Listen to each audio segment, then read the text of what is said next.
Good morning, everyone. Welcome to day 4 of the Lori Vallow Daybell trial.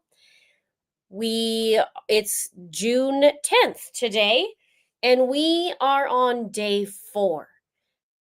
We have seen yesterday a little less steam in Lori's engine, and it's also the 5th anniversary yesterday of when the children, Tylee, Ryan, and JJ Vallow, were found in Chad Daybell's yard.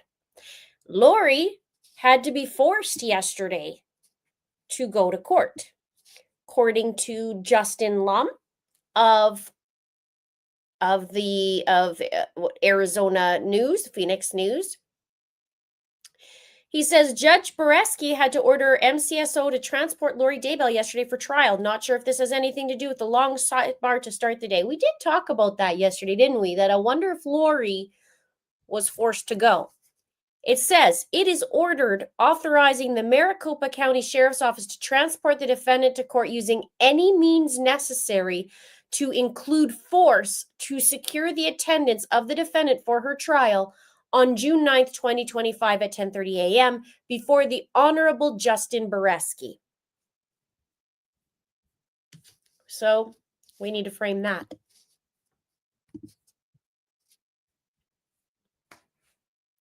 Now, according to Nate Eaton, because the judge said yesterday that 10 a.m. Arizona time that he wants everyone to be there, the jury to come out 15 minutes later at 10:15, which is right now. And remember, we're a half an hour behind. Now, when I go back to Mr. Nate Eaton, we have started. So that's good, but looks like that's another half an hour from now. So I wonder if she had to be yanked in again.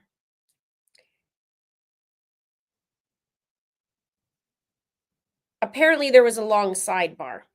So we will see. Now we'll load this up. Now here's a little interesting info snack from yesterday.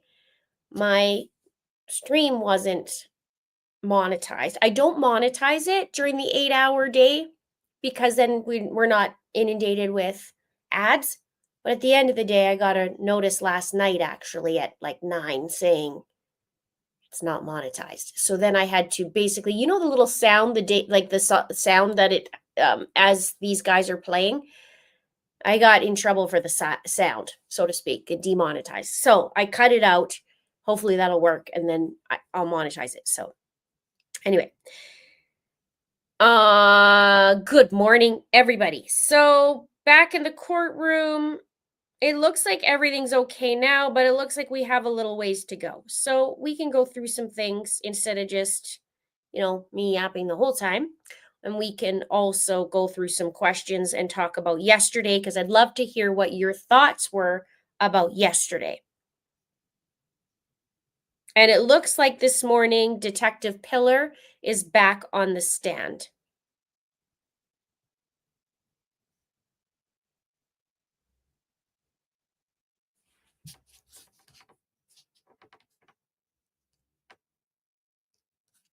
Monica says, will today be the day that Lori gets zapped? Only one can hope.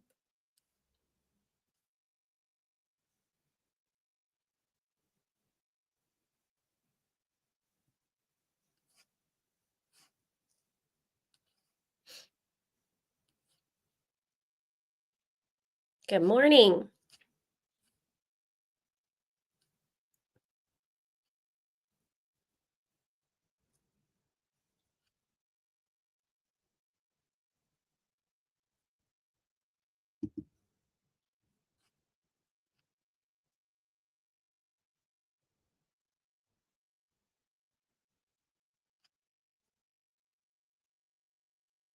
Just reading a few things here. I'm trying to get to the bottom. William says, is Lori going to put on a defense or testify? Well, she does a little bit of everything. Lori does a little bit of everything.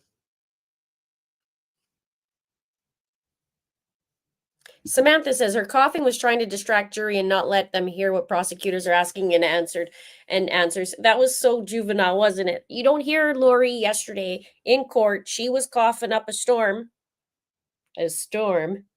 But it was when Trina started talking, and interestingly, when she was talking, she didn't cough, which is so funny because usually when you talk, sometimes when you have a little bit of a tickle or a cough, you end up coughing, right? Especially when you're talking. Not with Lori.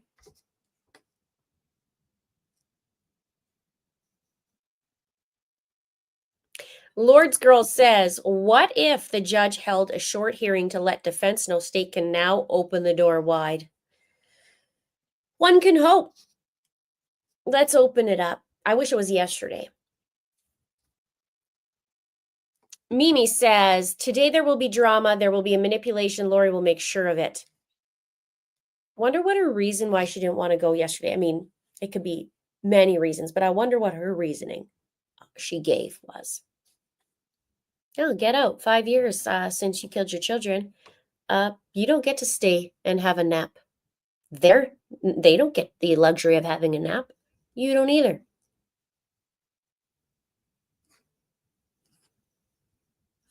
PJ Cat says, yesterday was long. Yeah, it felt long, didn't it? And I wasn't even able to make most of it because I was doing an important phone call. But Dodie says, Linda, I sent you a pic of the cookies from today's trial. It's great. Let's look at the cookies. I think, is that the one with Nate's cookies? Tammy Daybell's cousin is attending the trial today, and she brought cookies with the message printed on the wrapper. It says, well, first I'll show you the cookies. There's the cookies. It says, while Lori is serving life with her green chili guilt enchiladas, Chad's on death row still talking about a storm that hit more like a drizzle. Please enjoy this cookie that tastes like freedom. That's phenomenal. I would get gluten for this. I would eat it. Just kidding. I wouldn't. That would hurt. But it is funny.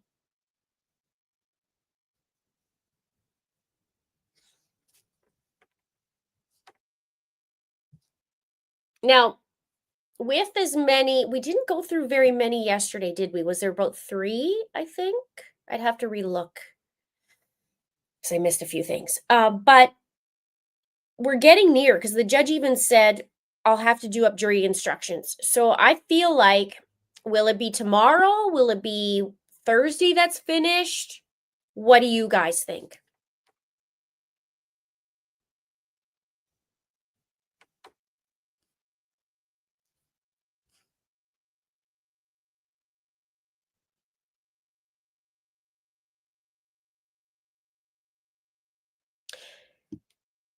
Yes, I just read that out loud that Lori, well, this was yesterday she was forced. So I'm wondering today if that Lori has to be forced to come in.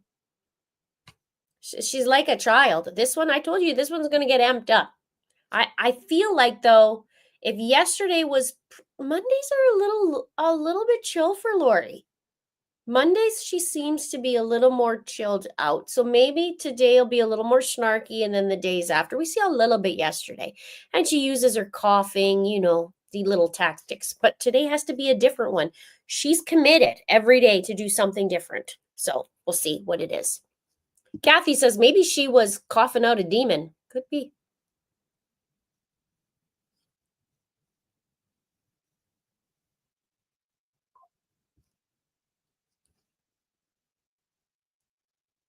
Carolina says her diabetes was kicking in.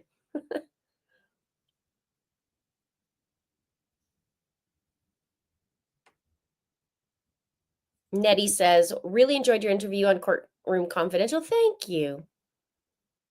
We may see Detective Hermosillo today. Amber Eye says it's not the cough that will carry her off. It's the coffin that they'll carry her off in. The coffin.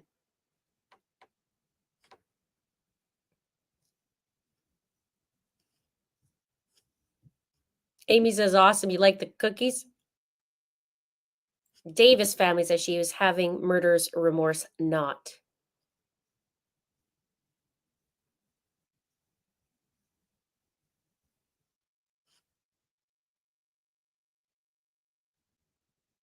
Love the cookies.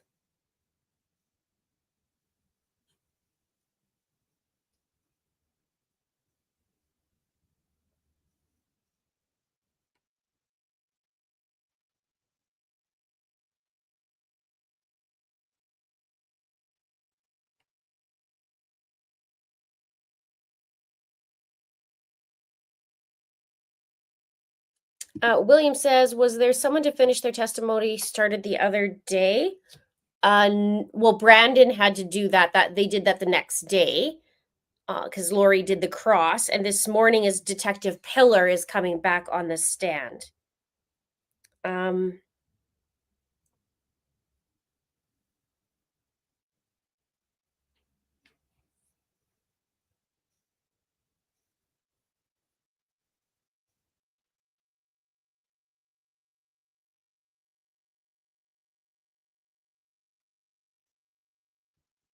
Just let me double check here.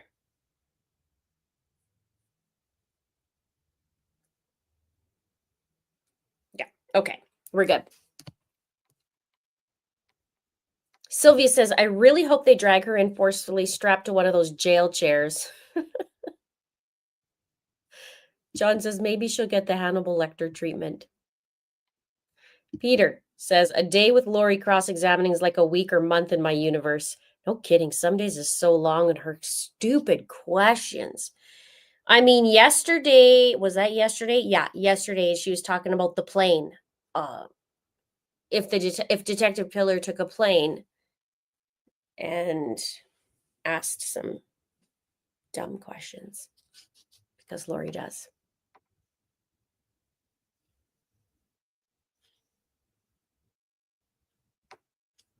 Everybody's excited for Ray to come on.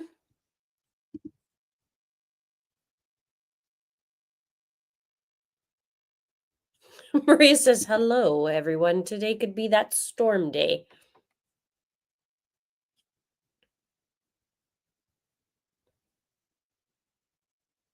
Sarah says, these trials are quick, aren't they? I'll be kind of sad when it's over. It's been fun hanging out with you guys. Well, we'll have Brian Koberger in August.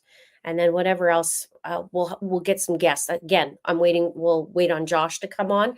We'll see. I think it's better, though, because it's so wonky with the timing on trial, that we do right after.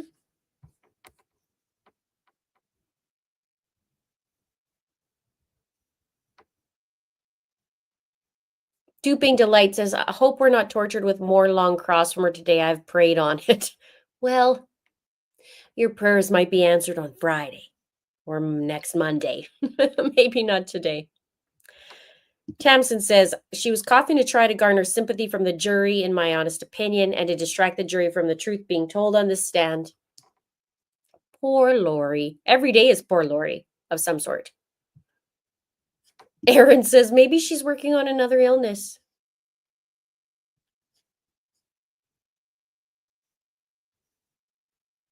Do I still have Tylee and JJ's picture up? Yeah, it's on my other photo frame that broke. So I got to transfer. I should write that down.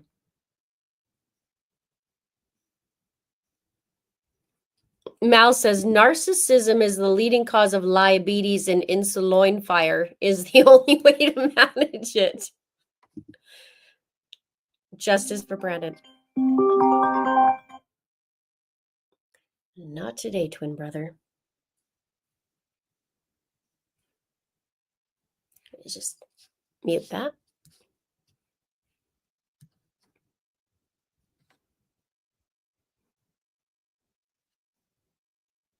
Get your snacks ready. We got a fresh bag of popcorn this morning. Boom, chicka pop. Oh my gosh. Sorry, guys. I got to try and get that off my phone because that's super annoying, isn't it?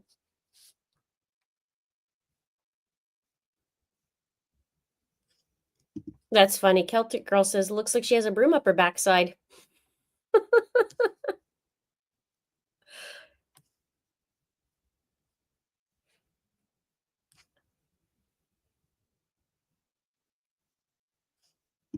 What do you think's going to happen, you guys? Andrea's ready for Hottie Hermosillo today.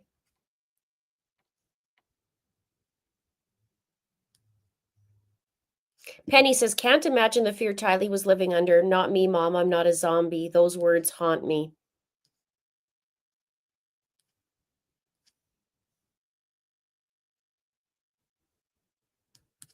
Paul says, asking if she's going to gather the facts afresh and recreate the crime scene from scratch. I don't get her. Well, and also the Coke bottle. The glass could have been a Coke bottle from the alleged shooting.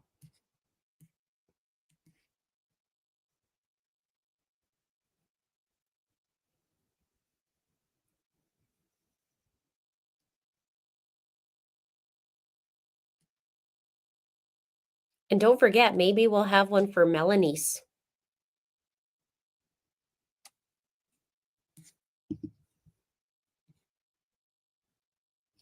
Diet Coke addict says, how am I even snarkier than yesterday? I was spicy yesterday.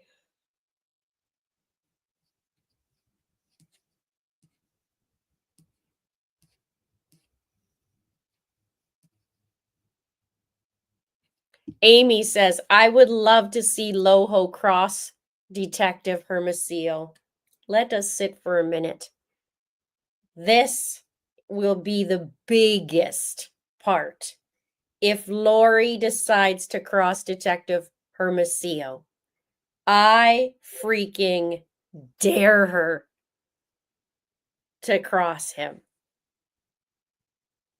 This man, this detective, has been to every single hearing. I can't say enough good things about him. He's basically investigated, basically followed the trail for how long, was digging for the kids. I dare her. Bring it on. Today's that's what I'm going to do. I'm going to eat it when Detective Hermosillo is. This is going to be while she is crossing Detective Hermosillo. It's been decided, and so it is done.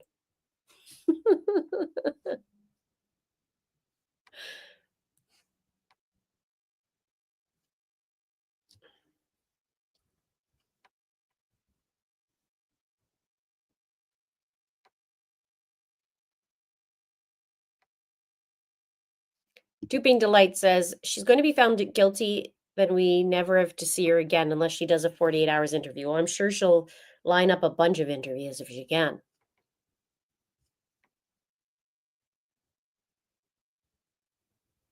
It's Me says she won't have a defense, won't testify, fully believes she's going to get out on appeal.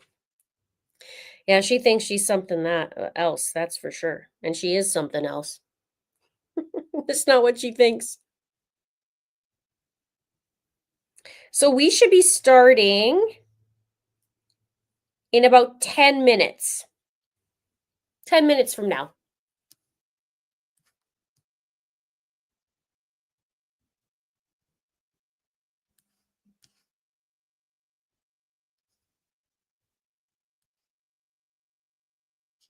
Chris says, good afternoon, everyone. I hope everyone's having a great day. Linda, you look amazing, like always. Well, thank you.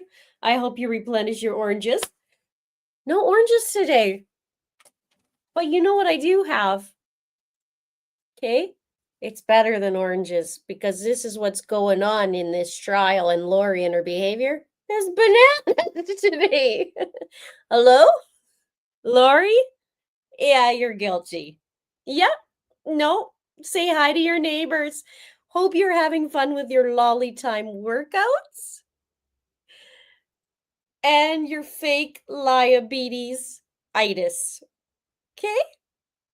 It also doubles as a Shih Tzu hairdo. We don't have oranges today. We got bananas. I don't know. Don't mind my little impromptu soliloquies. Yes, yes, Diet Coke. I got what you said. Not you, Linda. Me. I'm snarky AF today. Well, I'm sure mine's coming. It's been an evening. I've been up since 2. Oh, I went to bed at 2 and couldn't sleep till 3, and then got up at 5:30 or 6. So it's so fun.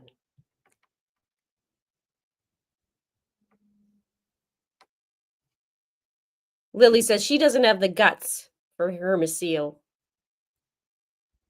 Janice says Ray will run rings around her. I cannot wait. Please, like the one-liner to her too. Like, please. I hope that goes off. I hope that goes on for 8 hours. I am here for it. 8 hours long. Cross examine Detective Hermosillo. Please and thank you. And Mama's Hand says, I think she's going to get snarky with everyone, see a lot of objections. She tends to escalate, right? Her pattern is escalating. Yesterday was poor me. So she was a little subdued, but it'll keep going. And she has to be extra behavior because she got kicked out of court.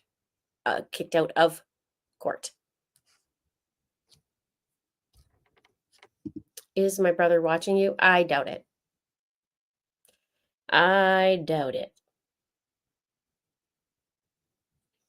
But the timing is interesting because I said I was going to be busy, and that was when the phone call happens. So that's my snark coming out. 1,190 people in. Welcome. Please click that like, do all the things as you come in. Thank you so much for being here. We are just waiting on court. I think it's going to happen now in the next just under 10 minutes now that it'll start. We will have Detective Pillar on the stand to start this morning. He was on the stand yesterday, and Lori was asking stupid questions, but they talked about the investigation, the Jeep. I believe the license plate readers was done during the day. Wanda says, you have to believe the jury knows an innocent person wouldn't treat the victim how she did, but she's such a good heart. According to her, she was so good.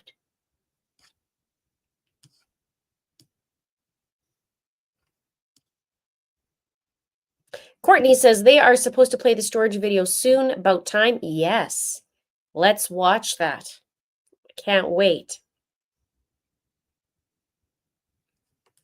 Tracy says, hi, Linda. So glad to see you. Glad to see you too.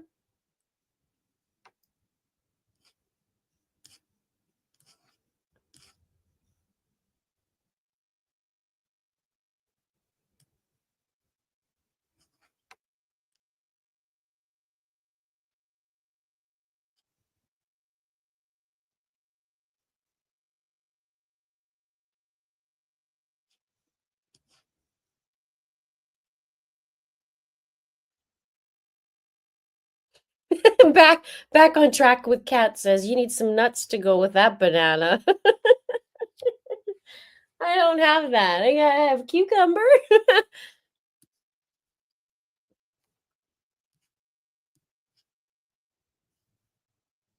I know, sometimes I just have these little, I don't know.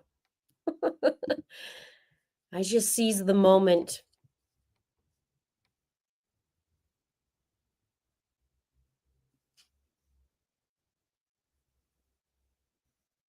That would be good too, a banana split.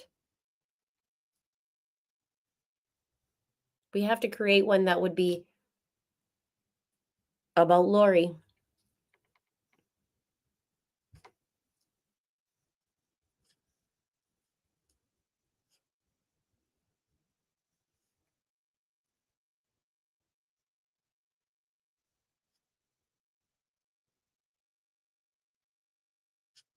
Okay. We are getting closer. Gina says, glad to hear you snark. Thank you, Gina. Thank you for the super chat. Yeah, yesterday's snark. Today, it'll go like this, I'm sure. It's a little bit of a whirlwind. Poppy Black says, Shih Tzu packed lunch today's raccoon enchiladas. Well, what's that going to do to her diabetes? Just very serious. Thank you. W. Booker, thank you for the super sticker. Thank you, guys.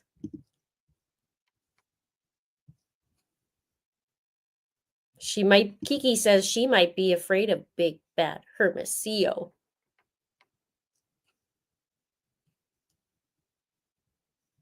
Melissa says she's just malingering.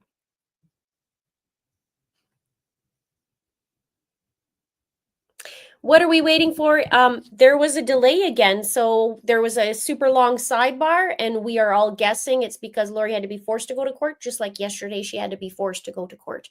Now, if you look at the bigger picture, we've seen her sick leading up, and then not really having a reason to be sick, really. The doctor said she's fine. And then she's coughing, she's limp. She had a little bit of a limp too, so that might progress today. We'll see what's in store for Lori. What do you think? Guess today. We have a couple minutes before court. Guess today what is it gonna look like? What do you think? Is there more coughing? Is there a new illness? Will there be some different snark? Will she actually be prepared? What do you think? Let me know in the comments. Cool Cat says, Lori is totally terrified of Ray. As she should be. Duping Delight says, I had a date night planned tonight. I decided to cancel to be here. That's dedication for you. Well, here's the thing. If he wants to see you again, he'll make the effort. If not, dodged a bullet. Next. I'm on hiatus if everybody wants to know why I'm so snarky about that. Yeah, no, thank you. I'm good, thanks. Edith McMillan, thank you for the super sticker. Thank you. I know, Jen, some days I just go a little bit, whatever. I just want to get it out. I have some snark, especially because yesterday was a tough emotional day for me personally as well. So, and family dynamics is always interesting. So, there's always snark. Jeff 2017 says, here for your commentary. Well, sometimes, the banana's a phone, it's a hair accessory, it's a microphone, it's whatever you want it to be. Add some nuts and chocolate, and we got the Shih Tzu storm.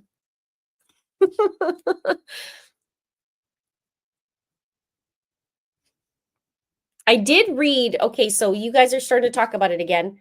This was yesterday, the order from Judge Boreski. It is ordered authorizing the Maricopa County Sheriff's Office to transport the defendant to court using any means necessary to include force to secure the attendance of the defendant for her trial on June 9th, 2025 at 10:30 a.m. before the Honorable Justin Boreski. In other words, pack your SHIT and go. Tammy says, I noticed she only coughed when the prosecution was speaking, not at all when she crossed. Absolutely. Press this like button if you'd zap Lori. Kathleen says, I'm wondering how many times she's going to say, okay, okay, okay. I don't know. Good question, babe. We need a counter on that.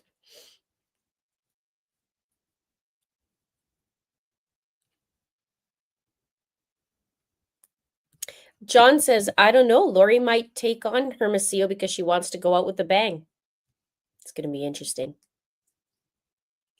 Court should be starting any minute now. I think in 2 minutes. So very, very soon. Let me double check. We're live. We got that going. I got to wait till it actually starts. Otherwise, I'll get demonetized, even though I don't put ads on during the day. And then once this is done, we'll put ads on. Chrissy B says, I talked to my fruit too, Linda, wearing only my sunglasses and flip-flops because my swimming suit shrunk over the winter. That's what happens when you wash it.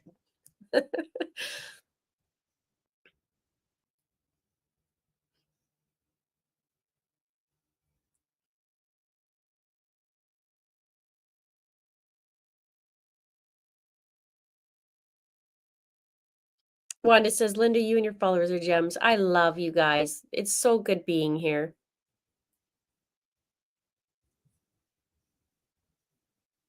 So we should have one more minute before it starts. Gather your friends. Gather 144,000 to watch.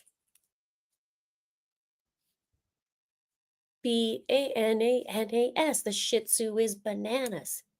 Bananas. Ether Bunny says, thank you for your coverage. Waiting for the phrase of the day from Lori. Thank you for the super chat. Well, we'll see what Lolo has to say.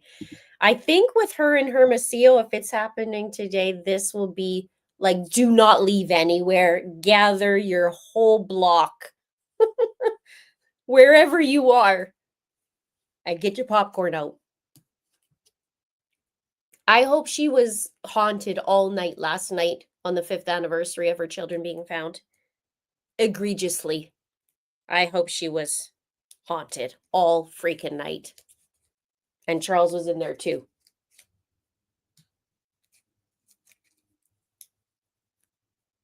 My cat's mom said maybe Eduardo did everything. I'm surprised that hasn't been brought up yet. Her version of Eduardo.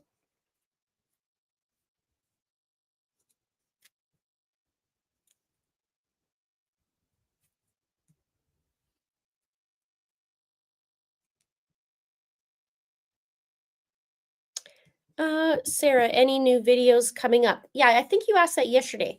The deal with right now is because it's 8 hours a day in court and I'm a mom, I'm not able to do like a full-on major video while trial's in session. That's just way too crazy for me and I'll get burnt out. So yes, there's some coming up, but not today. If that helps. Lily thinks she'll be back in a wheelchair. My cat's mom says limping and coughing, not symptoms of anything similar. Psycho Kitty says more coughing in an effort to get to have candy in her mouth. Remember that last trial? We could just hear her cough candies or whatever she had in there. It was annoying.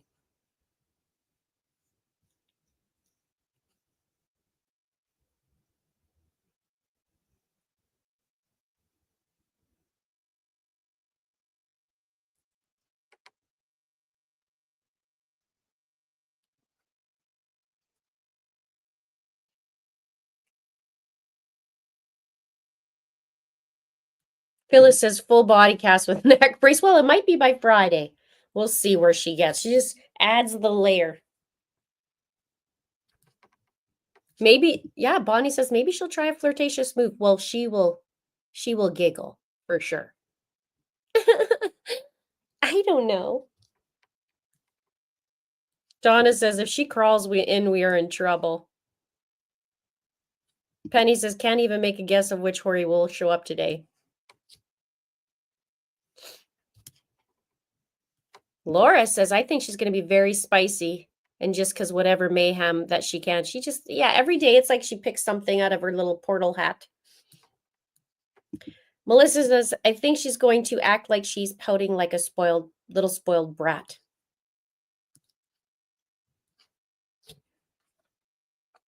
I love too when she was losing her voice in some areas, in some areas she wasn't. Every day's new. She's getting a kick out of it. Okay, so we should be starting pretty darn quick.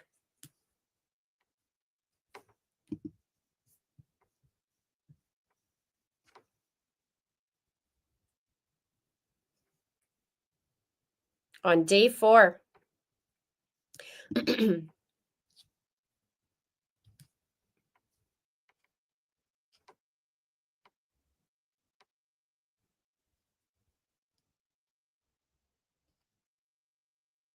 Cindy says, why is court starting late today? Is she pulling something new? Well, the speculation so far that from my understanding, is she might have had to been dragged in again today. Yesterday she was. Judge Boreski ordered her back to court. So maybe she had it this morning.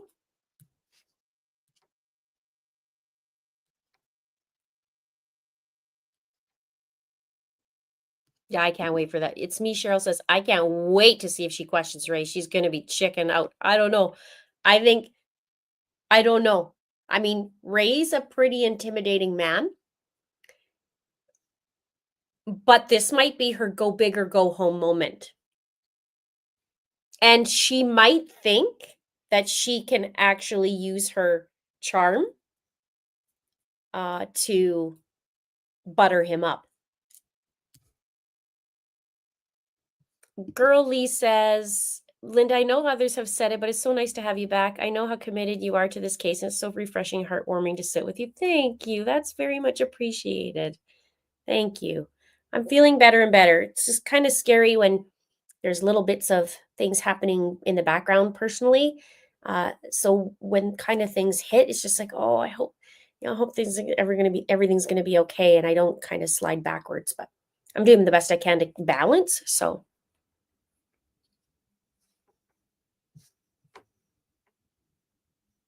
Tracy thinks that Ray Hermosillo needs to be on the stand for at least days for our research purposes, of course. We really do need to hear the details, every single one of them.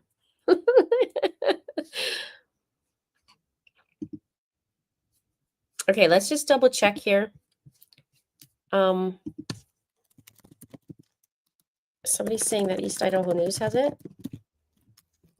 I wonder if there's been any problems with East Idaho News, because there has been.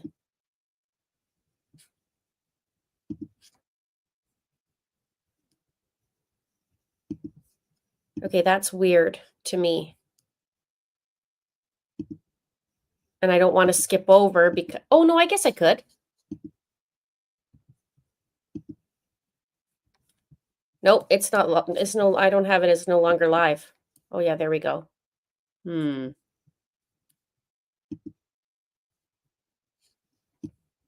on, you guys, let me think here.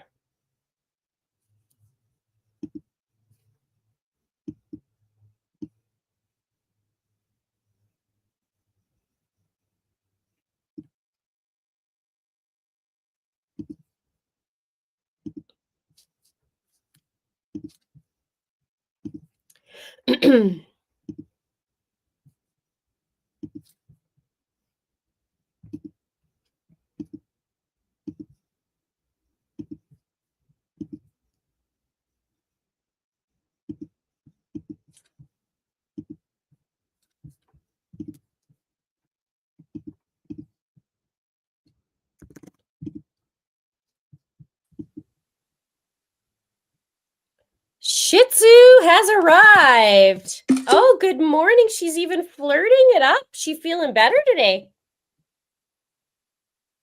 Okay, hang on.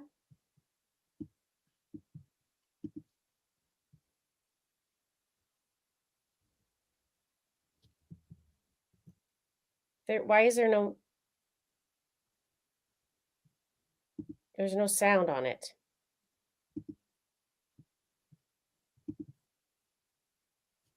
The jury's not present.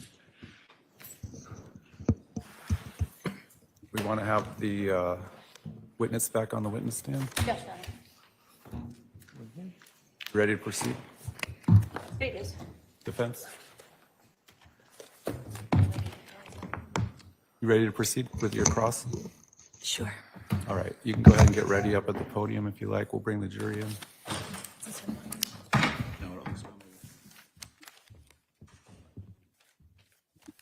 I think she has a little extra pep in her step today.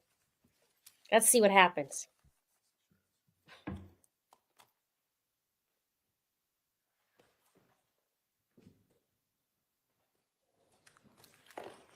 Okay.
Wonder what's going to happen today. Do you think there's going to be a lot of useless questioning continuing with Ryan Pillar?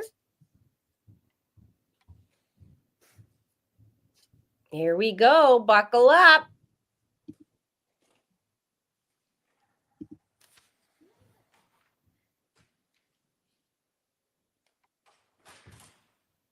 All rise for the jury.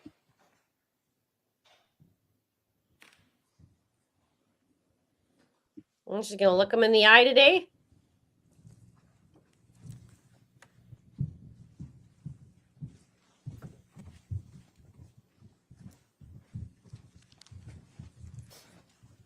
All right, the jurors can be seated when they get to their seats. If the jury is present, please be seated. If you can continue with your cross-examination of this witness, go ahead.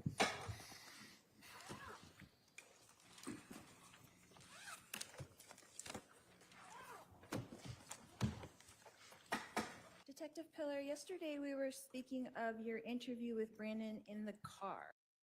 About 25 to 30 minutes, is that correct? That sounds right. And that you audio recorded it, is that correct? That is correct. And at the end of that interview, you admonished Brandon to not contact Melanie, is that correct? There were phone calls attempted to be made to Melanie. What do you mean by the phone calls? We tried to contact her to get her side of the story early out with. So who tried to contact her and when was that? I'm sorry. No, that's fine. It was during the interview in the car before I can return back to the crime scene. Brandon and I discussed what we had, and I gathered that information. We knew that one of his children was with his soon-to-be ex-wife, and we knew where the other 3 children were. We, at this point, did not know the full circumstances surrounding the shooting. So it was important to reach out to her, let her, Melanie know, hey, there was a shooting that just occurred, and speak with her. So who ended up calling her? You called her or Brandon called her?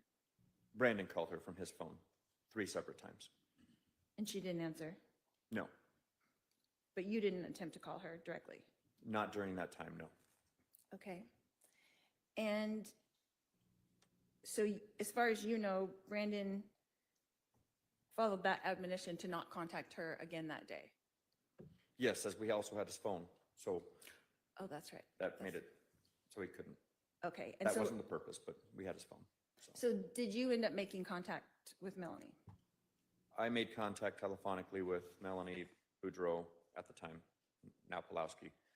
And yes, I was able to make contact with her. Was that still on October 2nd or is that the next day? I left a message for her. I don't remember when I spoke with her specifically, but she agreed to meet with me on October 3rd, which was the following day after the shooting.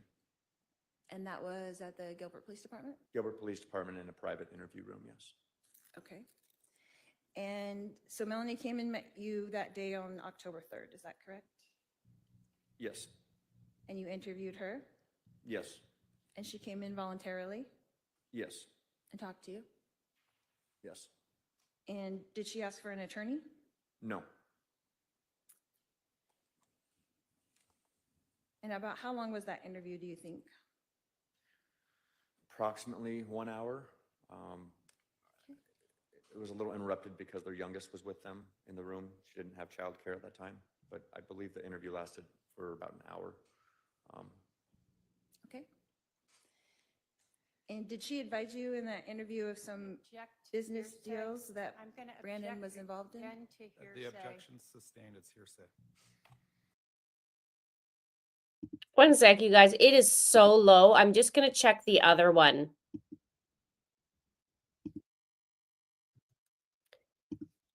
So it's way better on the other one. Let me just switch it, okay? We're not that far in anyway.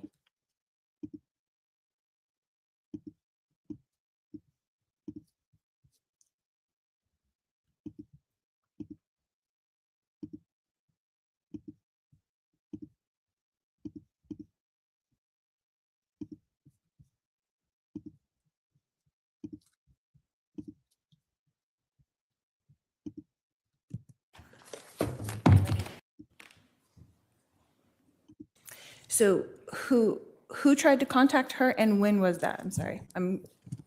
No, that's fine. It was during the interview in the car before I can return back to the crime scene. Brandon and I discussed what we had, and I gathered that information. We knew that one of his children was with his soon-to-be ex-wife, and we knew where the other 3 children were. We, at this point, did not know the full circumstances surrounding the shooting. So it was important to reach out to her, let her, Melanie know, hey, there was a shooting that just occurred, and speak with her. So who ended up calling her? You called her or Brandon called her? Brandon called her from his phone 3 separate times. And she didn't answer? No, But you didn't attempt to call her directly? not during that time, no. Okay. And so as far as you know, Brandon followed that admonition to not contact her again that day? Yes, as we also had his phone, so Oh, that's right. that made it so he couldn't. Okay. And That wasn't so, the purpose, but we had his phone. So so did you end up making contact with Melanie? I made contact telephonically with Melanie Boudreaux at the time, now Pulowski. And yes, I was able to make contact with her. Was that still on October 2nd or is that the next day? I left a message for her. I don't remember when I spoke with her specifically, but she agreed to meet with me on October 3rd, which was the following day after the shooting. And that was at the Gilbert Police Department? Gilbert Police Department in a private interview room, yes. Okay. And so Melanie came and met you that day on October 3rd, is that correct? Yes, And you interviewed her yes, and she came in voluntarily yes, and talked to you? yes. And did she ask for an attorney? No, And about how long was that interview, do you think? approximately 1 hour. It was a little interrupted because their youngest was with them in the room. She didn't have childcare at that time, but I believe the interview lasted for about an hour. Okay. And did she advise you in that interview of some Object business hearsay. deals that I'm going to Brandon was involved in? Again to The hearsay. objection's sustained, it's hearsay. Did you investigate anything that you learned during that interview? Yes, Did you investigate anything that Melanie offered to you during that interview? can you be more specific about what was offered? Yeah, sure.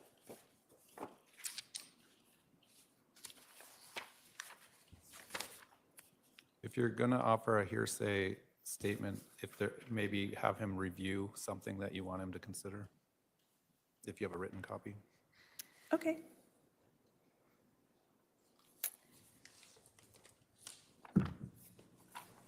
Maybe a better question is, did you follow up with anything that you learned during that interview with Melanie? Yes, And did you talk to her again after that 1 hour-long interview? I did speak with her again, yes. On the phone or in person? The next time I had any communication with Melanie was on October 14th, so a few days after our in-person interview. Okay, and did she contact you? She did contact me. And she was coming to you for help? She was reaching out regarding some custodial issues. She thought you might be able to help her, is that correct? She was seeking some advice, yes.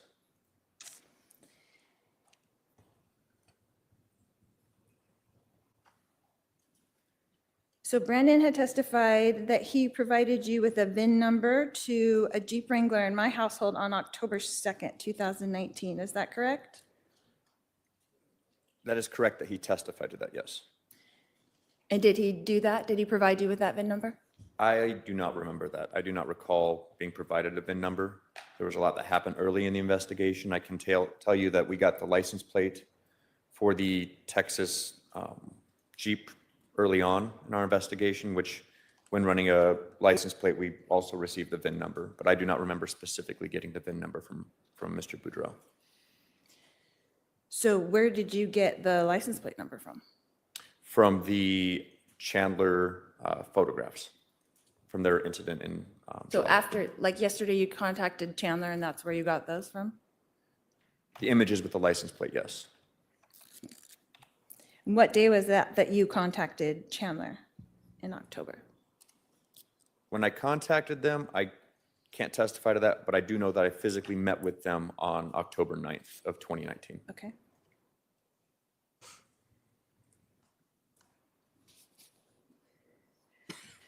So your testimony here today is that you did not discover that the Jeep was gray in my household because of the VIN number that Brandon provided to you. Would that be fair?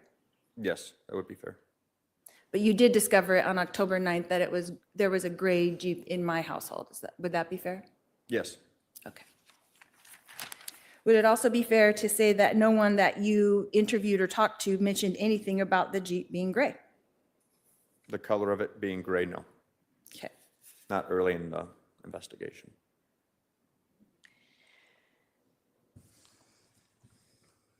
Did you search for a green Jeep with Texas plates on it?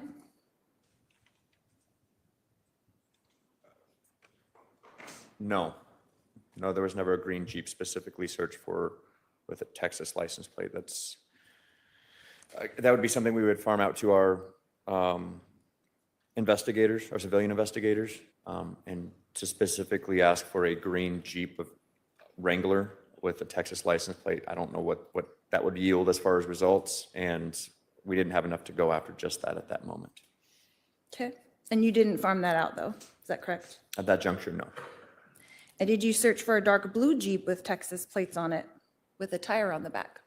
Same answer, or similar answer to what I just provided. Detective Pillar, how often or how many times would you say that you have communicated with Brandon Boudreaux in the past 5.5 years? Your Honor, I'm going to object to asked and answered as well as potential 404B issues. I think she asked Mr. Boudreaux those Okay. questions. I'll allow it, but be aware of the issues, please, that you could be opening. Go ahead. Multiple times. I have spoken with Mr. Boudreaux multiple times. And would you say multiple emails back and forth? The majority of communication was either telephonic or text message.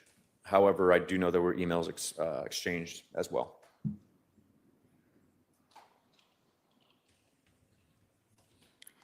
I'm going to hand you what is proposed Exhibit 192 from the defense.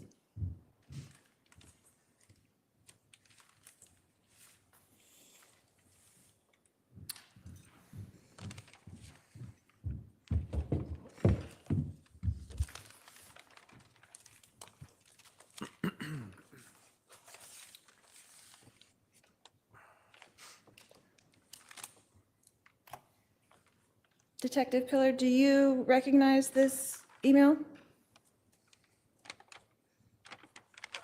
It appears to be an email that would be exchanged from Mr. Boudreaux to myself within my police department email. And that's something to and from him to you and to you from him? In this example you provided, yes, I don't know how long the message thread was for this. Okay. And you recognize that as a true and correct copy of that email exchange? Yes, from February 12th of 2020. The defense would move to publish the email? State would object. We're going to go into We that. already discussed this exhibit. It's, I'll sustain the objection. It's not being entered into evidence. In that email, Detective, did you request that Brandon provide you with financial information regarding his ex-wife, Melanie Boudreaux? And Your Honor, I'm going to ask to sidebar again regarding defenses. All right. Here's the beauty. We can now fast forward it. Oh, look at her smirk. No, I'm going to rewind that part. Let me, hold on. We're going to pause this stuff and I'm going to, oh. No, we have to. This is too good. Why not? Let's just pause and reflect for a moment. There it is. Here it is. There it is. Now here's the beautiful part. We can fast forward the sidebar. Basically, she's opening up. She wants an email and he's saying no, and they already talked about it, and she's going to get in caca over it. Sip your water, Shih Tzu. Look at the judge. The judge is like, dear baby Jesus, get me out of here. He's like, Lord, how much more do I have to deal with this Bichon Shih Tzu? Okay, hang on. Okay, here we go. Back to status quo.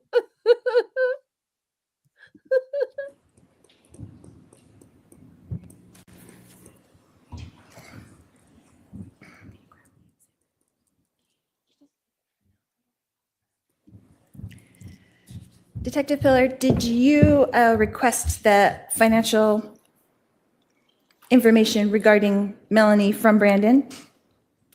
Yes, And did he provide you with that information? yes, And did he provide you with financial documents you requested in another email?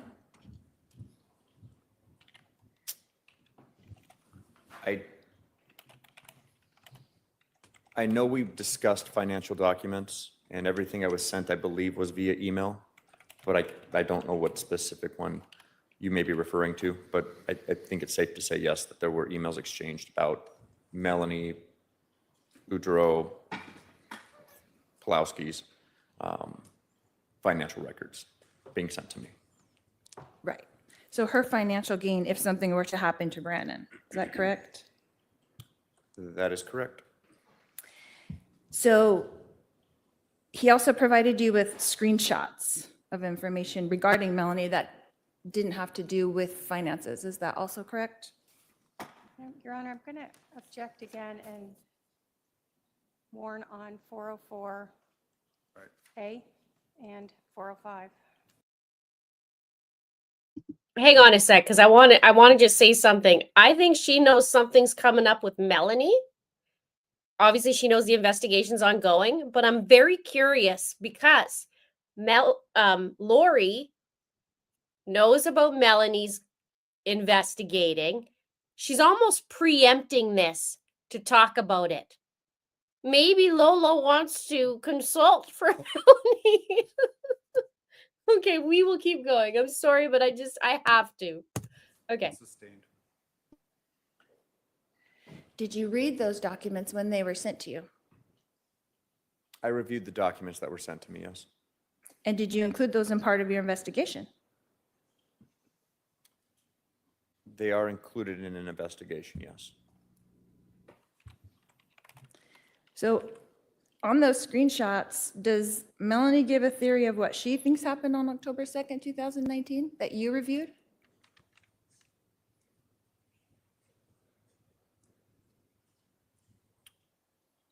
Not that I remember from that exchange.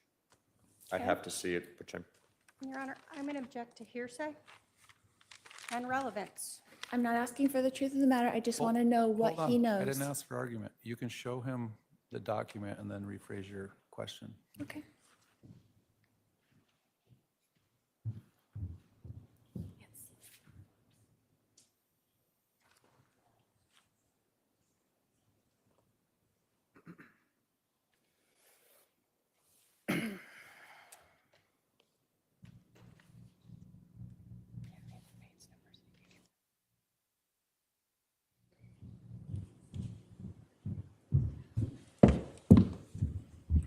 thank you.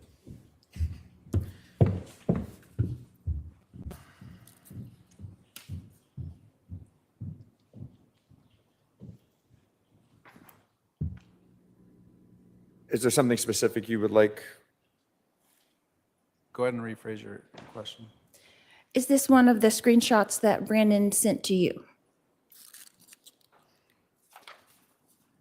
That you reviewed?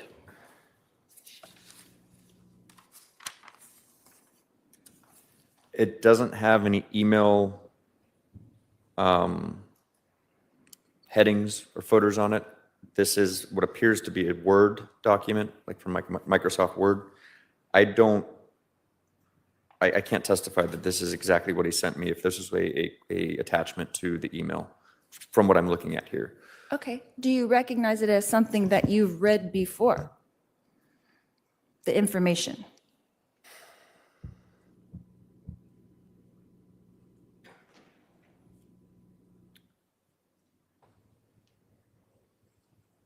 I'm not reading the whole thing. I'm simply Sure. reviewing what I can to Sure. see if Take it's your time. judging.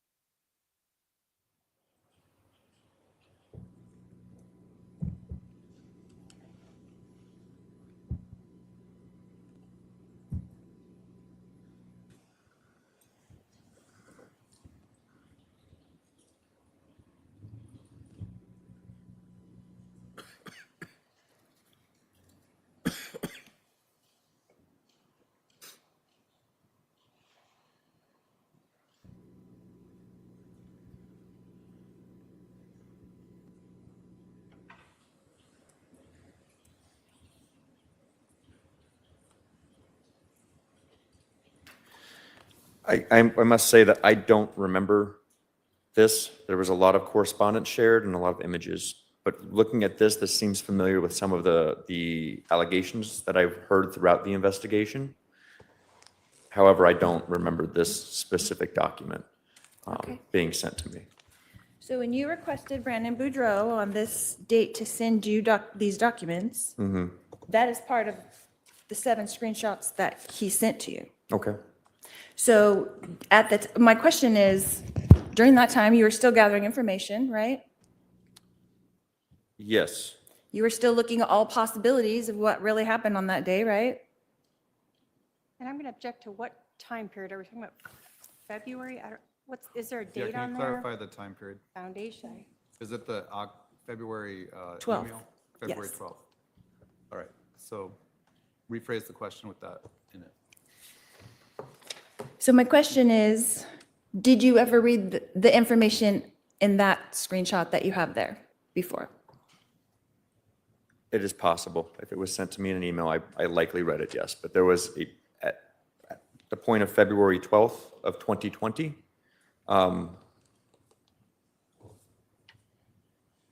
there were other investigations I was working on as well. So did you disregard the information in that during your investigation? I'm going to object, and I think we may need to All sidebar right. again. Yeah, let's sidebar.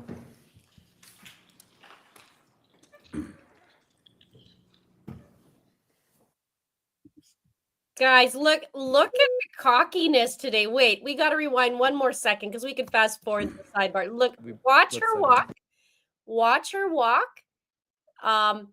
She has like a swagger to her as she's doing that. Watch.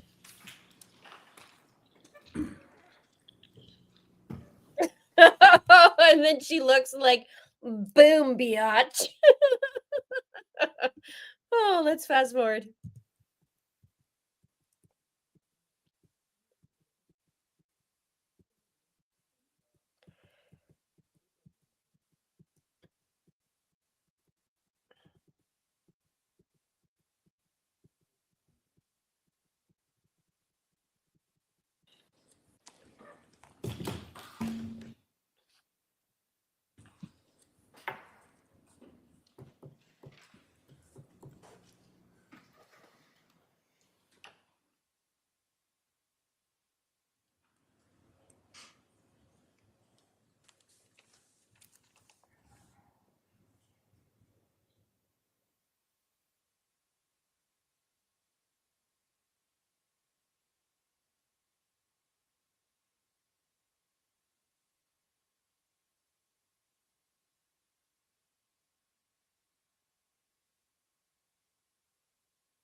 Tesla for a second.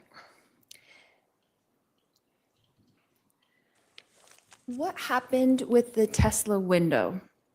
I know it fell out of the car and was sitting on the driveway. So where did it go from there? The Tesla, the glass from the window that fell out of the Tesla itself was discarded, Was what? thrown away. It was discarded. Oh, it was thrown away. Yes. And when did that happen? I don't recall. I believe after we were concluding our time at the scene, we had our photographs of it, was turned over to the resident, in that case, Mr. Boudreaux, to dispose of. Okay. And it wasn't preserved for any reason? No. Why not? We collected what we needed from it at that moment, and the amount of glass that was there in the images that were taken seemed sufficient at the time, and so it was simply thrown away. Was there a hole in that window at all? Like a bullet hole? A bullet hole through the window outside of the images that have been presented that would indicate where an impact point may have been, so kind of the curvature towards the top of the glass. Outside of that, no, there was no other damage that would match about a bullet hole. Okay. And you didn't carefully put on 2 pairs of gloves and take it to the evidence room at the Gilbert Police Department, is that correct? Take the glass? Correct. That's correct. And what about the Tesla? So what happened to the Tesla that day? After we processed the Tesla at the scene, we transported it over to the Gilbert Police Department to further inspect indoors. Essentially, it was just one more act that we could take to better review what we had already investigated for the hours that we were outside. And was it like towed? Do you tow it over? No, it was, although unorthodox, it was transported by myself and followed by Detective McDermott to the Property and Evidence Building, where we had a technician standing by. Once arrival to the garage at that facility, we further looked into the hole, the bullet hole, and we weren't there very long. It was, again, another last review of the damage. So you drove it over, is that correct? That is correct. And it was photographed?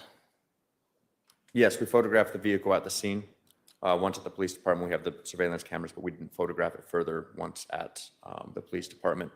We had no intention of impounding it at that time. And it was measured? No, the The bullet hole and things were measured? All that was done at the scene, but nothing was done at the Gilbert Police Department? Yes, And then it wasn't tested for the trajectory while at the Gilbert Police Department? that's correct. And it wasn't placed into evidence? We did not impound the vehicle. The purpose for that was it was the victim's only vehicle at that time, similar to the the smartphone that we took temporary custody of. For convenience purposes, it was ultimately turned back over to the owner, in this case, Mr. Boudreaux, both the vehicle and the smartphone. Within a day? Yes, approximately a day. It was a very brief period of time. Okay. And having been a case agent hundreds of times, you must have known that if you were ever going to charge someone with this crime, then surely you would need this evidence so the defense could hire their own experts to do testing of the car and the window, right? The crime of this caliber, and it's not uncommon for cases to develop into something more than what you initially believe, that's part of being human, part of being an investigator. We did not take the vehicle in this case. We did not have a decedent. In other words, we did not have a person who was injured or killed. We had property damage, and we were still very early in our investigation to determine what happened. So, no, we did not maintain custody of that vehicle. So is it not in your protocol to preserve evidence, It's in our protocol to preserve evidence. but not in this case? In this case, I made the decision not to maintain custody of that Tesla. So without this evidence available, how would my experts be able to test for trajectory? We couldn't test for trajectory with what we had. If it was here today, it's possible that you guys could test for trajectory with the advancements in technology. Again, not being somebody who is trained or certified in any type of trajectory training, I don't know how that process would even look, but we simply don't have the vehicle today as we're discussing this. And you don't have an expert at Gilbert Police Department that's an expert in trajectory? At that time, we did not. Okay.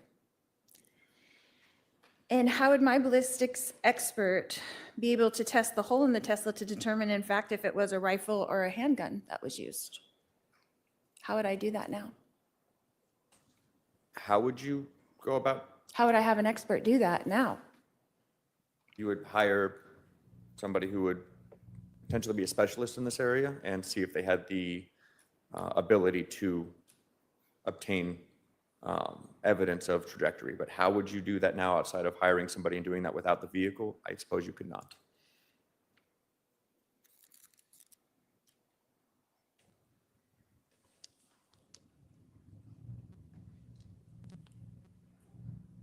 Is it possible to perform our own tests from pictures?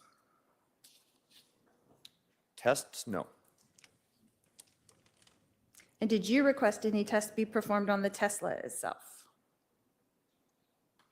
Outside of trying to obtain the surveillance footage and do our best that we could with what we had for the bullet hole itself, no additional tests were made. And no testing was done with the window either, is that correct? You're referring to the glass that was? Yes, the glass. No other tests were done with the glass. Okay. And how about the 4 pieces of the projectile that were found? Were any of those tested? Tested for? For what kind of bullet they came from or what kind of gun they came from? Again, not being a munitions expert, but seeing what bullet fragments look like and what projectiles can turn into upon impact, those fragments could not determine any type of rifling, which is the marks that are made within a barrel when a weapon is shot. Because the bullet was not intact, and we had no casing, we had no gun to verify where it came from. We simply had some markings of some possible jacketing and the lead, which appeared consistent with a bullet that was fired and then, of course, was fragmented. We were satisfied that we had a individual get shot at by some firearm, be it rifle, handgun, but a firearm, eastbound to westbound, that collided and then ultimately ended up in Mr. Boudreaux's body frame. But to send it off for further testing, no, we did not send it off for further testing based on any reason that we knew we would not be able to get any viable weapon to compare it to, or any type of rifling where that would match another firearm. Well, would it make a big difference if it wasn't a rifle at all and what Mr. Boudreaux saw was a rifle? Can you rephrase that question? So if you were to test it and someone to say, this came from a handgun, this did not come from a rifle, that would make a big difference in the story that Mr. Boudreaux told to you, though, right? No, It would not. no. So he did not see a handgun, but if it came from a handgun, that would be contradictory, would it not? To his statement of believing it was a rifle, Correct. his belief in mere observation for those split seconds of a weapon firing at him, I can't say for certain if it would have been from a handgun or a rifle. If we had an intact projectile or a shell casing, we'd have an answer to that. What we have now are bullet fragments and a bullet hole and evidence to indicate that this happened. This shooting at Mr. Boudreaux did in fact occur. But you didn't test it. The fragments were not tested. Now, Detective Pillar, how many neighbors confirmed that they heard a gunshot? Hearing a loud bang or hearing a gunshot, approximately 4, 5? 4. Do you know who those were? Who those neighbors were? Not off the top of my head, no. From my memory. Was that in one of your reports, that 4 neighbors heard a gunshot? In my report, I documented the detectives who made contact with neighbors that either heard something or had electronic surveillance on their house that, although did not capture footage of the incident, captured consistent noise of a loud bang, as well as a vehicle idling for an extended period of time near their residence, which is near where the Jeep would have been parked prior to Mr. Boudreaux arriving and then upon his arrival. But it just captured audio with no, again, once again, no footage of the actual shooting. But you say multiple neighbors. Is that what your understanding was? That multiple neighbors heard a loud noise? Yes. So Brandon heard a loud noise. You have the ring that was a loud noise, right? Who else? I don't know off the top of my head. Could it be that there was no one else, just those two? There were other neighbors that acknowledged hearing a noise. That was a loud noise that was not a normal noise that Were those across the street neighbors, neighbors on the other side? I would have to refer to the detectives who interviewed individuals who said they heard something. And those detectives notated the addresses in which they heard a noise. But when I say multiple, clearly, I mean more than one person heard. So two is multiple in your book. Is that correct? In this case, we have more than two that have testified, but there are others that made. More than admission- two people have testified here that they heard a loud noise? Yes. And who would those be? We have the neighbor with the ring camera, and I forget her name, I apologize. And then we have Mr. Boudreaux, who heard that. And then we had, those are the two that we had so far with the loud noise and the consistent evidence. So you would consider that multiple people. Is that correct? But there are others within the report that acknowledge hearing the noise, yes. Not in any report that I read, in a report that you read? Object to testifying and Sustained. asked and answered and argumentative. That's the objection sustained.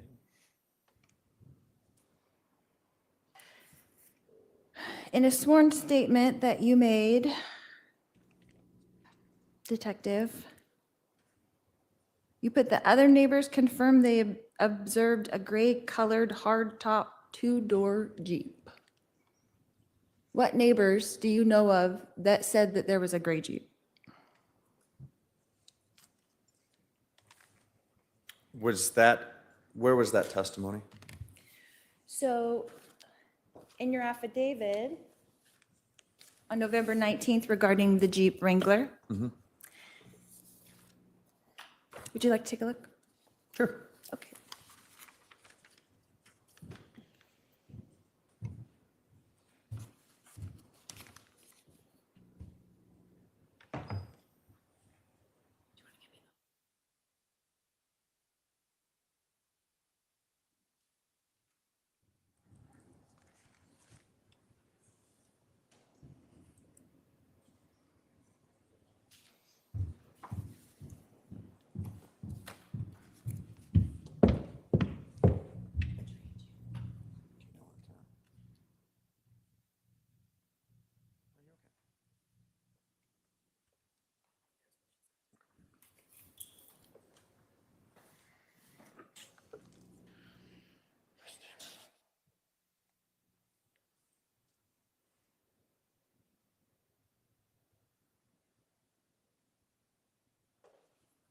Okay, yes, I see where this is in the affidavit.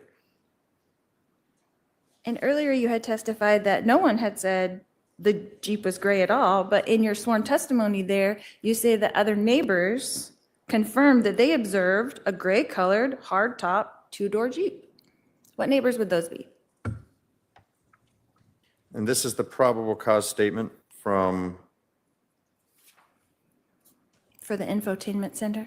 yeah, for the infotainment center, but on what date? November 19th? 2019? November 19th, 2019? Okay, so I don't recall who specifically said that they saw the gray-colored hardtop two-door Jeep. It was, however, at this juncture that I do know that that was the vehicle we were looking at from the photographs and from the LPR hits. It was an alleged vehicle, but that was not the vehicle that the neighbors described to you. Is that correct? I did not have any vehicles described to me by a neighbor specifically, no. So you swore that in your statement to take out that infotainment center to that two-door gray hardtop Jeep, right? You're the police officer. You're asking for a warrant to do this because this is your probable cause. Is that correct? Yes, ma'am. And you're saying in that neighbors confirmed that they saw a gray-colored hardtop two-door Jeep, but that was not true. Suppose the one word that I could exchange from anything is a dark-colored hardtop two-door Jeep. But at this point in my investigation, I had confirmed that it was a gray-colored two-door Jeep.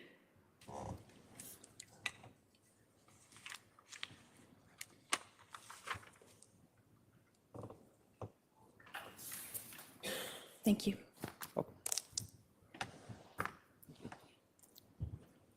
Actually, you might want to hold on to that one. I'll wait. Thank you.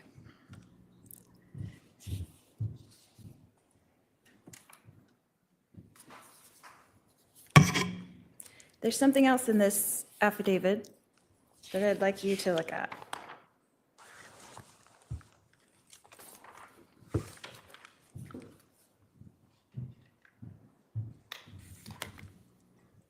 I'll just take out what you want. Okay.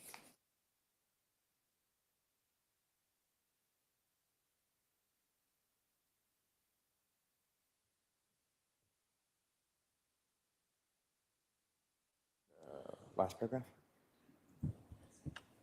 If I can know what page you're showing him.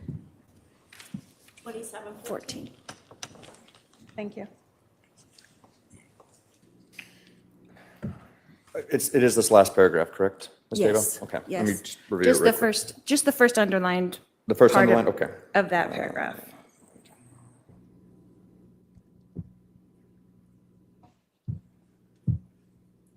Have you reviewed that, Detective? The first underline I just did. Do you want me to check the second line as well? I would then ask to know, I'm sorry, what section you're actually showing him that's underlined? It's just the third paragraph. Can you show? you-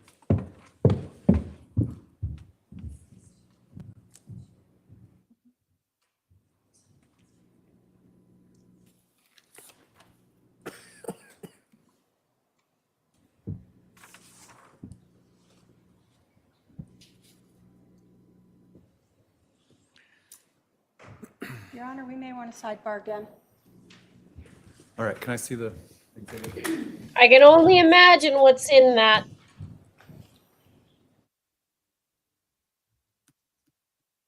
Beauty that we can fast forward.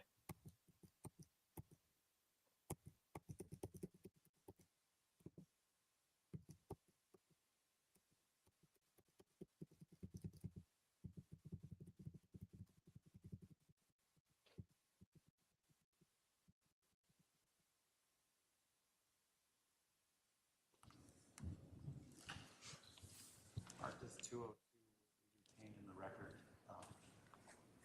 So that'll be, just refer to it as Exhibit 202. please. Just that page that, what we were talking about in the sidebar.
Detective, in preparing to investigate this crime, would you say, is it fair to say that most of the information that you gleaned is from Brandon Boudreaux? In this initial investigation, yes. Okay.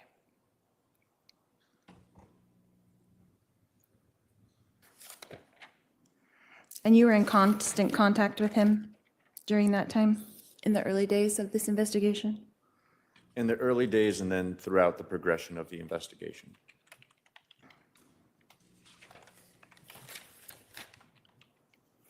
And you were on a first-name basis, is that correct? Yes, again, that's not uncommon for me to do in really all my investigations.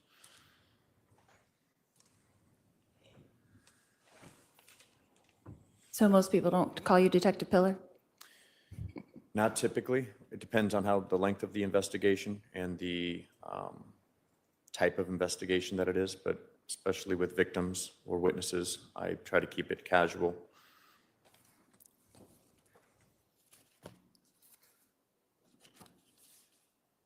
Now, when you were giving back the Tesla, the window was thrown away, is that correct? The window was discarded And the Tesla was given back. to Mr. Boudreaux, yes. Did he come pick it up or was it driven back over there? From what I recall, it was picked up by him at the property and evidence building. And were there any further instructions with that? Like, now you can get it fixed, you can do anything you want with it? Like, how does that work? Essentially, it was, yes, here's your vehicle returned. We'll be in contact regarding the investigation and my contact with the individuals you provided for follow-up. Okay. And then that was the end of that contact with any of the evidence that was taken at the time? On October 2nd, yes. And the fragments of the projectile, those were taken in an evidence bag and put into evidence at Gilbert Police Department? From the scene directly to the police department, yes. Or Was the there- property evidence building, yes. Was there any other evidence taken to the property evidence building? I believe there was a cigarette butt. I believe there was multiple photographs.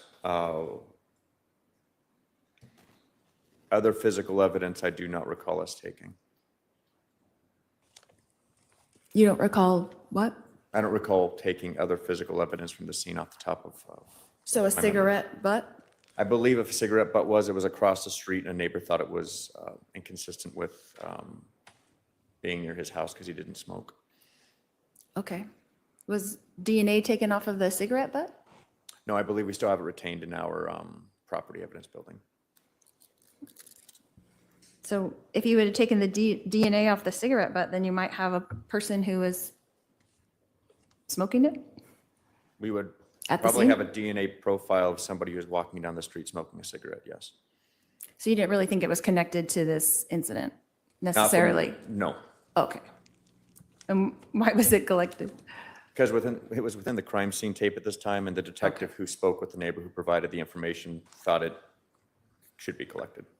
And during the course of your investigation, you never discovered that Brandon Boudreaux was a smoker, right? No, Or that Alex Cox was a smoker, right?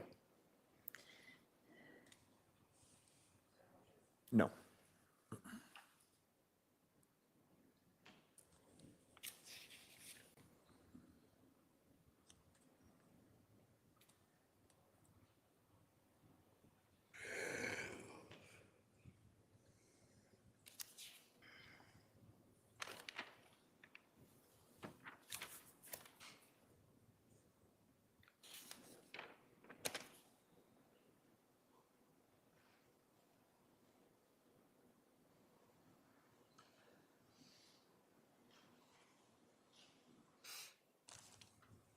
Did you ask Mr. Boudreaux if he owned any firearms at that time on October 2nd? I believe so. And do you remember what his answer was? I don't believe he had any firearms in his possession that were his. And you said the house was cleared. Did someone go through the house and cleared the house? I knew this from officers telling me, and then again, I had to watch all the body worn camera footage for media release and redaction purposes. So I learned the officers did clear the house prior to detective arrival. And they went through the garage as well? Yes, And when you came up on the scene, was the garage open or closed? the garage was open. And do you know about what time you had arrived there? Approximately 10:30. The call was made at approximately 9:13 in the morning, and detectives arrived approximately 10:30 a.m. And when do you think that you left, when you initially left, did you leave your car there because you drove the Tesla? Is that correct? When I left the scene, once we took the Tesla to the property building, Mhm. yes, my assigned vehicle was left there secured. And then, again, a detective followed me to the property and evidence building where we met with property technicians upon arrival.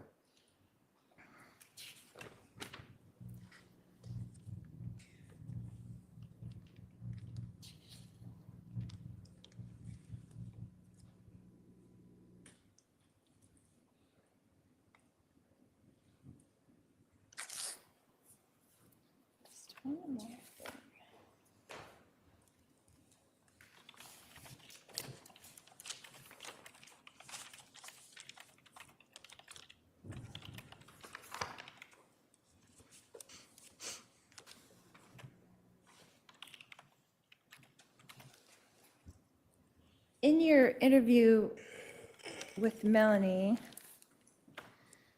she provided you with some information and then called you back, you said around October 14th? Is that correct? Yes. And at that time, did you just refer her to an attorney? I listened to her grievances, and then her concern was primarily about the custody of their children. And I referred her to speak with an attorney regarding custodial issues. Because it's not something that you really give advice about, right? Like as the detective.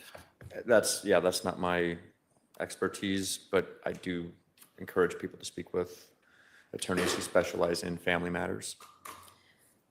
But she came to you because were you aware that I'm going to Brandon had not returned the children to her? Sustained as irrelevance.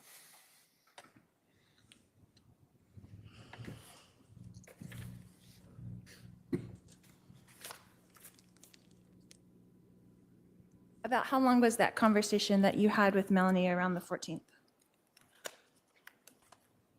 10 minutes? Was that on the phone or in person? It was by phone.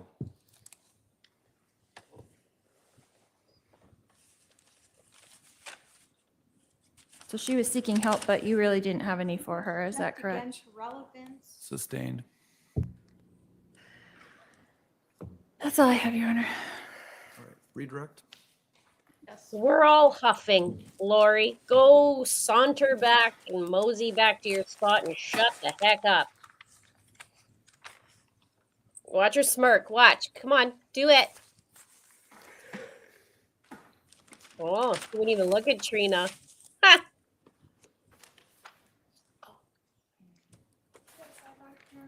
No. Oh, God. Sidebar again. Right as Trina's about to do it, that's where her power lies. Lori's little narcissistic ways, like, you know what? And wait till she's almost up there, and then I'm going to say something and show her my power. Let's try and fast forward. Here we go. Oh, what's happening? Okay, so we are getting another sidebar in the Yeah, Sorry, one sec, guys. where that with Ryan Pillar. So the cross exam that was lengthy, and that's now finished. Thank God.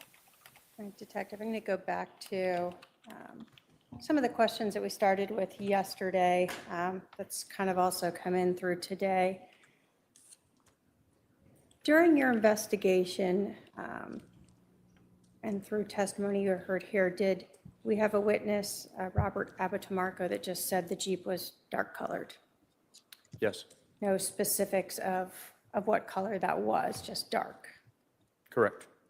And then we've heard Brandon thought that the vehicle was some sort of camo or green color. Yes, And then eventually, we also learned that through statements made by Brandon Boudreaux to both Officer Rob and yourself, that he believed this case was tied to an incident in Chandler. Did you learn that Lori Vallow, in fact, had a dark-colored Jeep? Yes, And when you were able to obtain those photographs, did you learn that the Jeep was then gray? yes, You were asked about a probable cause statement that you wrote on November 19th of 2019. Do you recall that? yes, Was that after you learned about the gray vehicle, the gray Jeep that Lori Vallow had on July 11th of 2019 in Chandler, Arizona at that incident? yes, And in that probable cause statement, do you just in fact say that it was a dark-colored or gray-colored Jeep? yes, You don't actually say that a specific neighbor said that or where that information came from? correct. I was working with multiple detectives. So you're using all of the different information that you gleaned, which included the fact that this defendant owned a gray Jeep Wrangler with Texas license plates, and that was put into your statement? Yes, ma'am.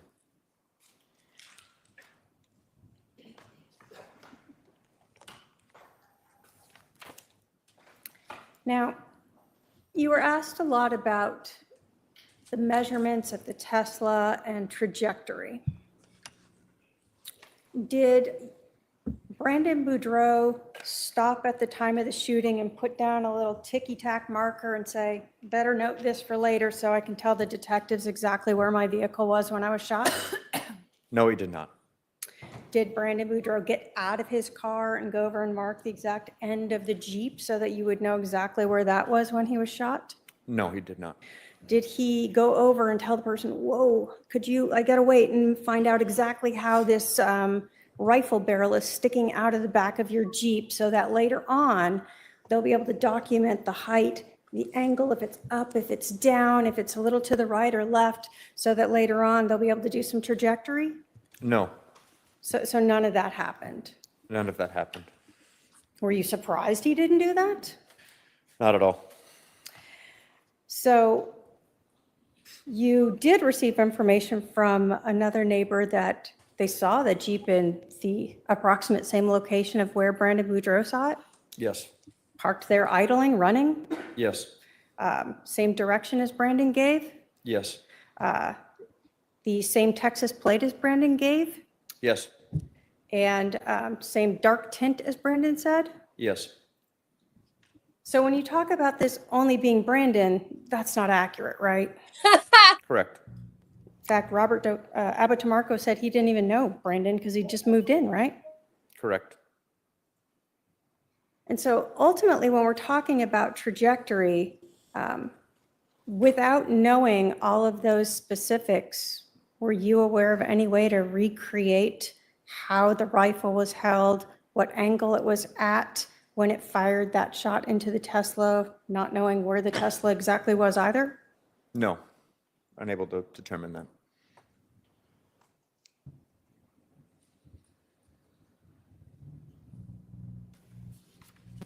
You were asked about the glass as well.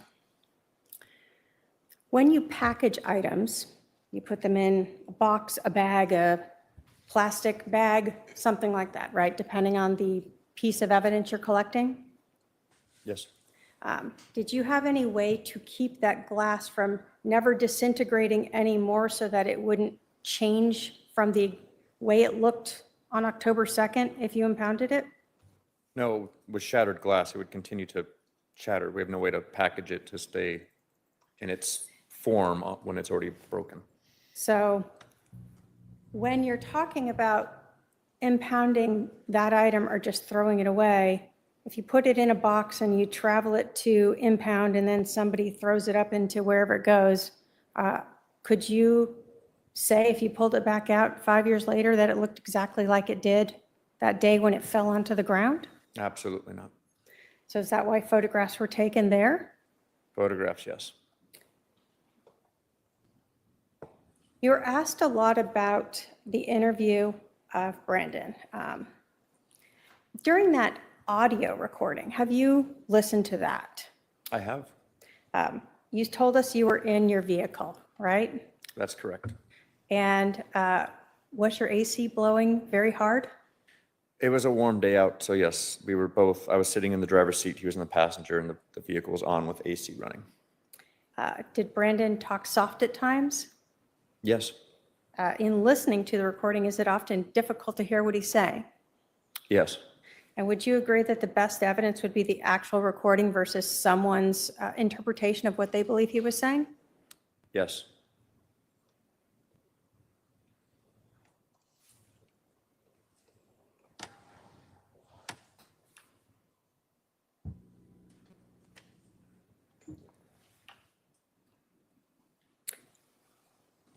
When you were considering the evidence at the scene, in addition to Robert Abotamarco, when you looked at that ring camera footage that we saw in court from Lynette Mendoza, did the black vehicle that you see appear to be consistent with a Tesla? Yes, Was it driving in the general direction of or towards Brandon Boudreaux's home on that video? yes, And was there a timestamp showing when you heard that loud bang after that vehicle went by? yes. When was that? It was at 9:13 and some seconds. And was the 911 call made by Brandon around 9:14? Yes, So was that another piece of evidence that was considered by you in corroborating what Brandon had told you and what Robert Abotamarco had seen and what the physical evidence told you? yes, When you were looking at the Tesla itself, you advised us that you have seen bullet holes into vehicles previously, yes, and you have seen fragments of projectiles previously. yes. When you looked at that bullet hole and those fragments, did you have any question as to whether or not that Tesla had been shot? No question at all. Did you ever recover a gun that you knew was used in this? No, Would the fact that it was one type of rifle over a different type of rifle change the fact that Brandon Boudreaux's vehicle was shot that day? no, Could a handgun kill someone? yes, Could a rifle kill someone? yes,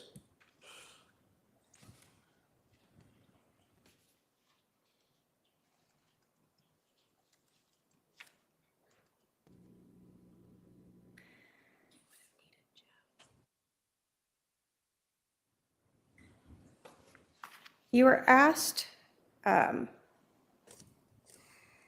yesterday about LPR license plate reader. Do you recall that? I do recall that. And we had heard from Tom Miller about the DEA license plate readers. That's correct. Is that the only license plate readers that exist? No, In this investigation, well, the defendant had asked you about there being no other license plate readers showing this Jeep. Is that accurate? that is not accurate. Was there a LPR hit for the Jeep Wrangler Texas plate LWD 0997 in a city south of Rexburg, Idaho on September 30th of 2019 at about 8:10 p.m.? Yes, Was there an LPR hit in Idaho for the Jeep Wrangler license plate LWD 0997 on US Highway 20 near Rexburg, Idaho at 3:54 and 4:28 a.m. on October 3rd? yes, Would that again be consistent with other evidence that you learned in this case from other individuals? yes, You were asked a bit about a cast report done by Nick Balance. Do you recall that? I do. Did you create that? I did not create that report. Did you provide some of the cell phone records that we admitted and talked about that you obtained through search warrants to Mr. Balance? Yes, And did information that he gleaned from that and that he made into that report that you reviewed appear consistent again with a timeline of that Jeep leaving Idaho on the 30th of September and being down in Arizona on October 2nd of 2019? yes, it did.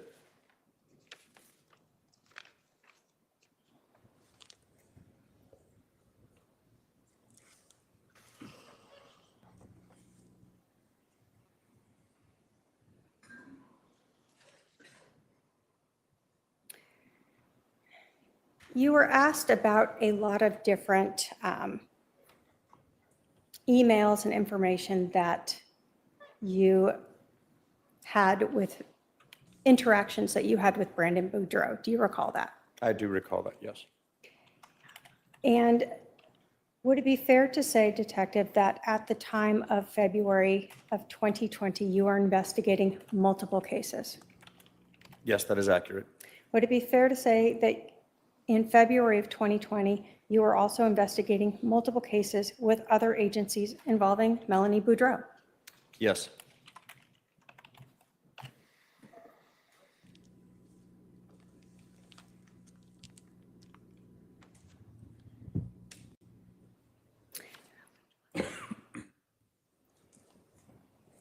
At the time of this shooting, we have discussed that this defendant and her brother, Alex Cox, were living in Rexburg, Idaho, correct?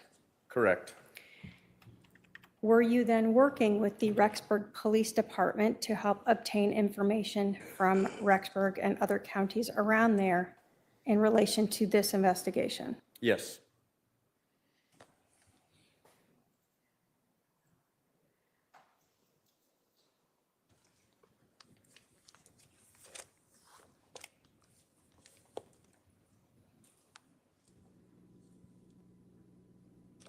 So in any time when you were obtaining search warrants or continuing your investigation, were you pulling in information being provided to you from people such as the DEA LPR reader, Yes. Fremont County LPR readers, Yes. information being obtained by police up in Idaho Yes. from search warrants that they were executing, Yes. as well as search warrants that you executed up there on the Jeep? Correct. Was all of that put together when you were determining whether or not you had information to corroborate what Brandon Boudreaux told you on October 2nd of 2019? Yes. It was a collective effort.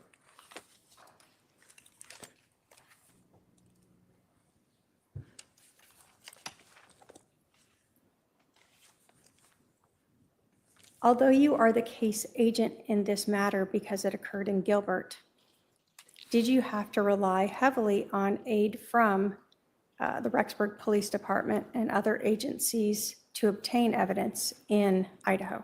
Yes. And are those detectives in a better position to discuss things such as storage units or burner phones that were purchased up there? Yes, they are. Although you are familiar with those and they were all relevant to this investigation, would it be fair to say that since they obtained it, they're in the better position to testify as to it? Absolutely. Thank you. I have no other questions for this witness. Are there any questions for this witness from any member of the jury? If so, please pass those down. I see at least one. We got the second jury question, unless there was any other ones yesterday that I missed, but I know there's been one for sure.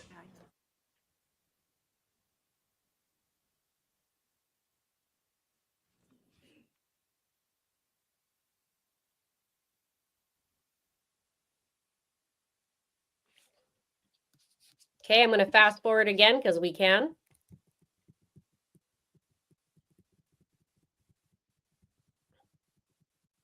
Usual for. Before I ask these, are there any other juror questions? All right. In your experience, is it unusual for witnesses to confuse colors or not remember them accurately? Yes. Do I answer this for you, Your Honor? I'll let the parties follow up on that if they need to. The next question is, were the attempted phone calls to wife recorded during the in-car interview of Brandon on the day of the shooting? I guess, let's clarify, did you record those phone calls? To the second question, yes, those calls were recorded. And were voicemails left explaining the situation? A voicemail was left requesting a response for a call back, not explaining the situation. That was from Brandon. And then I know I later called and left a message explaining my involvement as a detective who wanted to talk to Melanie Boudreaux at the time. And she later responded, and the interview happened the next day. All right, follow up on that question from the defense, or those 3 questions from the defense, No, Your Honor. from the state.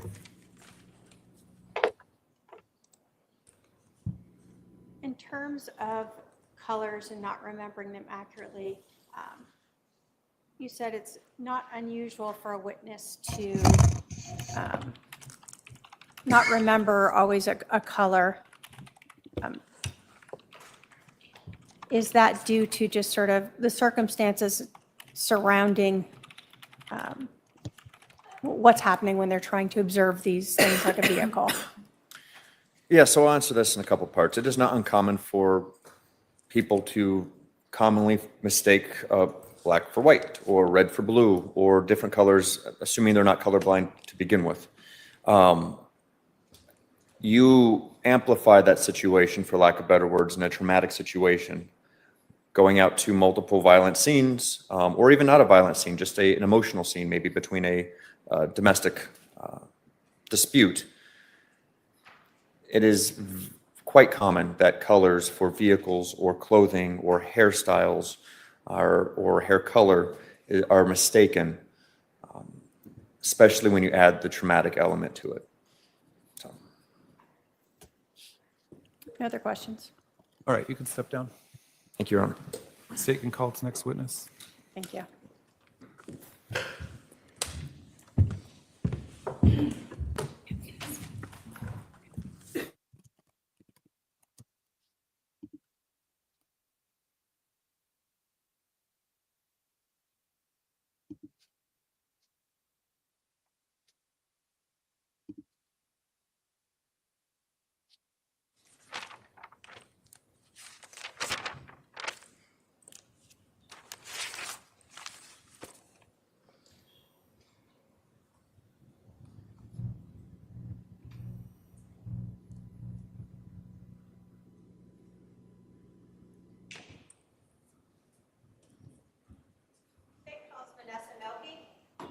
All right, you're going to come right up here in front of my clerk and be sworn in.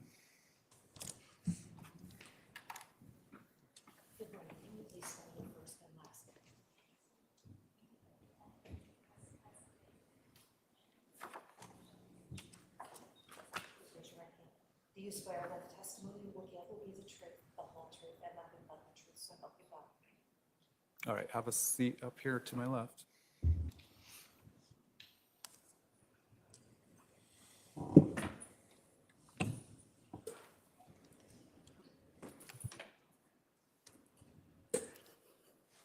Would you please introduce yourself to the jury? My name is Vanessa Milkey. I'm a forensic scientist 3 for the City of Mesa Forensic Services. How long have you worked there? I have been there for over 12 years now.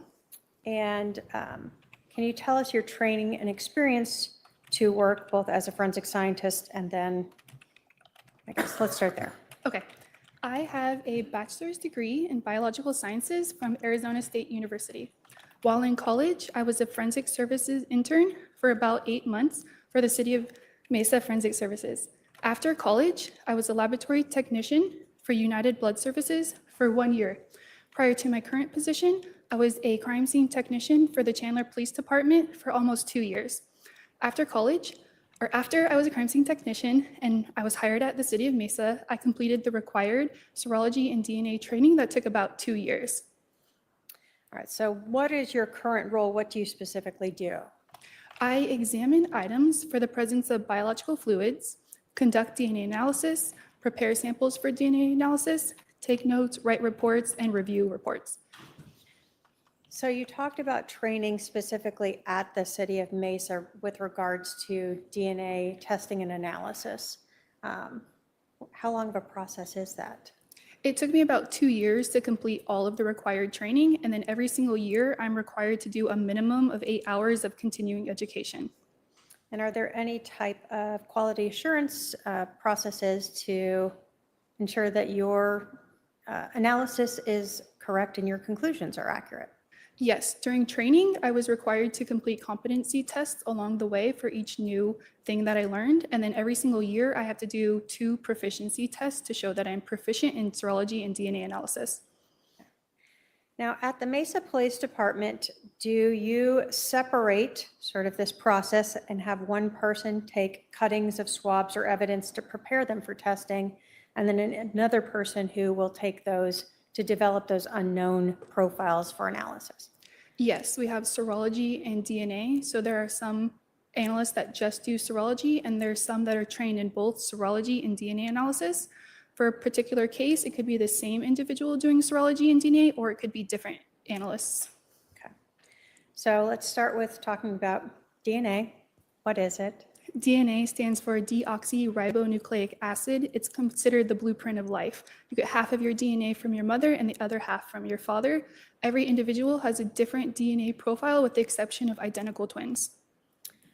When the police are collecting biological evidence from a scene for DNA testing, are there different types of biological evidence that can be used for DNA testing? Yes, the a DNA profile can be generated from hair, semen, saliva, sweat, skin cells, blood. So you talked about skin cells, and if we are talking about swabbing different areas that people touch, if a person touches an item, do they always leave behind DNA? No, not always. It depends on the type of surface. If an individual is wearing gloves, they're not going to leave behind their DNA. Okay. Does the environment also impact potentially your ability to obtain DNA from a swabbed surface that someone touched? Yes, there are different environmental conditions such as heat, moisture, sunlight that can all damage the DNA. And also if there's any type of cleaning products that have been applied, such as bleach. So just because a person touches an item doesn't mean you're going to be able to find the DNA there. That's correct. And then we've been talking about sort of a DNA profile. Can you tell us what that is? Yes, a DNA profile is kind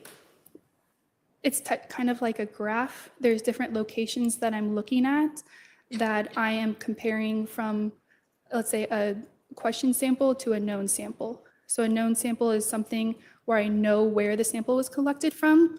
A typical known sample is buccal swabs, which cells are the cells from the inside of your cheek. So I have an expected DNA profile. And an unknown profile would be something from a crime scene where I don't know what the DNA profile is, but I'm going to look at all 23 different locations and I'm going to compare that to my known samples. So when you're creating a DNA profile, do law enforcement agencies generally look at the same locations on the DNA, long strand of DNA?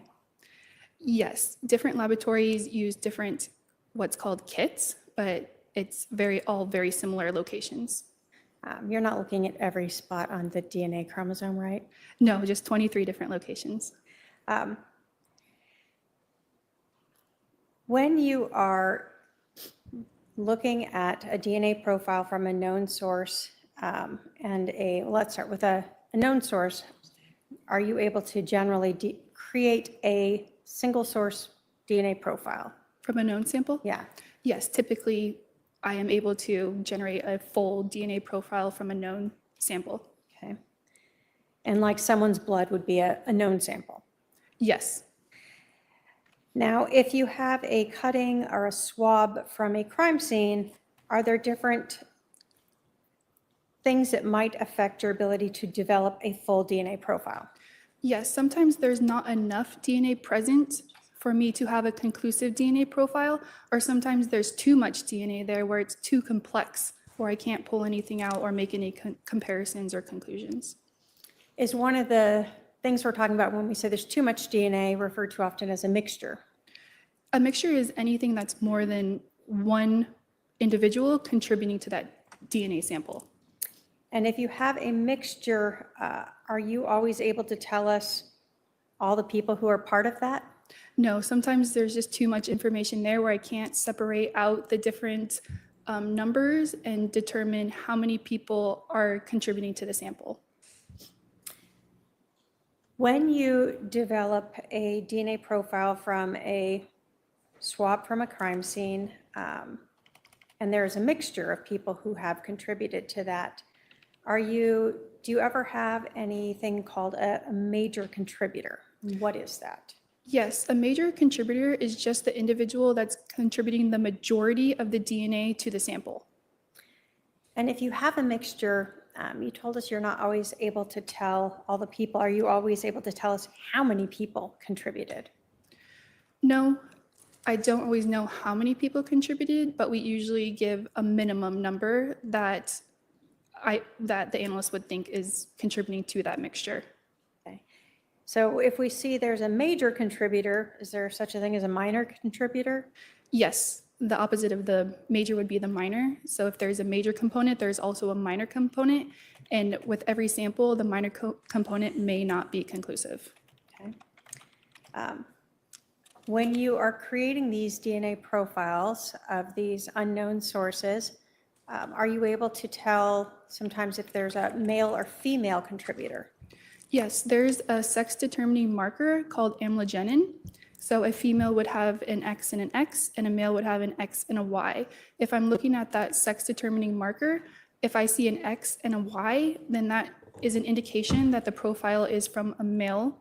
If there's a really big X and a really small Y, that would be an indication that there's a female present and there is also a male present. Because if there's just one male or two males, I would expect the X and the Y to be about the same height.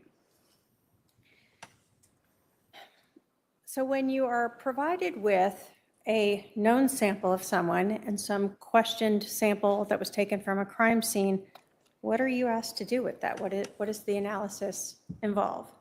The DNA process is a 4-step process. The first step is called extraction, where the cells are broken open and the DNA is released from the cell. The second step is quantitation, where I'm determining how much DNA I have in a sample, if any at all.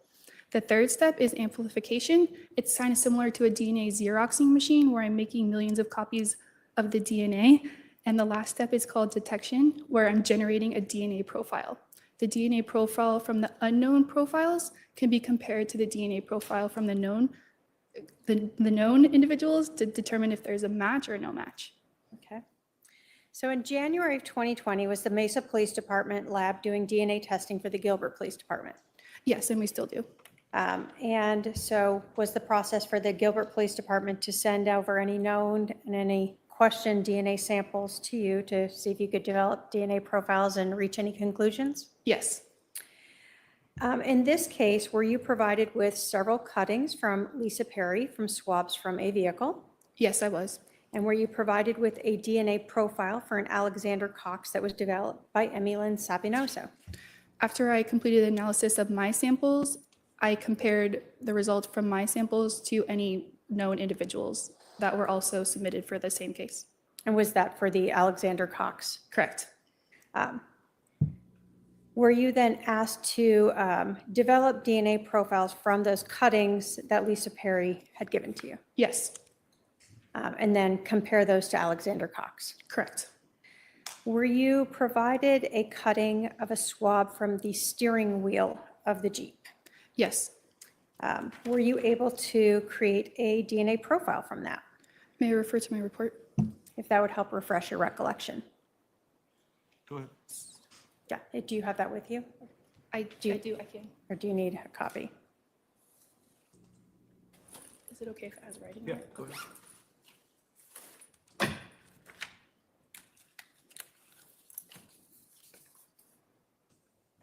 Yes, I was able to generate a DNA profile for this sample. From the steering wheel? Yes. Were you able to determine how many contributors were in, well, let me ask you, was that a mixture? It was a mixture. I have a major conclusive profile and the minor portion is inconclusive. Okay.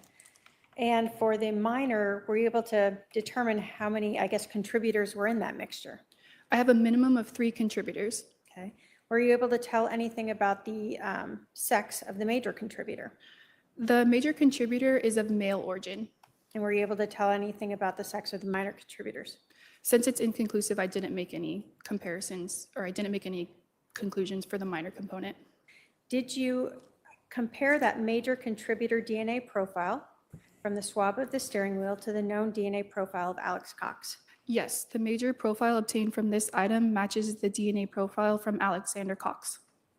Do you have any statistics as to the frequency of that occurrence? Yes. Could you tell us those? May I read from my report? Go ahead. The frequency of occurrence of an unrelated individual in a random population having the same genetic profile as the major DNA profile obtained from this item is approximately 1 in 975 sextillion African Americans, 1 in 111 quintillion Caucasians, and 1 in 344 quintillion Southwestern Hispanics. What is a quintillion? A quintillion is a 1 followed by 18 zeros.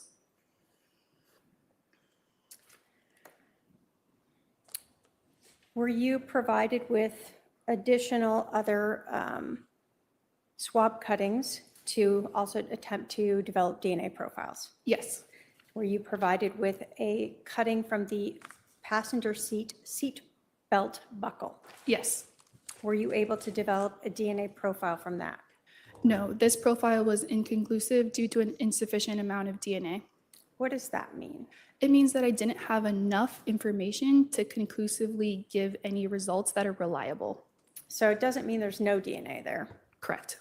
Just means you didn't get enough DNA to do any type of comparison. Yes. Okay. Were you provided with a cutting from Lisa Perry from the swab from the passenger interior door handle? Yes. Were you able to develop a DNA profile for that? No, this was also an inconclusive DNA result. Was there again insufficient DNA? Yes. Were you provided with swabs from the lug nuts from the spare tire of that Jeep vehicle? Yes. Were you able to develop a DNA profile from that? No, this DNA profile was inconclusive due to an insufficient amount of DNA. So again, there's DNA there, correct? Correct. But just not enough of it for you to do any comparisons. Yes. Were you provided with a cutting of the swab from the gear shift of that Jeep? Yes. And were you able to develop a DNA profile from that? Yes, this is a DNA mixture that indicates that there's at least 3 individuals of male and female origin. Did you have a major contributor to that DNA profile? I did not. Were you able to make any determinations as to sex of any of those contributors? Yes, I made a determination that Alexander Cox cannot be eliminated as a contributor to the DNA mixture. What does that mean? That means that when looking at the DNA profile that I generated from the gear shifter, the different numbers that I have on my DNA profile for the gear shifter, the numbers that Alexander Cox has on his DNA profile, he cannot be eliminated from my conclusive locations. So for example, if he has, let's say, a 7 and an 8 at one location, the DNA profile that I generated from the gear shifter also has those same numbers. So there's not a difference in the profile from the gear shifter and the profile from Alexander Cox. Now, so for the gear shift, you can't eliminate him because there's no inconsistencies in those profiles. There's just not enough information for you to make that conclusion? Yes, there's no inconsistencies between the two. Thank you. Were you provided with cuttings from the swab from Lisa Perry from the driver's side seatbelt buckle? Yes. Were you able to develop a DNA profile from that? Yes, the major DNA profile from this item matches the DNA profile from Alexander Cox. So was that a mixture then? It is a mixture. The minor is inconclusive and the major is conclusive. So the major was the DNA profile that you compared then to Alex Cox? The major profile that I obtained matches Alexander Cox, correct? And did you have statistics for the frequency of occurrence for this match from the driver's side seat belt buckle when you compared that DNA profile to Alexander Cox? Yes, the frequency of occurrence of an unrelated individual in a random population having the same genetic profile as the major DNA profile obtained from this item is approximately 1 in 123 nonillion African Americans, 1 in 715 septillion Caucasians, and 1 in 2.78 octillion Southwestern Hispanics. Septillion. I think that's a different number. What is that? Septillion is a 1 followed by 24 zeros. So a higher frequency even than the other match. Yes. So in this case, 2 of the swabs that you tested, both the steering wheel itself and the driver's side seat belt buckle, had major contributors where the DNA profile from those 2 items matched the DNA profile of Alexander Cox. Yes. Did that conclude your involvement in comparing these swabs to the known sample of Alexander Cox? It did. Thank you. The state has no other questions. Cross? No questions, Your Honor. Any questions for this witness from any member of the jury? I don't see any. All right, thank you. You can step down. Thank you. All right, let's recess for lunch. Can we resume at 1:15, everyone? Yes. Okay. We'll resume at 1:15. Please remember the admonition. All rise for the jury.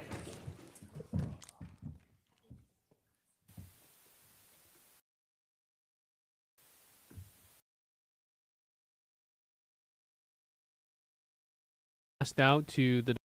You can see Colby Ryan, the back of his head there, wearing the gray suit. Lori Daybell's son, his only surviving son, adult child, watching on. Not sure if she knows, but that is actually a really good shot of him in the gallery as they all prepare for the lunch recess. Brandon Boudreaux there as well. No longer present. After a sidebar, I marked Exhibit 202, Defense Exhibit 202. This is base stamps 2714. The purpose for that is just for appeal purposes on, so the substance is there for the record as to why I denied the defendant going into this in much detail with that particular witness. So just for the record, that will not be provided to the jury when they deliberate. All right, anything else? No, Your Honor. Anything from the defense? There's a draft of final instructions there. Please take a look at those when you get a chance. All right, we'll be at recess till 1:15. Thank you.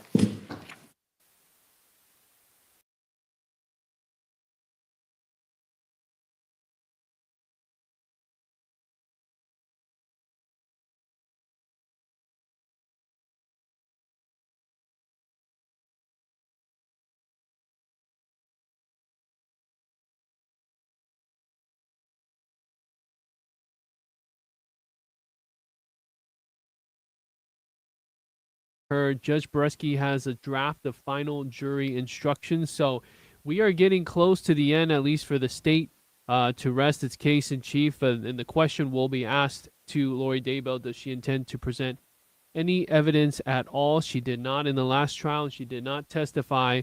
Let's get right to it, though. We have our expert panel ready to go.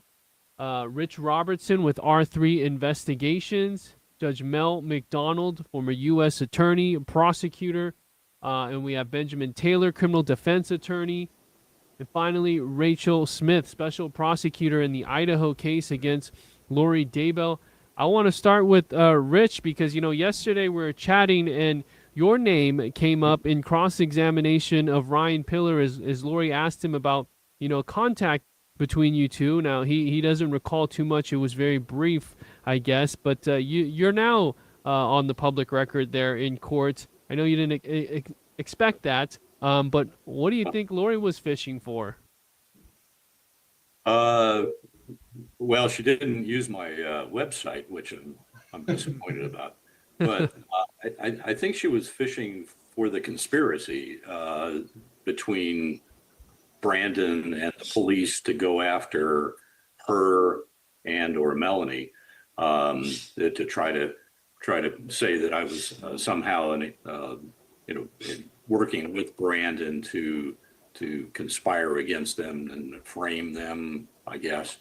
That's the only thing I can figure. She wasn't very clear about it, and she didn't get very far with it because the judge decided that I was not relevant, which a lot of people believe to be true. So.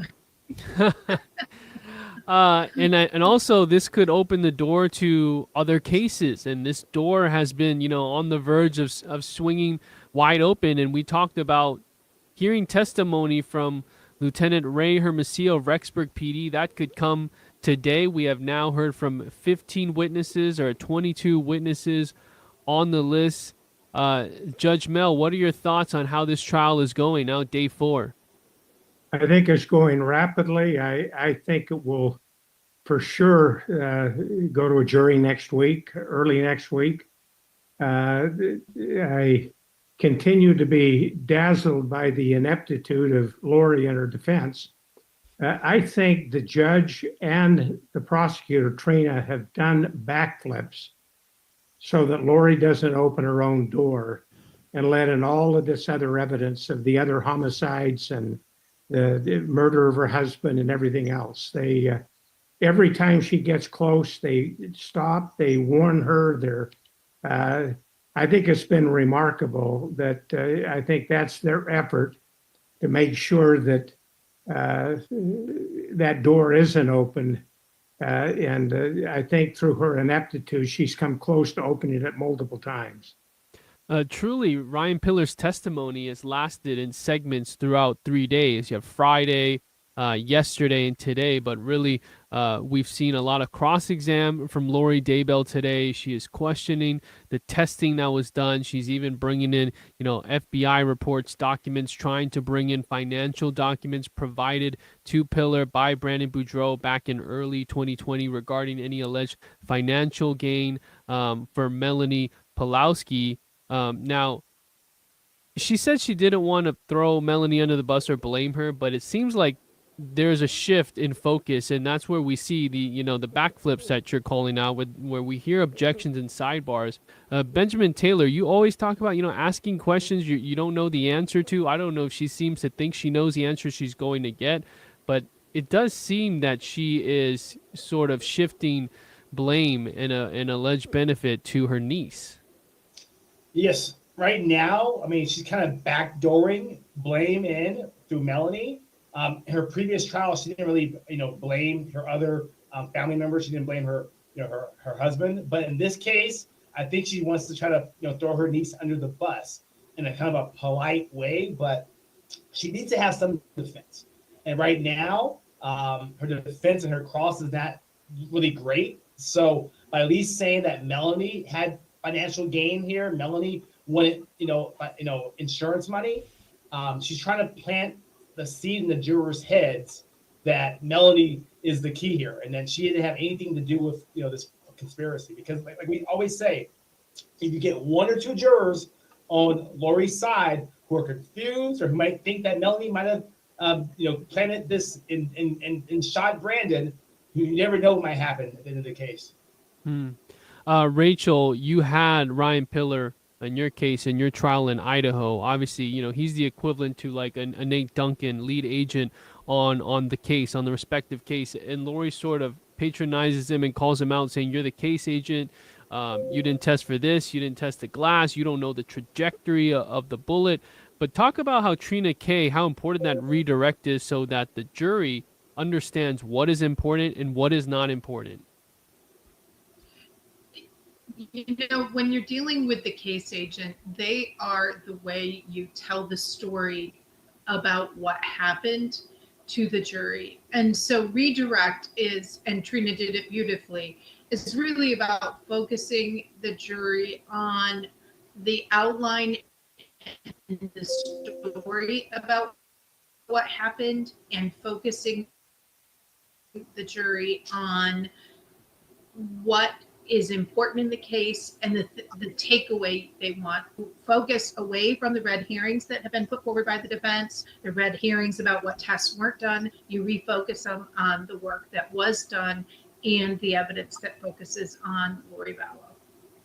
And we just had our 15th witness, Vanessa Milkey with Mesa PD and Forensic Services, that basically confirms Alex Cox is the major contributor of DNA, specifically a swab from the Jeep steering wheel. There's been a lot of focus on the Jeep, but now we really are getting clear answers on DNA here. Rich, you did a lot of research on the Jeep as well, but this is not a surprise to us, but I would assume that for the jury, really putting 2 and 2 together, that Alex is the main driver in the Jeep. He's the alleged hitman here. DNA always so interesting to hear about. Yeah, jurors love forensic stuff. They watch the CSI shows and they just eat that stuff up, even though they probably could not repeat anything that forensic expert testified to. The bottom line that they got from it was that Alex Cox was in that Jeep. And that kind of picks up where Benjamin is talking about, is Lori's trying to plant this seed of doubt that maybe it was Melanie. But unfortunately for her, both things can be true. The jurors could conclude that Lori was absolutely involved in what she's alleged to, and Melanie could have been involved.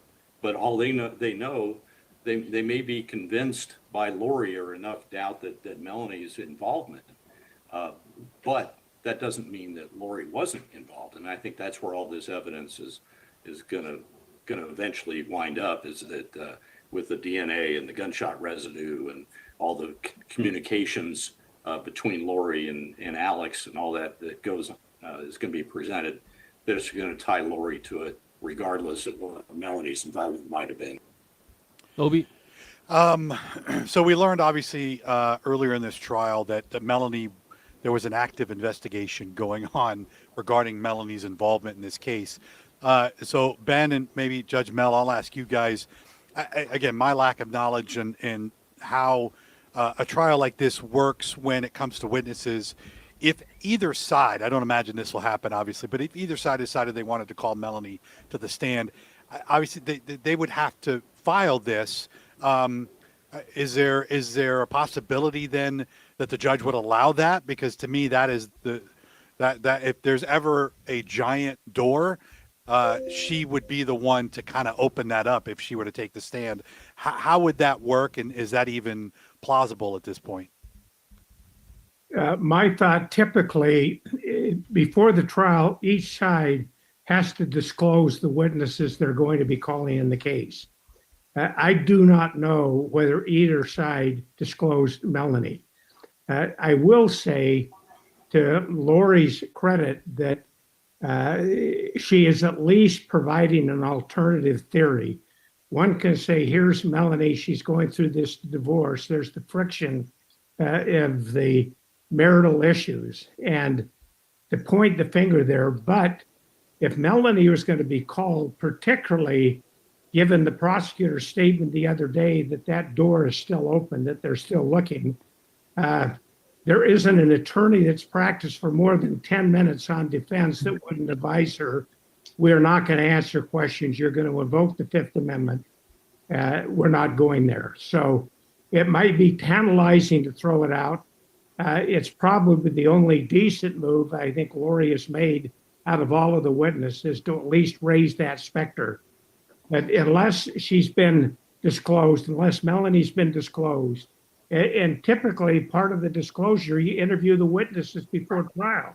Mm-hmm. So I don't know whether that's happened, but I think if she's not on that witness list, if she hasn't been disclosed, I don't see it happening. Yeah, from what we know, she's not on the list, and as we heard, an open investigation that's still active by Gilbert PD.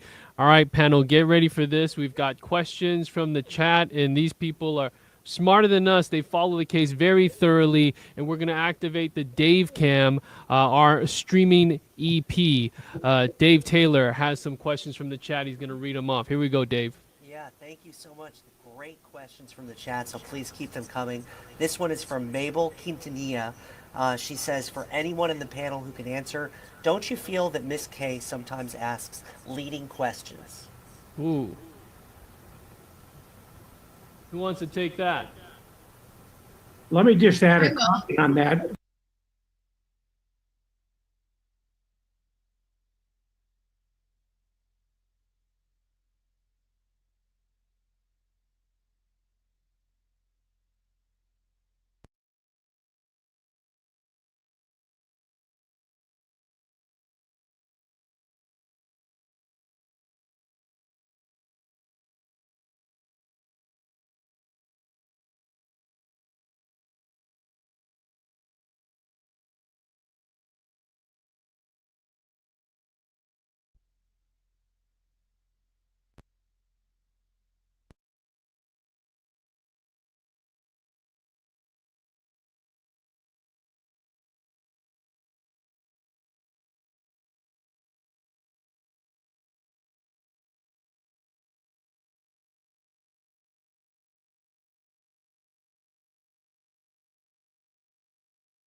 reboot. Shout out to Glenn, our director, getting us rebooted. Dave Cam crashed the stream, but let's take the Dave Cam back and let's get to that question. And then I think it was Judge Mel and Rachel Smith who were going to answer it. Dave, take it away.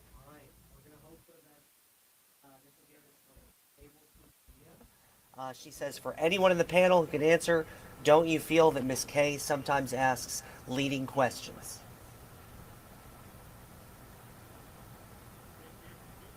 Answer I made before you had the technical difficulties. Yeah. Yeah. Go for it.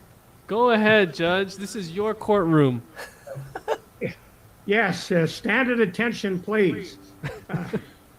The court is speaking. No, I am not at all troubled by the leading questions. It only becomes an issue if the other side objects. Lori, being a rock star defense attorney, doesn't realize when an a question is leading or not. I don't see any prejudice coming by the questions, and it does move the case along. You can focus right in the area that you're going. So that's a point where a defense attorney, if they're leading witnesses, as Benjamin would do, he would be jumping up and objecting. But Lori's not doing it. She didn't go to the same law school as Benjamin, so she doesn't know that. Yep. So I'm not. Benjamin, getting your flowers from Judge Mel. Yeah, I appreciate that. I mean, love to be in the courtroom with you, Judge Mel. Yeah, I mean, ultimately, when you see this, right, it makes me kind of cringe too, because I'm like, object, right? Because you have to object, and sometimes you just object just to throw out the prosecutor, even if there's no need to object, because of the prosecutor's in a nice little flow. So, yes, not knowing, the law here, not knowing what to do. I think, I mean, the prosecutors, that's definitely asking a couple leading questions, but Lori needs to object. And it just shows the jurors, too, that you're fighting for yourself. You're fighting for the case when you stand up and object. And I know that Trina K has objected, as sometimes the door is very close to being open, and that can throw off the pacing when Lori thinks she's getting somewhere. And it's almost like, does she want to do this with the way of questioning? Does she want to have that door open? And as we've seen, Judge Boreski and Trina K have sort of kept this within the guardrails. But sometimes we have these, 5 to 10 to 15 minute sidebars. Rachel, what do you think of the flow of the case? It doesn't seem that Lori has too many opportunities that she sees to make objections.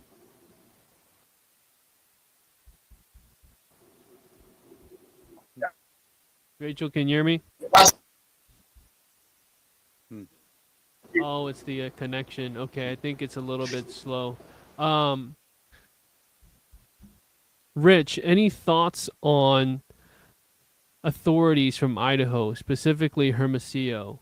Because we asked this in our poll question, if this will, be swung right open. He had a lot of interaction and collaboration, Hermosillo did, with authorities in Arizona here. Obviously, we know about the Jeep, but this is a guy who, investigated the scene where 2 kids were found dead on Chad Daybell's property as well. Yeah, I don't know that much about his role. Wasn't following it that closely on each of these people's roles and things, but there was so much collaboration between these multiple agencies. That's a hallmark of this case. The local police in Rexburg and Phoenix and Chandler and Gilbert and Hawaii and frankly in American Fork, Utah, and the FBI. I mean, there was multiple agencies and they're all collaborating, and everybody brings something to each of these cases. So yeah, we have the poll question up right now. Let's take that one more time. Thank you. Will Lori Vallow Daybell fully, quote, open the door to prior murder convictions when law enforcement from Idaho or FBI testify? Right now, 51% say yes, she's bound to. 12% say no, she will stop herself. 37% say Judge Boreski will help give her another final warning. You can see that this is Dave's account. So Dave is one of the 37%. Nearly 1,000 votes. Let's take Dave Cam again. We have more questions. Yes, more questions. And this one plays off of it from Tina Butcher. Can you ask the experts why Lori is continually warned about opening the door, but not having the door opened? How many warnings do you think it will actually take?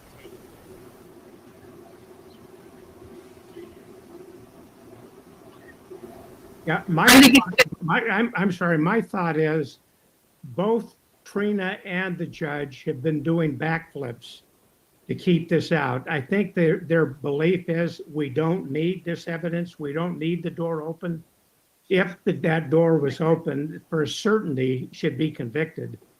And quite frankly, I don't think unless she absolutely kicks the door open, I think they're going to continue to warn her. I think they've both shown patience, but I think the collective judgment is they don't want to see that door open, because once that's open and the killing of Charles Vallow and the murder of the two kids and Chad's wife, it's over. Go ahead, Rachel. No, I agree with Judge Mel. It is very clear when Trina, the prosecutor, withdrew the 404B motion, that tells us she really thinks she's got a good enough case that she doesn't need it. She wants to keep it real narrow, real focused, and the judge has honored that decision and is going to really do everything he can. What will happen is if Lori stands up there again and says, I'm a good person, I'm all about love, I would never hurt anybody, I would never kill anybody, I had no motive to do it, I think that's what it's going to take. Lori to just repeat and go further than she did in her opening. And so I think the judge and Trina K are going to bend over backwards to avoid it, because they really just want to keep it about Brandon and keep the case clean. Benjamin, can you take us through the differences between 404B and 405? You know, we're not experts here, but these are terms that were brought up a lot regarding character evidence, but the little nuances there, you know, when we talk about these two numbers.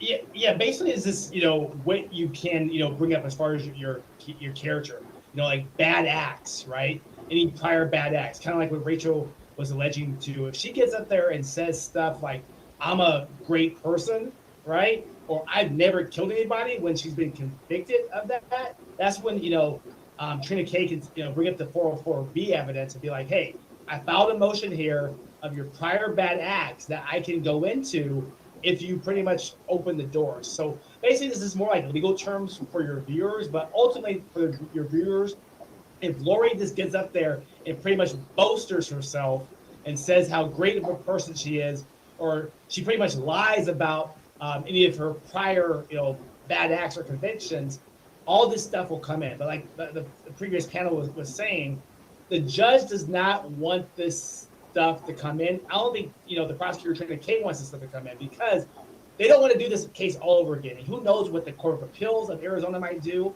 or the Arizona Supreme Court might do, if evidence was let in and the Supreme Court sides with, hey, you know what? Judge Boudreaux or Trina K shouldn't have gone there of letting this evidence in, and we have to do this trial all over again. And the conviction is overturned if she is convicted based upon some technical evidence of 404 or 405B evidence. We've already today, we've seen quite a few sidebars. I'd love to know, Rachel or Ben, do you think the jury picks up on this? What do they take from this? Is this something that should be of concern for either side? I've never sat on a jury long enough to even get to this point, but clearly it's a distraction in a way, because there's white noise in the courtroom. Everybody's just kind of sitting there, and then you have basically both parties and the judge on headphones. I wonder though, do you think the jury picks up on any of the sidebars, whether it's at the bench or here in Arizona with headphones? Does it make a difference, and should either side be wary or take that into consideration as they move forward? From my point of view, as a prosecutor, especially with a pro se person, I'm very worried about sidebars because I don't want anybody to think the person's being treated unfairly. Jurors do pay attention. They got nothing else to look at. So they do pay attention to sidebars. They do pay attention to the timing of sidebars. I've talked to several jurors. They know something's going on. They usually know it's something that somebody doesn't want them to hear. And most of the time they can put it aside, but if it's too much of a pattern, the worry becomes, are they going to hold it against one side or the other? So if you notice, a lot of these sidebars have been starting to come from the judge himself. And I think he's very aware of how a jury could see too many objections from the state. So yes, jurors pay attention to it. Yes, it can have an impact if it goes too far. But in this particular case, in my view, Lori is just doing such a bad job. They're going to know she's messing it up. Benjamin may have a different point of view, but No, Rachel's 100% right. I mean, jurors are paying attention to every single thing that's going on in the courtroom, especially Lori Daybell, because she's the defendant/attorney in the courtroom. So at least one juror has eyes on her at all times. So even though there's white noise there, I mean, you can read lips, and the jurors are focused on Lori's lips or the prosecutor's lips, even when they approach the bench, and the judge's lips. So even though the white noise is there, if Lori's talking loud and they can overhear her, I mean, and they see her facial expressions and she looks, frustrated, the white noise doesn't block out her facial expression. So the jurors are definitely watching her and how she's acting when she's at the bench. I think they're watching all of it because the body language is what the jurors see. And I think they're looking at the judge to see how angry he is at Lori, for example. And I think the judge is being very, very careful to not portray some bias in his facial expressions and his body language, even though he's trying to control Lori at the same time.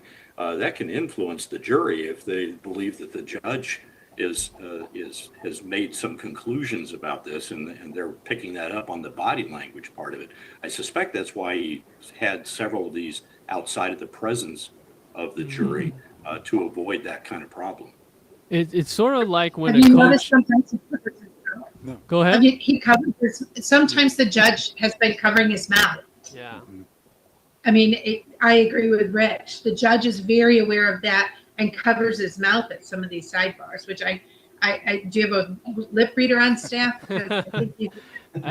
It's like when a coach has to call timeout, and sort of get things under control. And, he's not coaching Lori, but obviously, you talked about this with me in the past, Rachel, having these cases with a pro se defendant is even harder than dealing with, a normal defense attorney, because they have the law experience, they know what they're doing, but this is someone who now has become a liability in the courtroom, and the jury's not just watching body language, but mannerisms and how she can come off as condescending to a witness like Ryan Pillar, the case agent, handled himself great. We want to listen to bite one here when we talk about the shooting at the Tesla and cross-exam. So is it not in your protocol to preserve evidence, It's in our protocol to preserve evidence. but not in this case? In this case, I made the decision not to maintain custody of that Tesla.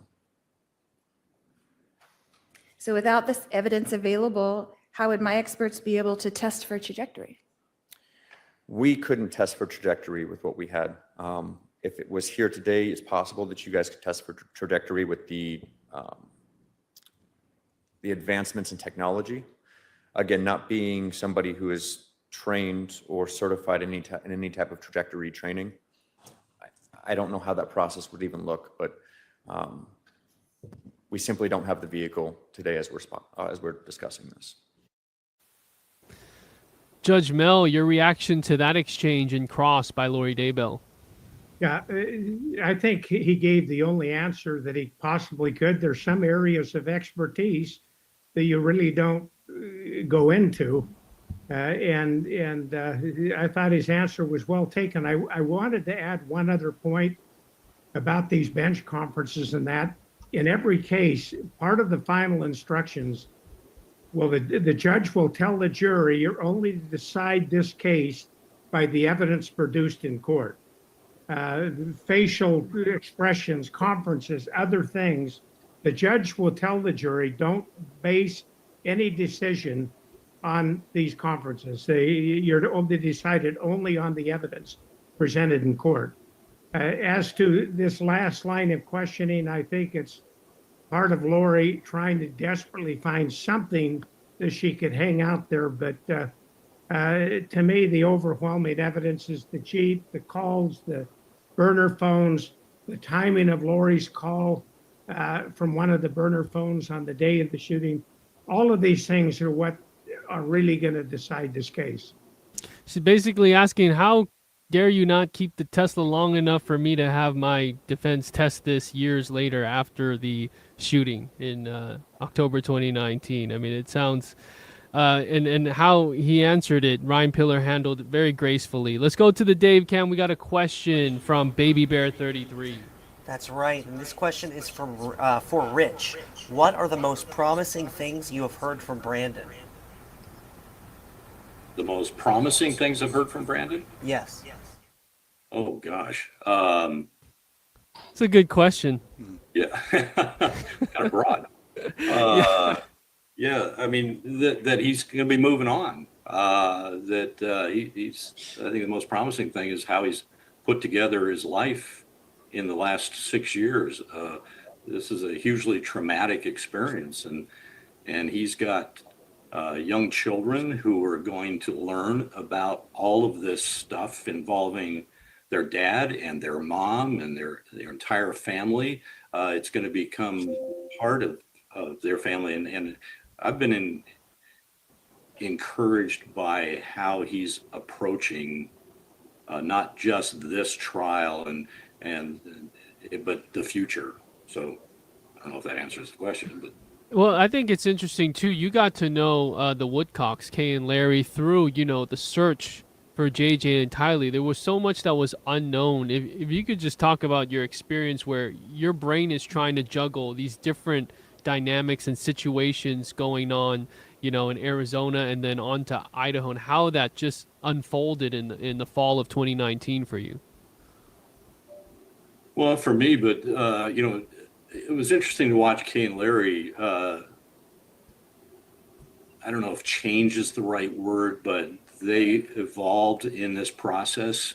They were not public figures before all this, and had virtually no involvement in the criminal justice system. They had, and yet, as this progressed and as it started, you kind of watched them go through almost these 7 stages of grief where they were angry and sad and they went through all of it and in public and became the voices for these kids and even Tammy.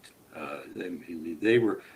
Kay was the person who put a human face on all of these victims, and so she didn't ask for any of this clearly, but it was interesting to watch and see how they handled it and how they evolved, and when they weren't on camera, the pain that they were going through was very, very difficult. It caused Larry to have health problems but it's a huge emotional roller coaster. I mean, the day the kids were found, awful. I think he or she agrees back there. Rich, and you as a former journalist, we talked about it with Kay. It's not easy to get people to talk on camera about something that is complex, that's in the process of being investigated, but they really came out and advocated, talked to all the media outlets they had to get awareness to this case. That is most of the time the first battle, is getting people to share their story on camera for not just television viewers, but the internet, people there to see as well. And Rachel Smith, you had these 2 witnesses, Kay and Brandon, is the first witnesses in trial. Just if you could take us through that strategy from the team in Idaho and how that was important to lay the foundation for the jury. These are the people that were directly impacted. Both for the prosecutors helping a jury see the whole story to understand the truth about what happened, you really need, to use Rich's phrase, you really need to have them have a face to it. And in Idaho, Brandon and Kay provided the face for those who were taken. They provided the evidence and the factual background of what these people were like, who was taken, and they provided the story about the relationship that your victims had to the defendant. So it is essential to start your case in a way that tells the jury the story of what was what happened, who was taken, how they were taken, and to begin to help them to understand and want to hold the defendant accountable. No one could listen to Brandon testify because we're focused on what physically happened to him, but you got to remember his kids played with JJ. Mm-hmm. His kids knew Tylee. Tylee at times babysat them. He knew these children. They were part of his family. And so it is a vivid moment watching him have to testify. And he provided the identity of the technical term and the technical identification of both JJ and Tylee to the jury in Idaho. Kay is the face of the investigation. She provided the background and the context. So to use Rich's phrase, it is essential that the jury have a face on who was taken. And Brandon and Kay were brave enough to do that. Last question from the chat. Dave Cam, we have one for Benjamin. Missy Zarevna, she wants to know what you think about the relationship between Lori and her advisory council. Do you think they're advising her to open the door? Well, that's a great question from the audience. And the advisory council there, that's what their job is, to advise. They have no other power in the courtroom. They can't get up and start arguing or testifying or doing cross-examination. So yes, they're advising her right now during the lunch break. Hey, Lori, do not ask this question, because if you ask this question or these couple of questions, you're opening the door. So as an advisory council, and I've been one before in the past, you are definitely telling the pro per client who's representing themselves, do not go here. Whether or not Lori takes that advice, we'll see. It'll be up to her. But the advisory councils are full-fledged licensed Arizona attorneys, and they know what to do, come be it. And one little side bit right here too is, if Lori decides to say, hey, you know what? I want to call a timeout. I want to sit down. Her advisory council's job is to stand up and start doing the case. So they always have to be ready no matter what happens. So Lori can say, I don't want to do this anymore. Advisory council, take over for me. And that could happen in the middle of the trial if Lori decides to do that. Following up with that, Benjamin, what was the biggest challenge for you as advisory counsel for a pro per defendant, especially when you had other cases you were juggling? I think we're seeing sort of that maybe mental wear and tear on the advisory council here. They're here all day, they're with her, going through the challenges that she's going through with her, but you've also got a job to do outside of the courtroom with other cases. Yes, Justin, the most frustrating part is having them listen to you. And that's why they're representing themselves, because they haven't listened to any attorneys in the past. And pretty much any type of case, when a person is representing themselves, the judge is going to appoint somebody to be the advisory counsel. So a lot of times you're there not by choice, but because the judge said, we need you there to assist, because the judge doesn't want this case to be overturned because Lori said, hey, I didn't know the law, or I had nobody there to help. But the hardest part, Justin, is always getting the client to listen to you, because they always think sometimes they know more than you, the attorney.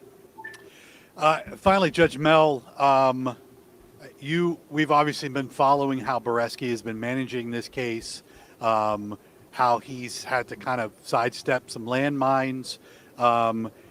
Overall, though, if you were to kind of put a review on his ability to not only handle a case where you have a pro se defendant, as I'm sure that there's been plenty of those in his courtroom, but the high profile nature of this case, we are so, as you can see here with the people online. We're so fascinated with the judicial system, a number of other high-profile cases happening now. But as it pertains to Arizona, how do you think he's done? And are we learning anything from these two trials when you're dealing with a defendant who is notorious or as notorious as Lori Daybell?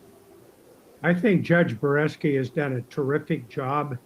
When you stop and look at this case, there's a reason why it's captivated the headlines in Arizona, throughout the United States, and even overseas. You have in life a very attractive woman who was the mother, who had some marriages, raised children, a father that had 7 children, seemingly normal, happy people. And you have crimes that arise from them that are so mind-boggling. Who would kill their children? Who would dismember one of the children? Who would kill the mother of your 7 children? Who would kill the father of these others? It is so indescribable. And the attention is so riveting. I mean, the fact that we have these meetings every day, there's vast interest in the community. Judge Boreski realizes that, and I think he's taken firm control. When Lori got out of hand, he threw her out of the courtroom, and I think the advisory council made it clear that you may end up trying this case from the jury room because you may not get in if you don't shape up. He's doing it and handling it the way that it should. Over my career on the bench, I had some extremely high-profile cases, and you're always conscious to make sure don't commit error, keep control of the case, and I think he's doing that. All right. Our panel of experts, thank you guys so much, and we'll see what happens today, getting on to witness number 16 out of 22. We'll see if we get all of those witnesses, but we will see you tomorrow, same time at the lunch recess. Appreciate you all. Thank you. All right. 1:14 right now, about a minute away from court back in session in real time, and you all will be getting that stream on the 30-minute delay around 1:45 or so. We'll see about that. But like we said, another witness about to take the stand, a lot of law enforcement, and we... Okay, so we are on the lunch break. Like we said, you can see on the bottom here, it says on lunch until 1:15. 1:45 will be the 30-minute delay.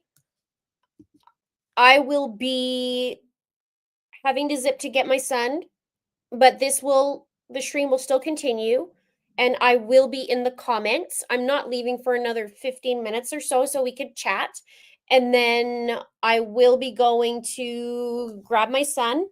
And then, like I said, while I'm waiting, I will be in the chat, come back, and then we'll start.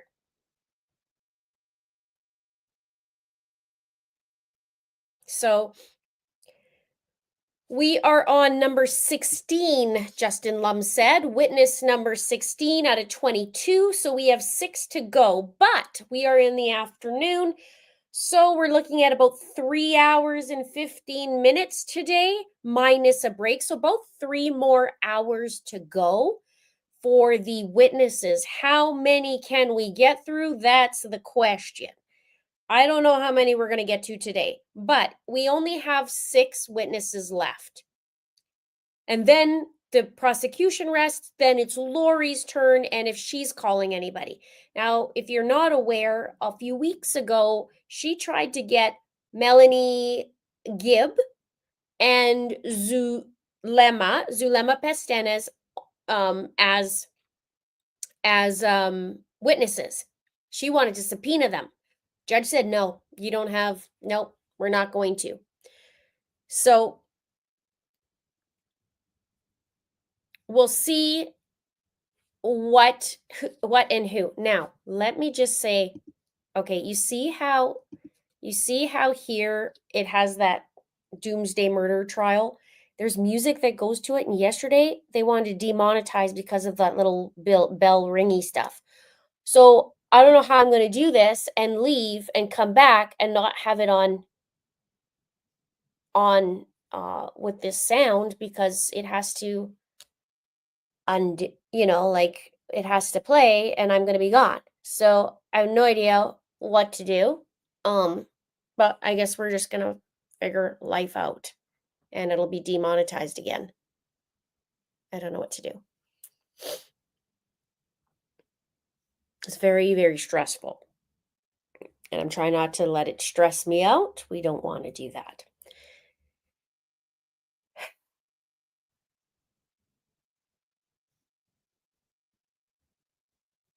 So I can mute it. I'm muting it right now. The problem is when I leave, I need it to be unmuted. So when it starts, you guys can watch it.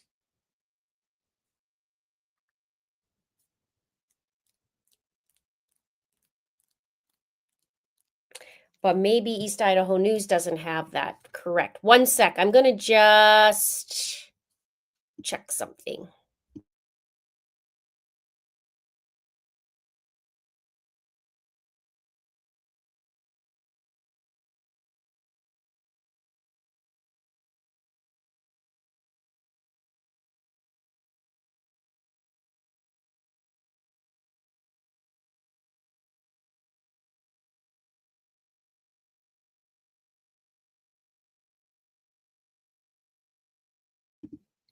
Okay, problem solved, potentially.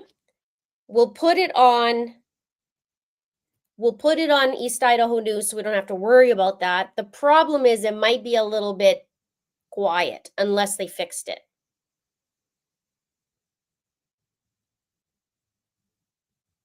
Jack wants to know if I'm leaving a cardboard cutout this time.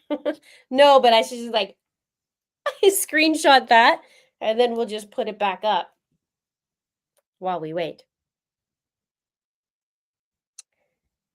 There are other creators that leave and work their stream from their cell phones. The problem is I use a program on my computer and I've tried to connect in here and it doesn't work. So we're going to remove this. We're going to add East Idaho News and hopefully they fix the sound because it was quite low this morning and East Idaho News doesn't typically not like that. So worst case, it'll be like a half an hour tops. Even if they don't start on time, it'll be a half an hour tops. It'll be a little bit lighter, but let's just try. Why not, right? We don't want me to be demonetized. That's no fun.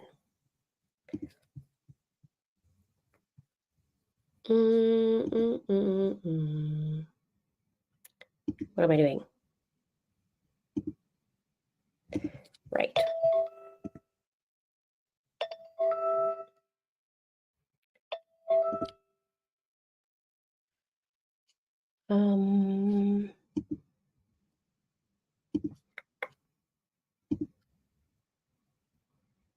Okay, that's live. There we go.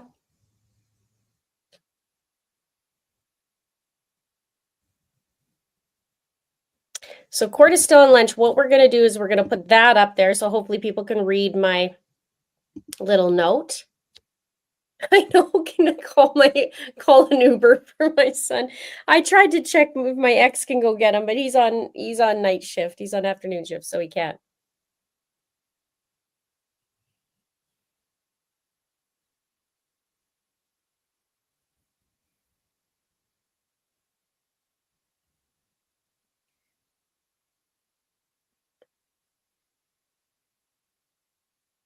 Demonetized. Lori demonetized it.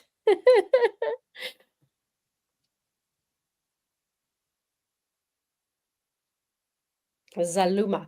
So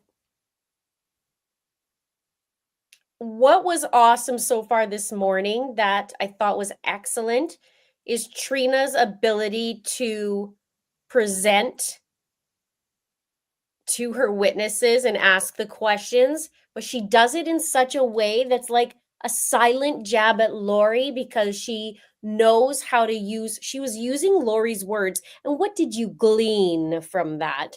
So she's kind of poking at Lori a little bit without it being obvious, you know?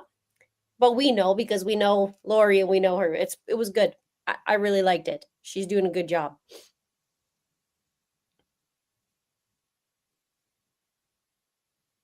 Trina is super sharp. She did a great job. So it's interesting because Lori was walking back to her desk, and I thought, that's weird. She's not even looking at her. But then she waited just as Trina got up and then said, sidebar, Your Honor. So she is jabbing at Trina as well. She's doing it in different ways to inconvenience her. It's very interesting to watch. I find it fascinating that way.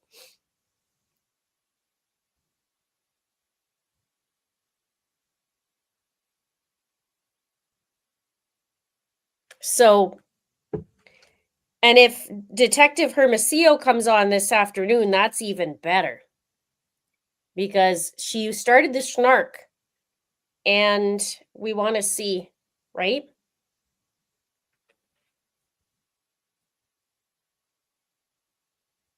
Remember that yesterday she was asking about that was today or yesterday? The days are getting.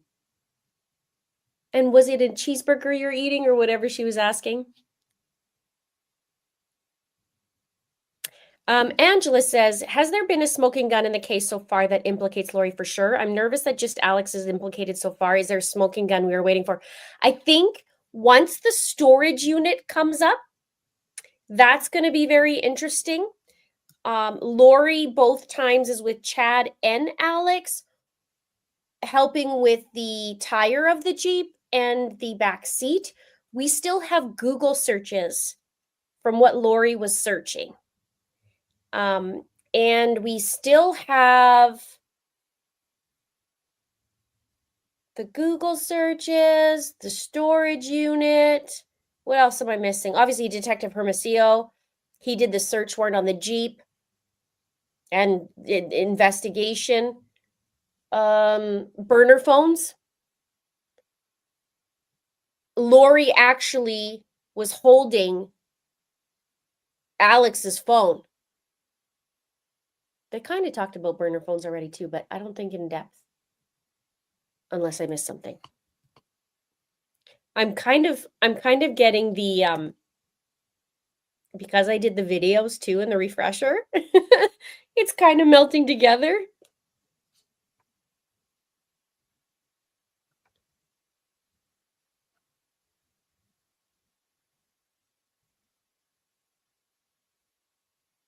The phone pings, yes. So what happened was, this is the interesting, if you don't know. They go and get a burner phone. Alex goes and buys one from Walmart. Lori keeps Alex's phone with her, but the dummy brings it with her to the temple. Alex's regular phone. Pings are going all over the place for Alex. In fact, if you guys wanted to watch, let me get you the timeline video that I did.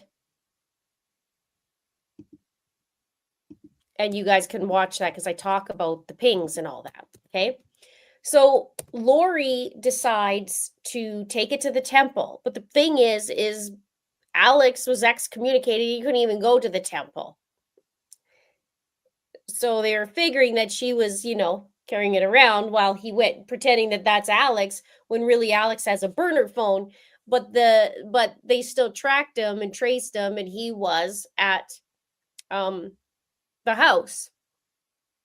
Meanwhile, Alex is talking to Chad Daybell or Daybell and talking to Lori Vallow, and Melanie Boudreaux was also part of this interesting thing. So we got the phone pings. We have Lori's Google searches, Googling shootings in Arizona and a few other things. She YouTubed how to take the Jeep seat out of a Jeep. She YouTubed it. So she needed a little tutorial on that. There's lots to go. So what I love about this, if we are in the last sixth, Trina's bringing it at home, right? She put the other stuff there. Yeah, but now let's just bring it on home. And then she's going to go, she'll amp up too, because I love how she just goes, so the colors, would you say would be just dark? Yep. And he said it was dark too. Yeah. Okay. Right? She just brings it down into just one sentence.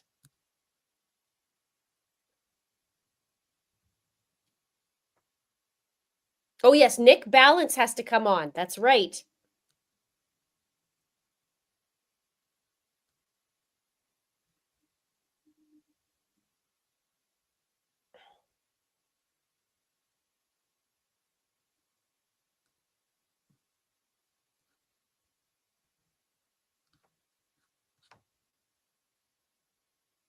Okay, so I need to do one thing here. Let's just see.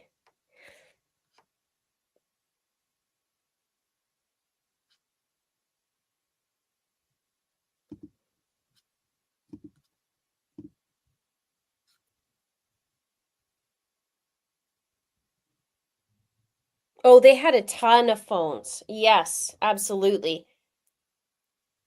All right, so I am going to go zip to grab my child. It looks like in 15 or 17 minutes they're going to start. So this is on. I'm going to make sure you have the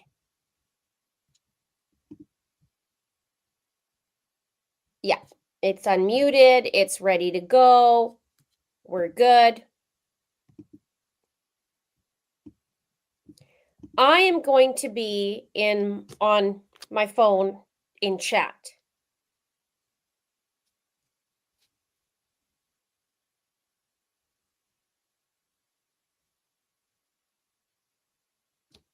And then we'll go from there, okay? Okay, you guys are the very, very best. Don't stick around. I'll be in chat in about 10 minutes or so. And we'll go from there. See you in a minute.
Who's the state going to call next?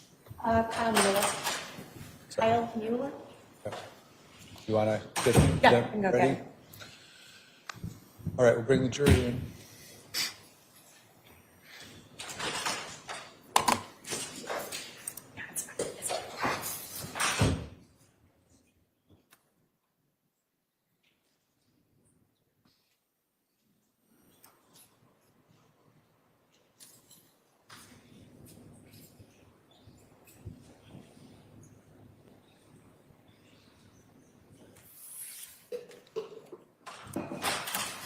All rise for the jury.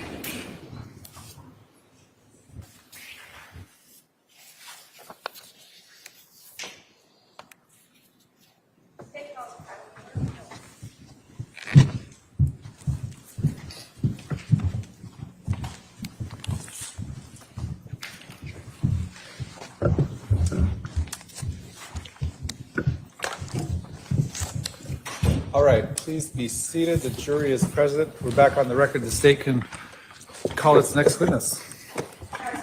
State calls Kyle Mueller. All right, sir, come on up. Stand in front of my clerk here and be sworn in. Can you please spell your first name? Raise your right hand. Do you swear that the testimony you will give is the truth, the whole truth, and nothing but the truth? So help you God. All right, you're gonna go up this ramp. Have a seat to my left.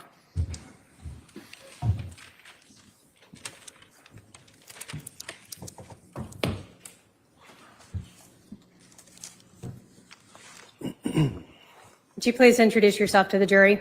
Sure. My name is Kyle Mueller. I'm a forensic scientist section supervisor with the City of Phoenix Police Department Crime Lab How long have you worked for the City of Phoenix Crime Lab? for about 24 years now. And can you tell us the different duties you have done over those 24 years?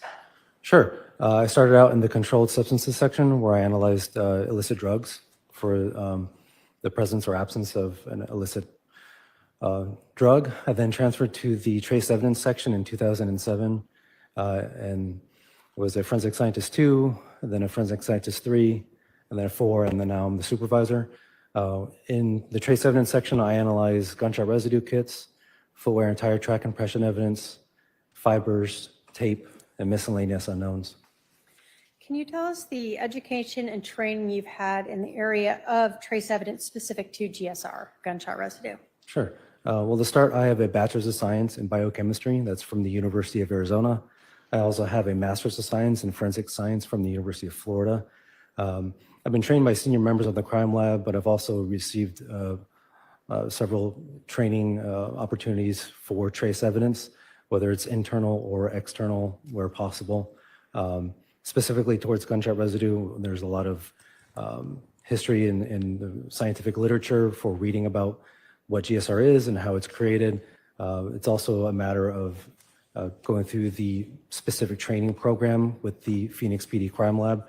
So I went through that, and I'm also proficiency tested on a yearly basis. Can you tell us how long was that training at the City of Phoenix to work in the trace area? Well, the training is ongoing, but so each subdiscipline in trace evidence, you need to go through the training program and then become competent in that subdiscipline. So, and for specifically, excuse me, for gunshot residue, it was about 6 to 8 months. And then you said you have ongoing proficiency training. Can you tell us what you mean by that? Sure. Every year, I receive a proficiency test to verify that I'm valid or competent in analyzing gunshot residue. Well, let's start with then, what is gunshot residue? Sure. Gunshot residue, or GSR for short, are small metallic particles that are formed from the discharge of a firearm. So when someone shoots a gun, these small particles are made up of the elements of lead, antimony, and barium that are from the primer paste inside the bottom of a cartridge casing.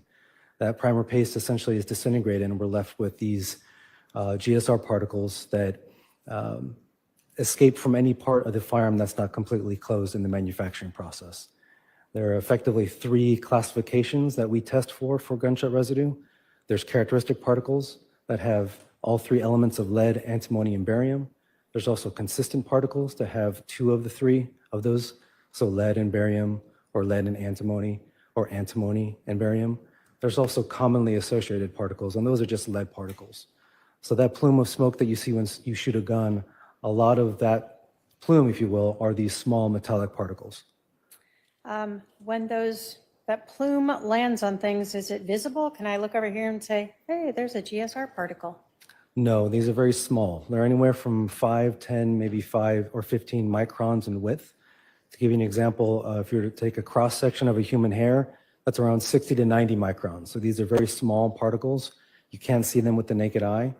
We have a very high-powered microscope in the SEM, or excuse me, in the trace evidence section called an SEM, and that's what we use for our analysis. So does it matter if someone fires a handgun or a rifle? Is it going to be the same particles you're looking for? Those same particles are generated regardless of the caliber of firearm used or the ammunition used. We still look for those three elements within that same type of particle. When someone discharges a gun, what factors might impact whether or not that GSR residue particles are left on a person or objects around the gun? Well, you can imagine when someone shoots a gun, it's kind of like that plume of smoke that's generated. It's kind of like smoking a cigarette. That plume of smoke is going to travel one way or the other based on if you're outside, if you're inside, if you're and it's a windy day or if it's raining. So if you're in an enclosed space, depending on where the wind velocity is, it's going to depend on where that travels. So if a person fires a gun from inside a vehicle while it's parked, would you in general expect to find GSR particles inside that vehicle? Yes, it's certainly possible. Okay. Can GSR particles over time get lost or removed from whatever object they have attached to after the gun is discharged? So these particles, like I said before, they're like a fine metallic dust. They don't have a half-life. They don't decay over time. They don't evaporate. They're simply just washed away. So if GSR particles are found on an object, they will stay there indefinitely until they're washed away. Okay. Have you seen cases where GSR was found inside a vehicle weeks or months after someone has fired a gun inside that car? It's possible, yes. In a case where it's alleged that a person was inside a rear portion of a Jeep and fired a rifle out the back window, would it be within the normal scope of possibilities to locate GSR on the windows of that vehicle a month after the shooting? It's possible, yes. Would it be impacted if, say, someone went in the Jeep and sprayed some Windex and cleaned off all the windows? Would that then remove it? Yes, it would possibly remove any GSR. So when we're talking about collection of an item that's not immediately after the discharge, does the fact of someone cleaning or not cleaning the area around the discharge impact the potential to collect those particles? Yes, it would potentially remove those particles. Can you tell us, in general, what you are provided with and then how you look for GSR particles with the kit you are given? Sure. Depending on the case, a general GSR kit has vials inside of that kit. They're labeled usually about where they are collected from. There's essentially a plastic vial, and when you open up, when you open up the cap to that plastic vial, on the inside of that cap is a small aluminum stub that has effectively sticky tape on it. And that tape is used to sample an area. The portion being, or the idea behind that is that if you have GSR on an area, whether it's someone's hands or an inanimate object, you would then stub that sample, and then any GSR on that sample will then be transferred to that stub. Now, those GSR stubs are then introduced as evidence into the laboratory, and that's where I come in and I test that evidence. So the GSR vials and those stubs are essentially, they come in a GSR kit. It's labeled depending on the evidence, and then start my note-taking process regarding what the GSR labels say, where they're taken from. And then I essentially take those stubs out of those vials and place them in an instrument called an SEM EDS. And that essentially stands for Scanning Electron Microscopy with Energy Dispersive X-ray Spectroscopy. So essentially what I'm doing is I'm introducing those stubs into that SEM because it's a very high power microscope to view these very small particles. I then analyze the kit with a program that we have for looking for GSR particles. The program then generates a report of what it found, and then I go back typically the next day and try to determine if these were actual GSR particles that were detected by the instrument or whether they were not. And then I compile my report with my results. You told us earlier that there are 3 different elements you are looking for. What is the significance of locating 1, 2 of them together, or all 3 of those elements together in one particle? So one particle that has all 3 elements is called characteristic, meaning that that is unlikely to have come from any other source in the environment other than from the discharge of a firearm. 2 of those, so a consistent particle is 2 of those elements, so lead and antimony, or lead and barium, or antimony and barium. And those are consistent particles, meaning that while they're also associated with the discharge of a firearm, they're also found in the environment. Lead is a commonly associated with particle, and while it's found in the environment, it's also found in, again, GSR, this plume of smoke that we see when someone discharges a weapon. So you told us you work for the Phoenix Police Department. Do you still, or does your agency assist other agencies with processing GSR kits? Yes, we do. On January of 2020, were you provided with 2 GSR collection kits from the Gilbert Police Department? Yes, I was. And were those marked with the Gilbert property identification numbers of 645-886 and 645-888? Yes, Were you asked to analyze these? I was. When you receive those, do you note whether or not they are integrity seals have been kept there and that they are still properly sealed when they arrive to you? Yes, I do. And were they still properly sealed with all integrity seals on them? Yes, they were. Now, the kits or the vials, do those come inside their own container and then each vial itself is also individually sealed? With the tag, I guess? So the vials themselves that have the GSR stubs in them aren't individually sealed. They're usually anyway 3 to 4 of a pack, if you will, of vials. And then inside of that, or excuse me, those vials are then inside another envelope, which is inside the GSR kit. Do the vials, though, have their own, I guess you indicated label, tape, whatever we want to say, going around them indicating what each one is from? Yes. Okay. So in this case, when you received those 2 kits, each of the vials had their own tape with the labeling and then were packaged in sealed packaging. Yes, that's correct. And when you were provided with these 2 items, these 2 kits, did you, can you tell us what your initial process was? Sure. I received notification from the Gilbert Police Department of where exactly these GSR vials were collected, so I could get a better idea of what to test first. So I got that information, and then I started my analysis on one of the GSR kits. From 3 of the vials were from the inside of the Jeep, specifically the windows.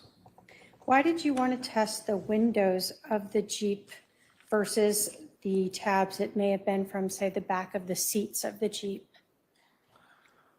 Well, testing the windows first I thought was pertinent because they're more likely to not come into contact with an item that would previously had GSR on it. You know, if GSR is on the inside of a window, unless it's been cleaned, it would probably be there still. Okay. The GSR kit that you decided to test, did that contain stubs from the passenger side interior back window, the passenger side interior window, and the driver's side interior window? Yes, I assume you used the same process with the SEM microscope that you described? yes, that's correct. And then you independently confirm whether or not what the microscope located is in fact the items it indicates? Correct. For this one, starting with the passenger side interior back window, did you find any particles in that collection kit commonly associated with GSR? Yes. And so again, so we understand for commonly associated, what does that mean? That means those are lead particles. Okay, so just the single individual lead particles, and you found those on that stub. Correct.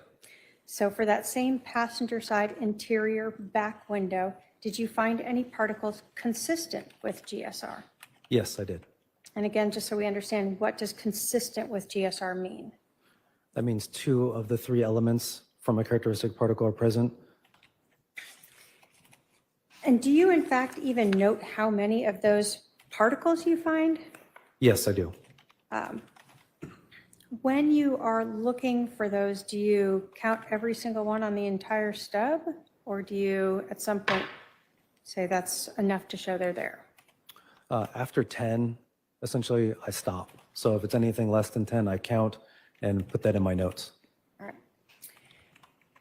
When you were looking at this passenger side interior back window, did you find any particles that were characteristic of GSR? Yes, I did. And again, what does characteristic mean? That means it has one particle that has the elements of lead, antimony, and barium that is kind of a round or amorphous morphology that is characteristic of being from the discharge of a firearm. Okay. So when you located the commonly associated, consistent with, and characteristic particles, what was your conclusion as to the kit that was used to collect from the passenger side interior back window? Again, that area of the Jeep is consistent with being in the vicinity of a discharged firearm or even coming into contact with something that had GSR on it. Okay. Was one of the other vials that we discussed from the passenger interior window? Yes. Did you find any particles commonly associated with GSR on that stub? Yes, I did. How about consistent with or characteristic of? No, I did not. So what was your conclusion as to that vial where you just had particles commonly associated with GSR? So to back up, when I put together my report, I took the results from all 3 samples that I tested and made my conclusion on that. If I'm looking at individual vials, so the vial that we just spoke about that had just the commonly associated with, that means that, again, a discharged weapon could have occurred within the vicinity of that sample being taken, but it could also come from an environmental source as well. But that's just for that one sample. In a vehicle where a gun is discharged and the samples aren't collected till about a month later, why is it important to look at multiple locations? Well, so when a gun is discharged and you think of that plume of smoke, those GSR particles are going to travel anywhere potentially in the inside of that vehicle. So any of those areas could potentially have GSR on them. So when I performed my analysis on those samples, really finding where they are specifically in the Jeep isn't really an indication that something happened. It was just finding any in the Jeep. So it doesn't really matter where they originated or where I found them. It's just that they were present. Okay, so you're really just looking to see, are those characteristic particles present within this Jeep that would indicate that a gun may have been discharged within that vehicle? That is correct. So we talked about 2 of the 3 vials. Was the third vial the driver's side interior window? Yes. Did you find particles commonly associated with GSR on that vial from the driver's side interior window? Yes, I did. Did you find particles consistent with GSR on that driver's side interior window? Yes. And did you find particles characteristic of GSR on that driver's side passenger or driver's side interior window? Yes, I did. When you then were looking at all three of those in different areas within that Jeep, were you then able to reach an overall conclusion as to this vehicle where these kits were taken from? Yes, I was. What was your conclusion? That the inside of the vehicle was again in the vicinity of a firearm when it was discharged or came into contact with an item that had GSR on it. And then given the locations of the collection sites, that was done to try to look for places where potentially the areas may not have been washed. Correct. And when you were talking about something coming into contact with those locations, are you also thinking about the fact that if someone puts a gun in their car, it's not usually on a window? Correct. I wouldn't test like the back seat of a vehicle knowing that someone used that vehicle to go hunting or go to a shooting range in case they put their firearm in the back of their vehicle. So if the collection had only been, for instance, of the seats of the vehicles, that may have been less, that may have played into your conclusion some? My first initial analysis, yes.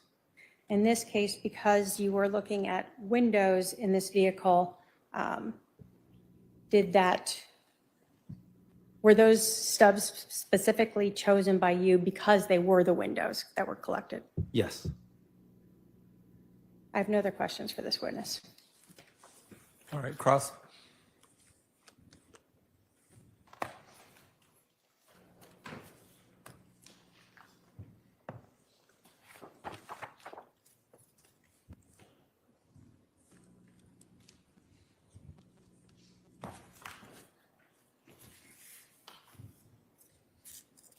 Just a few questions.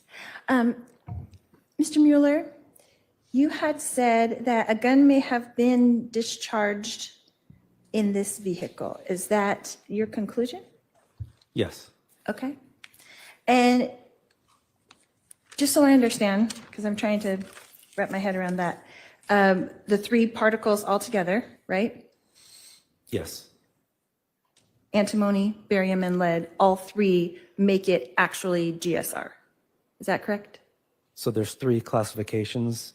All three of those elements in one particle is considered a characteristic particle, which is considered a GSR particle. But there's also the 2 component and the 1 component particles that I detected are also considered GSR. Right. And so in your report, you say they're also found from a number of relatively common non-firearm sources. Is that also correct? It's possible, yes.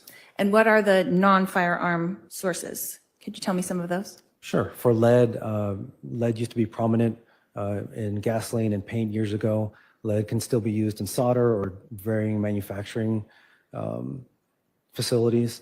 The 2 component particles are less common, but they also can be found in maybe some cosmetics or fireworks. But again, those are less common. Okay. So would you find an actual GSR where all 3 elements were together in fireworks? Like if a firework went off in the vicinity? No, ma'am. You would never find GSR after fireworks? 3 component particle, no. So you would find either consistent or commonly associated? It's possible depending on the firework. Okay. What about from brake dust? Again, that's possible, yes. What about from fertilizer? I'm not familiar with fertilizer having those specific elements. What about hairspray? I'm not familiar with hairspray being a component or having those components. Okay. So of the kits that you took, of the stubs that you had that you actually tested, how many all 3 particles did you find together, grouped together? So two, one on the driver's side and one on the passenger side on the inside windows.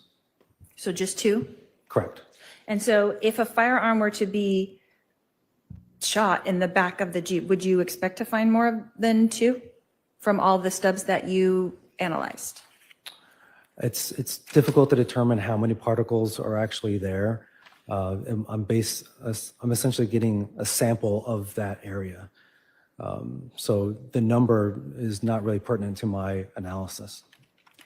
So is it safe to say that whoever was the person who got the stubs would be deciding what you would end up analyzing later? You wouldn't have any control over that, right? Correct. I didn't collect the stubs. Okay.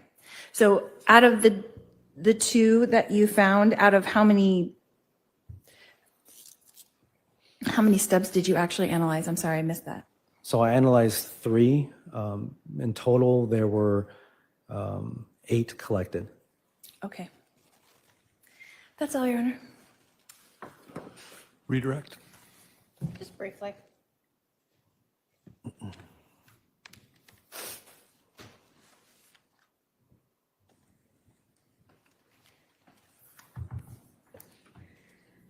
For the characteristic particles with all 3 elements, did you find one of those in the passenger side interior back window?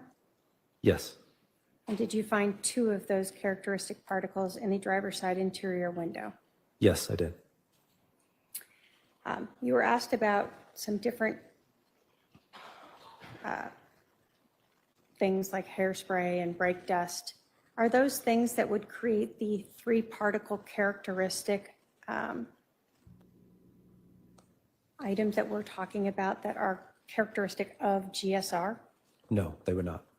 So no matter how much hairspray we use in the car, you're not going to get antimony, barium, and lead stuck together into a particle? No. No matter how many fireworks we blow off in the back of this Jeep, we're not going to get the antimony, the barium, and the lead together as a characteristic particle? No, ma'am. So is this why it doesn't really matter how many you find? The fact that it's there is what's important? Correct. Because when you find the particles that have all 3 of those, that is what's the most meaningful of all of this. Yes. And that's because for the single just lead, we could come up with some reason why that might be there, right? Correct. And for even the consistent with, maybe you can come up with some reasons why it's there. Correct. But when we start talking about those characteristic particles, that means it's gunshot residue. Correct. And the reason why I list out the other 2 classes, if you will, the consistent and commonly associated with, is because I expect to see all 3 types in the discharge of a firearm. So when we are looking for the discharge of a firearm in a we'll call it vehicle, as we were talking about here, you wouldn't expect to only find the characteristic particles. No, I would not. You would expect to find the single particles, the 2 combination, and all 3 together. That's correct. Exactly what you found here. Correct. I have no other questions. Are there any questions for this witness from any member of the jury? I don't see any, sir. You can step down. Thank you. State can call its next witness. Thank you.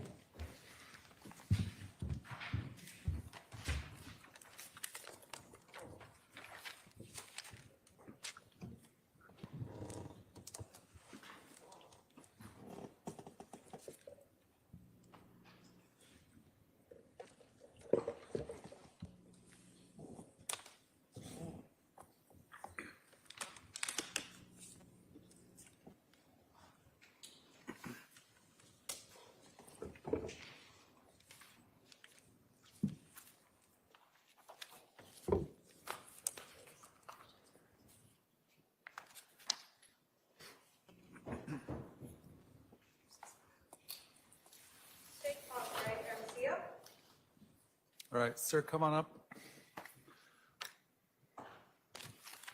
You're going to stand right here in front of my clerk, be sworn in? Can you please spell your first and last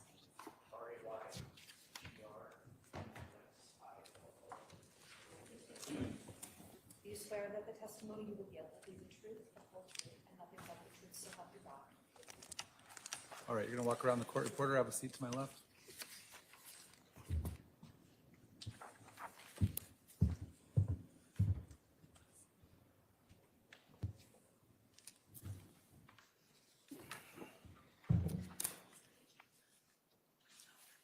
Would you please introduce yourself to the jury?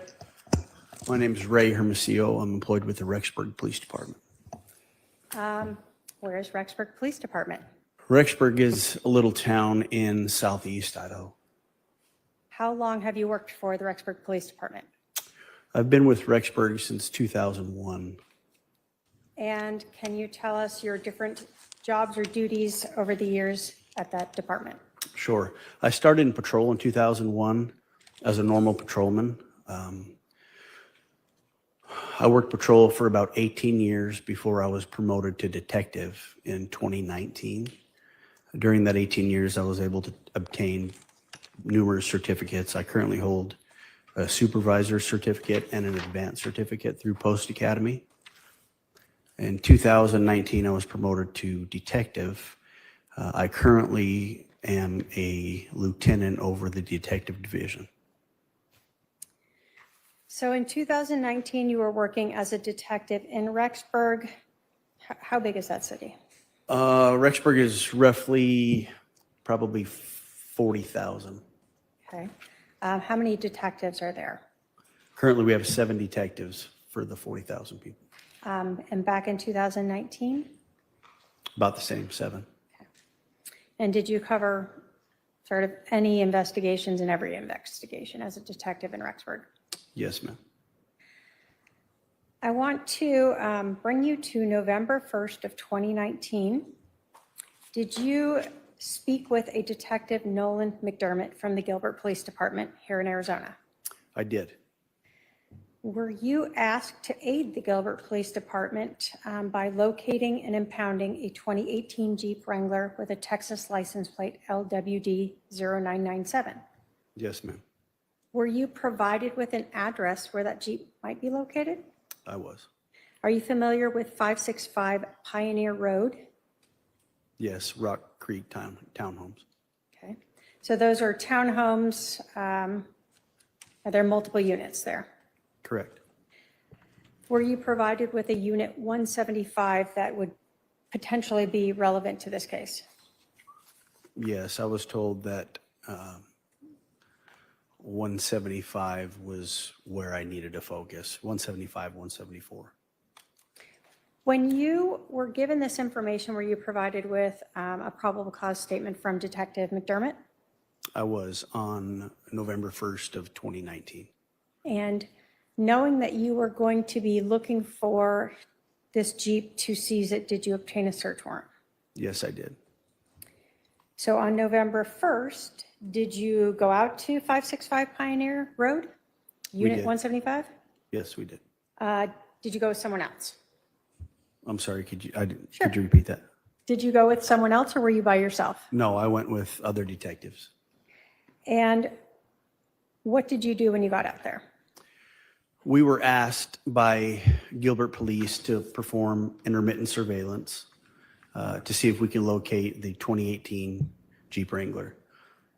So that's exactly what we did. We went out, performed surveillance, and we were unable to locate the Jeep on November 1st. Now, had you been provided with the name Lori Vallow? Yes. Had you been provided with the name Alexander Cox? Yes, we have. Were you looking for the Jeep that belonged to Lori Vallow? Correct. Okay. When you were doing surveillance of Unit 175, did you take any photos of the individuals who you saw going into and out of that residence? We did. We took a couple photos of some individuals coming out of the garage and going into the garage area of 175. Did you see that person go into any vehicles? We did. Was that a male or female you saw? That was a female, Lori Vallow. Do you see that person that you saw going in and out of Unit 175 and getting in and out of the vehicle that you saw in Rexburg, Idaho on November 1st in the courtroom today? Yes, I do. Can you point her out and tell us what she's wearing? She is at the defendant's table in a blue coat with a light blue shirt and red glasses. Your Honor, may the record reflect the witnesses identified the defendant. Good job.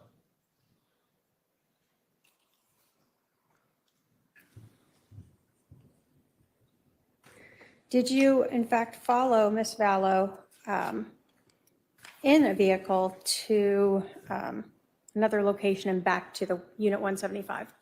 We did. We followed her to Walgreens in Rexburg off of Main Street, and then followed her back to her residence at 175. What kind of vehicle was she driving at that time? A blue Nissan Rogue. Okay. I've shown defendant exhibits 126 and 127. If I may have my paralegal approach. And did you said you took photos of those. I'm showing you 126 and 127. Can you let me know if you recognize those? Do you recognize those as photos taken from surveillance on November 1st of 2019? Yes, ma'am. State will move to admit 126 and 127. Any objection? Just relevance, Your Honor. They're admitted. 126, 127. Now, you told us that, if I can have the Elmo, that the defendant, Ms. Vallow, was driving a blue Nissan Rogue. Did that have an Arizona license plate of CRT 2994? Yes, ma'am. We're showing here exhibit 126. I'm going to pull out some. Although we can't really see well. When there's no glare, is Ms. Vallow going into the residence here? That is correct. That's Miss Vallow. And this is Unit 175. Correct. And then 127 is her going further into it, albeit the glare here, we can't really see that. Yes, ma'am. So did you find the Jeep that you were looking for, that 2018 Jeep with the Texas plates when you were there on November 1st? No, we did not. Not on November 1st. Did you search the whole complex? We did.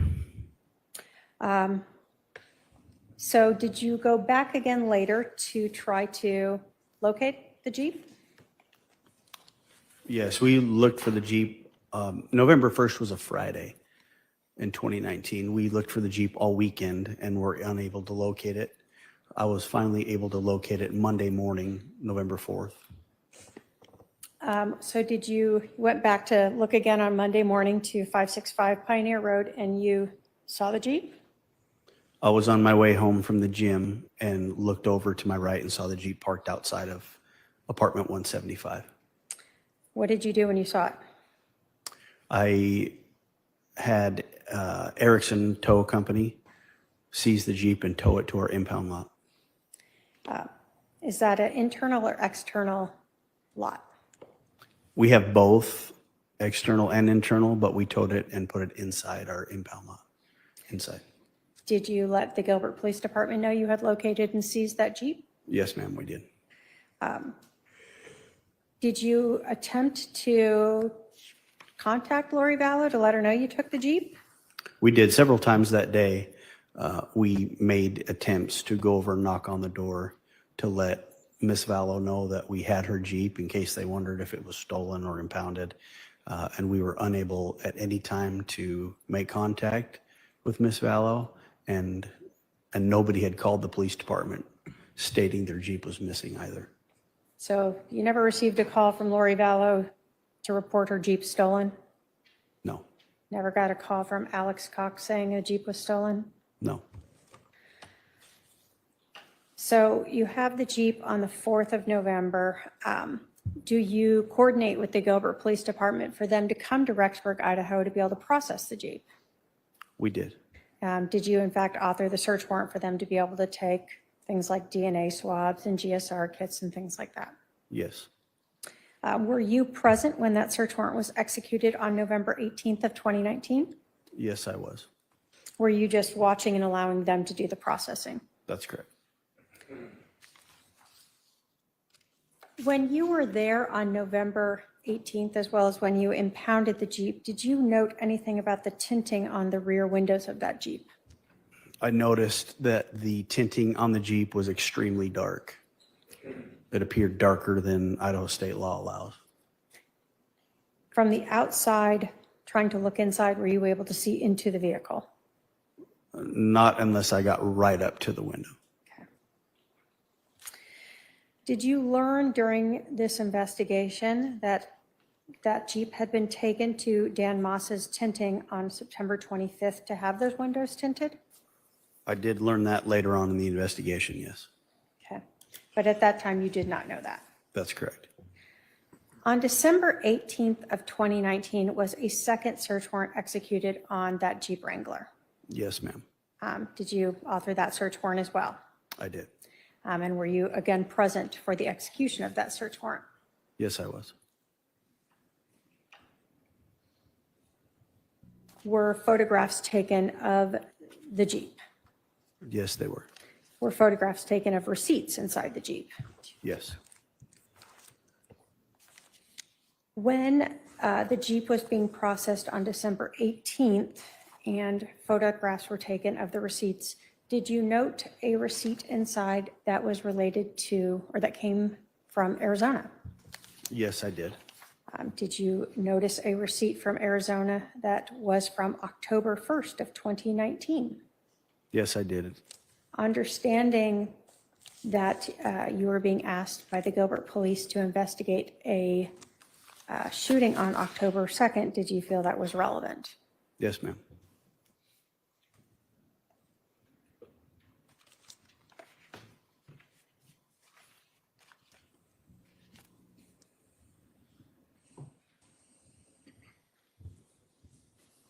Shown the defendant exhibits 128 through 134, if I can have my paralegal approach.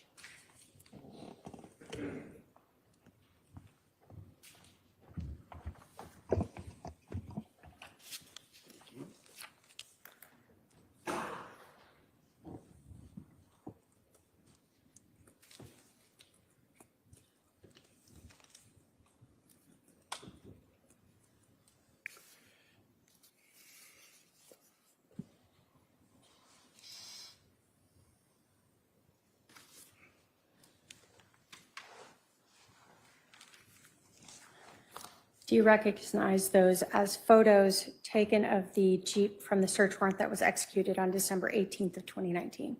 Yes, ma'am. State will move to admit 128 through 134. Any objection? No objection. 128 through 134 admitted.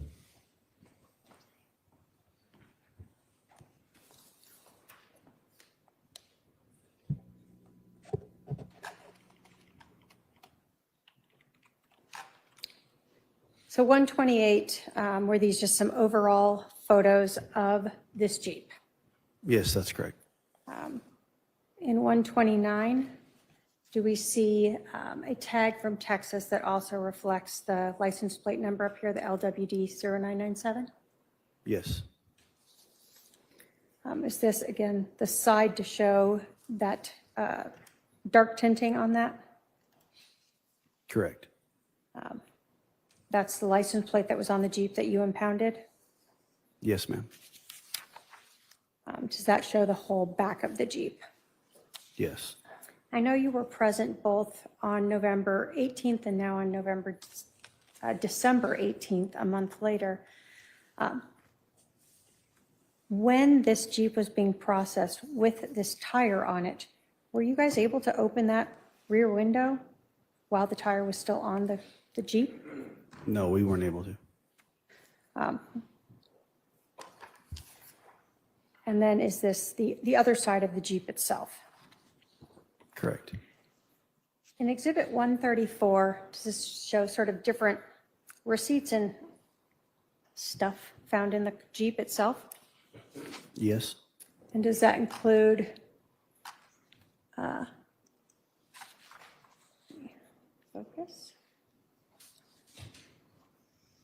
a receipt from Los Favoritos at 5351 South Power Road in Mesa, Arizona? Correct. And does it show a date of October 1 of 2019? Yes. And although it's getting blurry here, is it the timestamp 1312 hours? Yes, it is. So this receipt, let me ask you this, from the time that you impounded the Jeep on November 4th, was it always in your custody until this executed search warrant on December 18th? Yes, it was.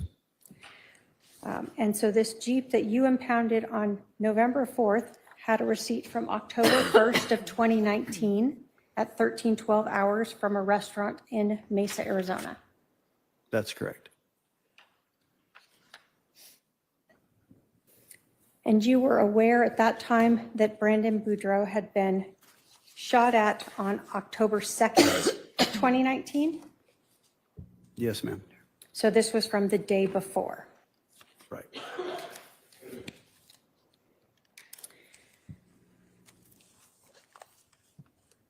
When you were working with the Gilbert Police Department, you told us that you had done some surveillance from November 1st until you recovered the Jeep on November 4th. Later in November, did you have some additional time to do surveillance at the 565 Pioneer Road? Specifically November 26th. Yes, we did. On November 26th, did you have contact with a person by the name of Chad Daybell? Yes, I did. On November 26th of 2019, who did you understand that to be in relation to Lori Vallow? Lori's current husband. Was there anyone with Chad Daybell when you saw him on November 26th? It was also Lori's brother, Alex Cox, that was with Chad Daybell at that time. Can you describe for us the circumstance you saw these two on November 26th? Where were they? Were they around a vehicle, around a townhome? So when we made contact with Chad, and Alex, they were unloading Alex's pickup truck, unloading items from the back of it into the garage of apartment 175. And that's when I initially made contact with both of them. You said that they were getting out of a vehicle. What kind of vehicle was it? It was a gold Ford pickup truck. Was it a Ford F-150? Yes, Do you recall if it had Arizona plates on it? it did have Arizona plates. I Were believe they, I guess, personalized plates? they were personalized. Was that a CPQUINT? Yes, CP Quint. At this time, when you are at this apartment complex on November 26th, is it your understanding that Lori Vallow is living at those Rock Creek townhomes? That's correct.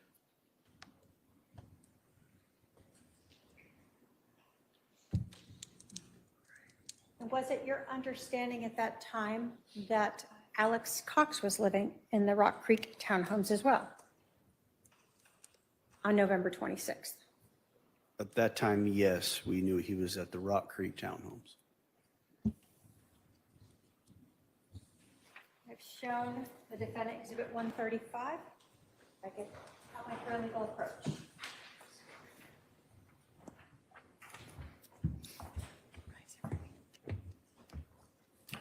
Thank you. Is that just sort of an aerial overview of the Rock Creek apartments that we're talking about Yes, it is. at 565 Pioneer Road? Yes, ma'am. And does that show where Unit 175 is? Does. State will move to admit 135. Any objection? Just foundation, Your Honor. 135 is admitted. Did you see that eye roll? Did you catch that? He literally went like, oh, Lord. So we see here, this is Pioneer Road. Is this the Rock Creek townhomes? Yes, it is. Using Exhibit 135, are you able to tell us approximately where Unit 175 is located? Is there a pointer I can use or? Could he point to the Behind you. TV behind you? Look behind. If you could get up and, Go ahead. thank you.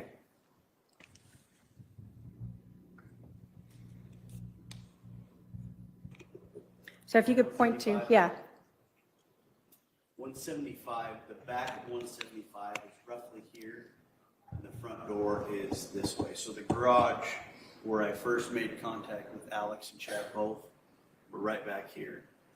Detective, maybe if you could go to this side. Sorry, just the other side so the jury doesn't have to look through you. Thank you.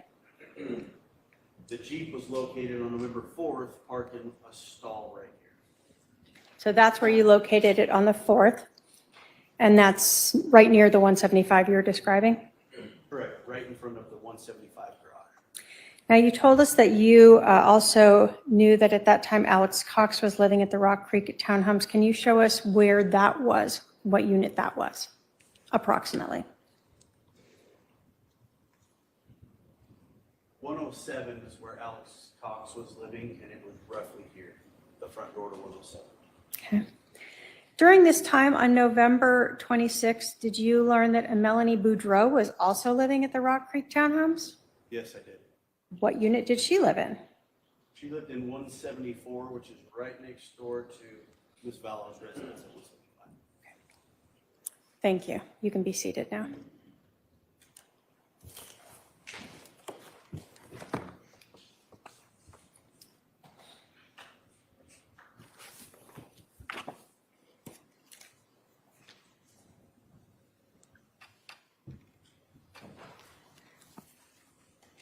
Now,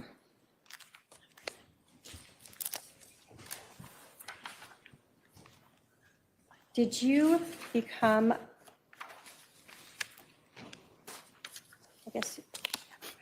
were documentation obtained along with an affidavit for the rental application for Lori Vallow to live at 565 Pioneer Road?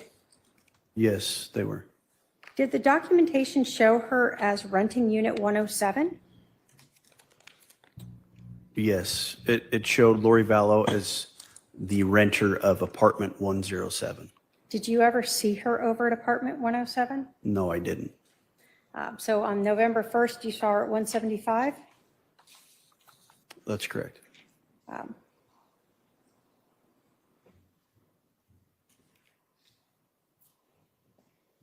Your Honor, the state will move to admit Exhibit 162, which is pursuant to 803 and 902 with the affidavit authenticating them from the custodian of records. All right. Any objection? No objection. Can you give me the number again? 162. 162 submitted. So 162, we see the application for Lori Vallow to rent 565 Pioneer Road, number 7. Is that correct? Number 107, yes. 107. And that was submitted on August 14th? Correct, the way I understand it. Okay.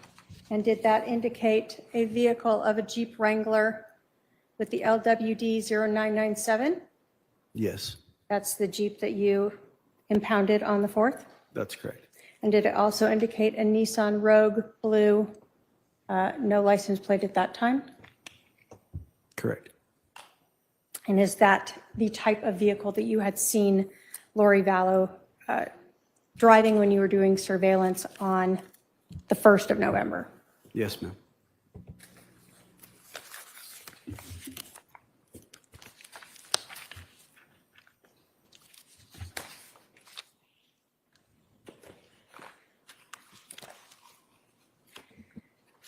Now, you told us that Alex Cox also lived in this townhome complex.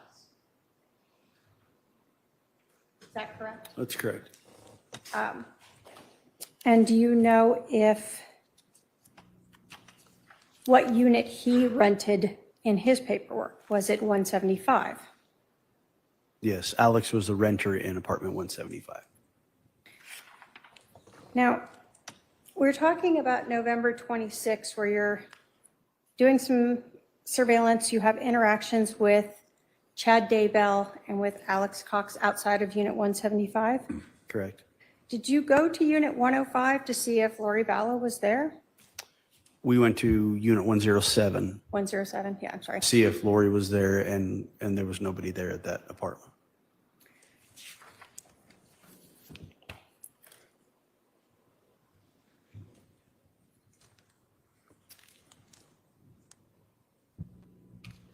Were you aware then that the rental paperwork for Alex Cox, along with an affidavit authenticating those records being kept in the normal course of business, was obtained from the Rooftop Real Estate Management Company for Alex Cox's rental of Unit 175? Yes, we didn't obtain that on the 26th of November, but later throughout the investigation, yes, ma'am. Correct. State will move to admit those pursuant to 803 and 902, Exhibit 160. Any objection? No objection. 160 is admitted. And so, although this is a tough thing to read, do we see the 26th day of August of 2019, Alexander Cox? Yes. And does the letter from the Realty Management say that Alex Cox had rented 565 Pioneer at Unit 175? That's correct.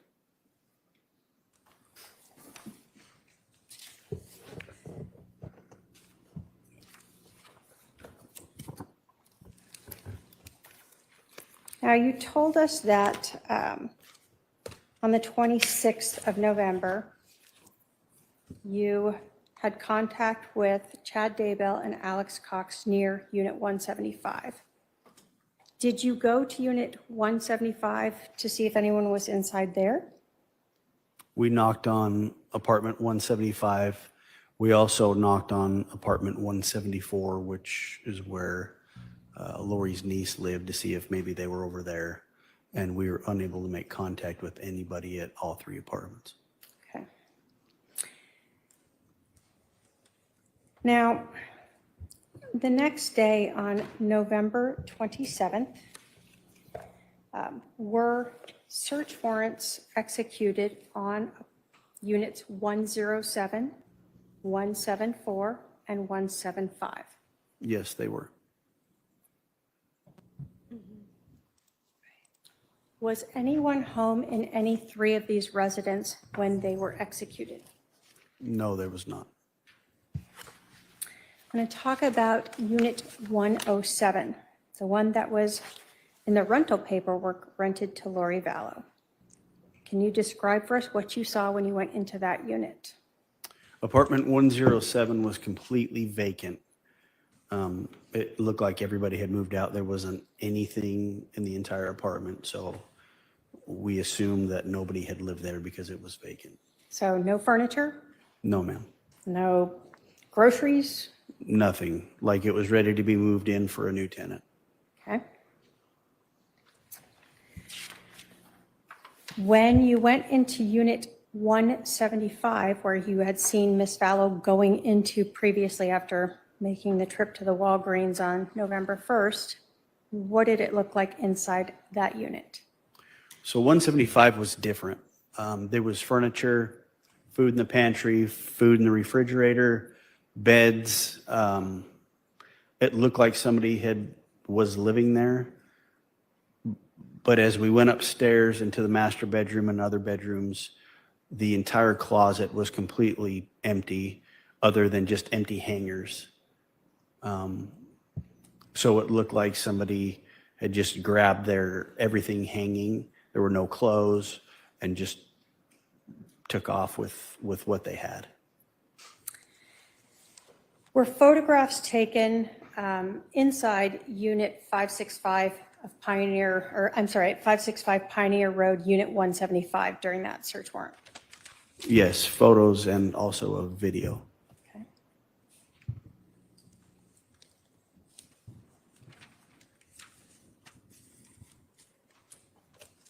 Did each of these units have their own garage as well? They did. So I'm going to start with the interior of that residence. When you were inside unit 175, did you see any documentation in there relating to renting a storage unit for Lori Vallow? Yes, we did. We found a rental agreement in the master bedroom on what I believe to be was a copier, where it detailed the address of the storage unit, self-storage plus, and also the storage unit number, which was C52. I wonder if I've shown the defendant exhibit 136 through 138, if my paralegal can approach. Oh, now it's gonna get good. The storage unit is coming up. Remember, she talked about the blue Nissan Rogue already. He identified Is that showing sort of the outside of the unit and then a photograph of that document that you located that you just told us about? Yes, ma'am. State will move to admit 136 through 138. Any objection? I love how he's looking. You can just see it on his face, like it's coming 136 beyond. through 138 are admitted. Okay. So 137, do we see the front of units 175? Oops. Yeah, it's cut off. Let me pull out. There you go. Yes, 175. It's the one with the toys out front. Where would 174 be in relation to this? To the left of that apartment. So Yep, this right one? over there. Okay. Yes, ma'am. So this apartment was technically rented to Alex Cox, but inside it had some indicia of Lori Vallow. That's correct. I'm putting up 138.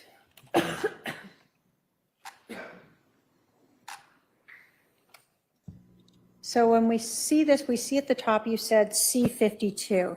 Is that a storage unit location? That's the number of the storage unit at the storage location, correct? Okay. And down here, do we see a date when this was executed? Yes, October 1st, 2019. And what name is on this? Lori Ryan. Did you learn in your investigation that Lori Vallow, before she became Lori Vallow, was Lori Ryan? That's correct. So she was Lori Ryan, then Lori Vallow, and now Lori Daybell? Correct.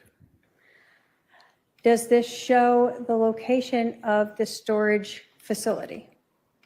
Yes, it does. Self-storage plus at 433 Airport Road? Yes, ma'am. Where is that in relation to 565 Pioneer Road? Is it far away? No, it's roughly probably a half a mile north. If you stay on Pioneer, you'll run right into Airport Road. It is on the north side of Main Street, so about a half a mile away. Inside the residence, did you see any like women's clothing or anything else like that that appeared to be consistent with Lori Vallow? And I know you told us most of it was gone. We found women's clothing in the garage in apartment 175. So in the garage, can you describe for us what the garage was like? I mean, what did you see when you went into the garage? Was there cars in there? No, so in the garage of 175, there were boxes. It appeared people had been moving things into the garage of 175. So there were plastic containers full of various items. There were boxes full of clothes. There were prepper barrels for water storage. Just various different things that it looked like people had moved in. So in addition to having furniture and clothing and all sorts of stuff, did you find any paperwork in the garage that was related to Alex Cox? We did. Things like passports and bills. Correct. Did you find any weapons in the garage? We found several weapons in the garage, yes. Now, since you were working with the Gilbert Police Department, had you been advised that Brandon Boudreaux had seen a rifle barrel come out of the Jeep Wrangler and then fire at him? Correct. So were you looking for any rifles when you were going through that garage? Yes, we were. Did you photograph all of those? We did. I've shown defendant exhibits 139 through 159. If I can have my paralegal approach. Go ahead.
Do you recognize all of those as photos of sort of the indicia of Alex Cox, as well as the various weapons that were located in the garage of Unit 175?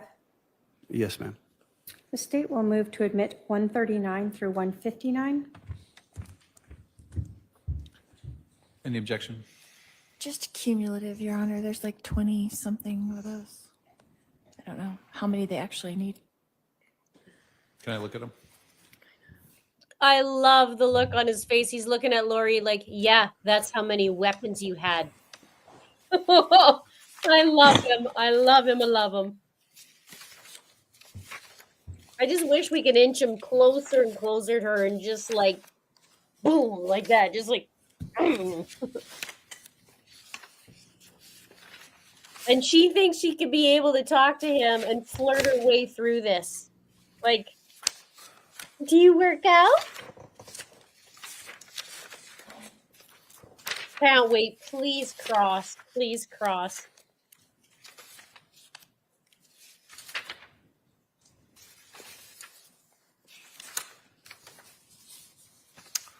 All right. They're admitted.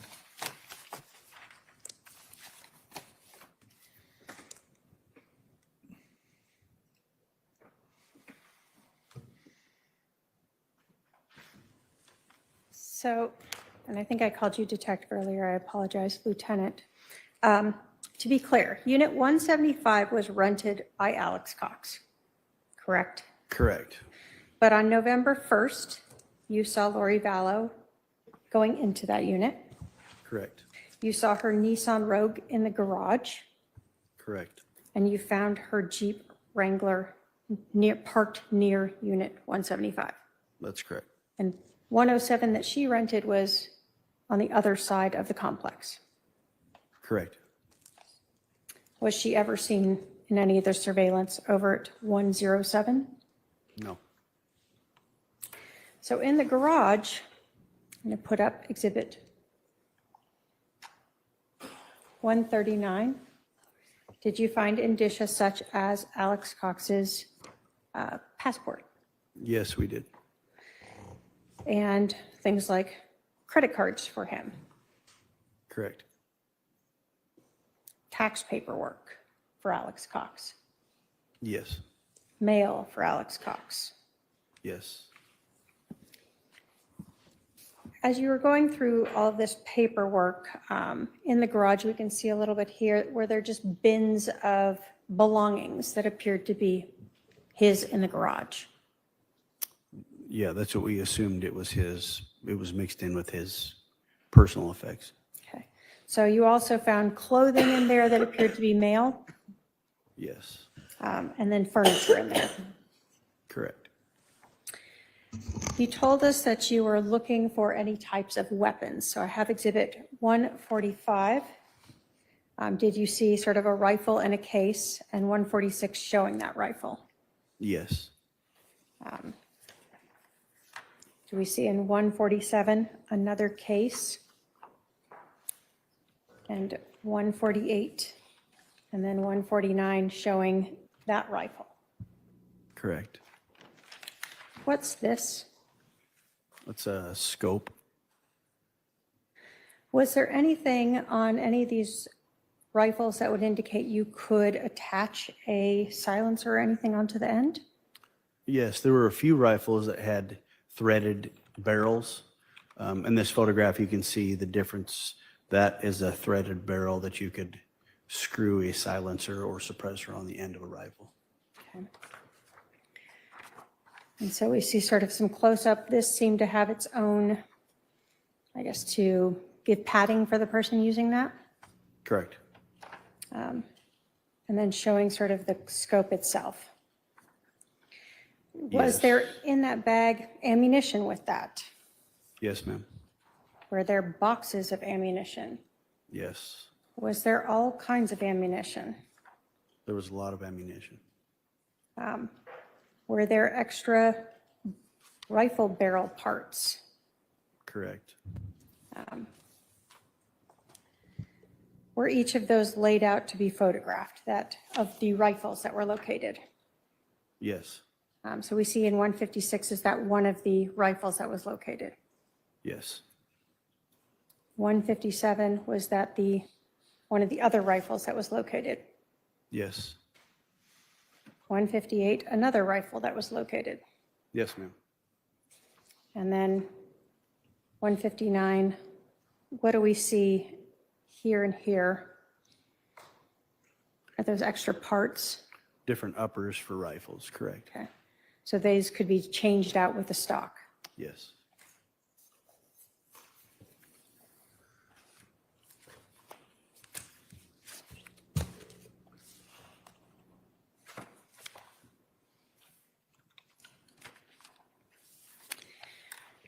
We heard that you also executed a search warrant on 565 Pioneer Road, Unit 174. Was that the unit you told us was rented by Melanie Boudreaux? Correct.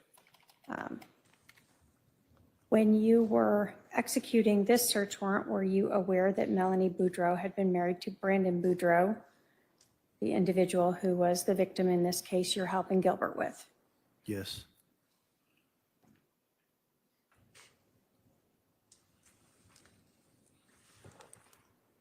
So during this search warrant of Unit 175, you learned that Lori Vallow had rented that Unit C52 at the Self-Storage Plus business in Rexburg, Idaho? Right. And were video and an affidavit authenticating the surveillance video obtained later from the Self-Storage Plus? Yes, it was.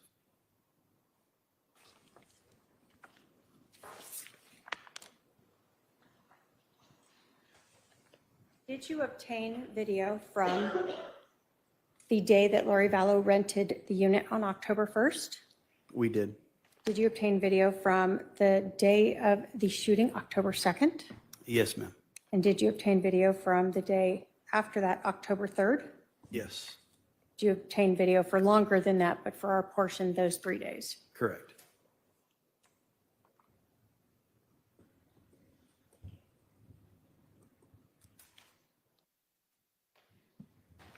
Your Honor, the state will move to admit Exhibit 164 pursuant to the affidavit in Rule 803 and 902. Any objection to 164? No, Your Honor. 164 is admitted. And Your Honor, if we can publish it and have the detective explain to us some of this.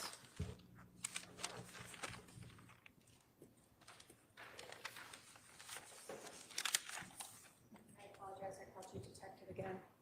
Lieutenant, sorry.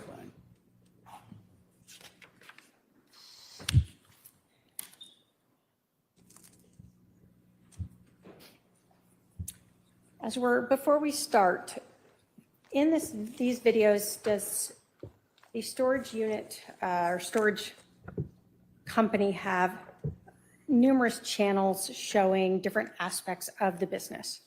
Yes, Does channel 1 sort of show the parking lot and entrance and exit to the storage units themselves? correct. And does channel 3 show a driveway outside one of the rows of storage units? Correct. And channel 4 shows a different drive outside of this row of storage units? Correct. Do we have a channel 5 that shows sort of where the vehicles would park to go into where C52 is? Yes. And does channel 11 show actually the hallway of where unit C52 is located? Correct. You previously told us that you had done that surveillance on November 11th of 2019, and you saw at Unit 175, Lori Vallow getting out of a blue Nissan Rogue with the Arizona license plate CRT 2994, correct? No, we previously did that November 1st, November 1st. 2019. And that's when you followed her and saw her both driving that vehicle as well as parking it at Unit 175. Yes, ma'am.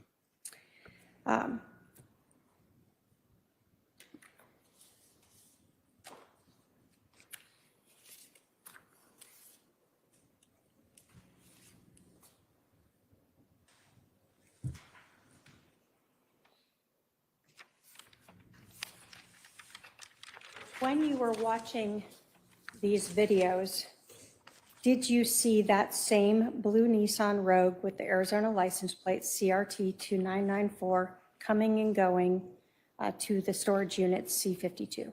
We did, yes.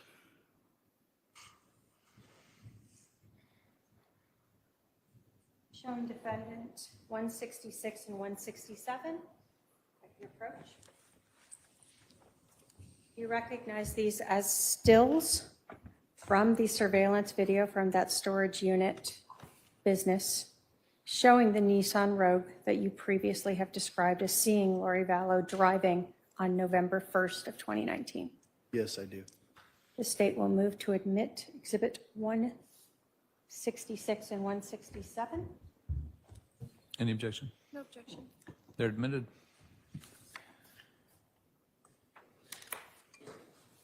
.166, and this is a closer up of 167. And that's the Nissan Rogue that you saw Lori Vallow in on November 1st driving. That's correct. And this is the Nissan Rogue that you see in these videos from the storage unit. Yes.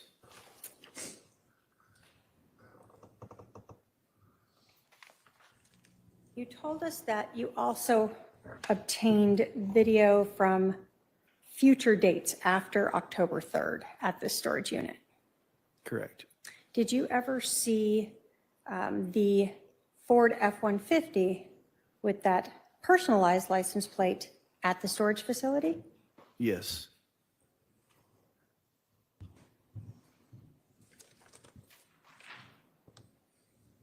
Show defendant Exhibit 165. I can have my paralegal approach.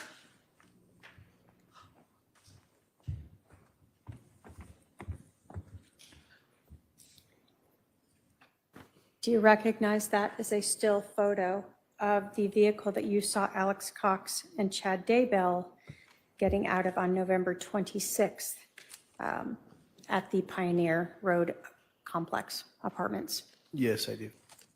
State will move to admit 165. No objection. 165 is admitted. Before was So does this show us that on October 6th, the truck with the CPQUINT is seen at that storage unit. That's correct.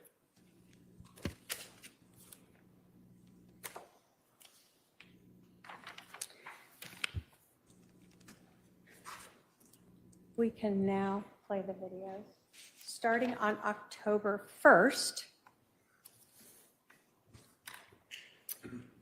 And as October 1st is the day that the document shows she rented the storage unit, correct? That's correct.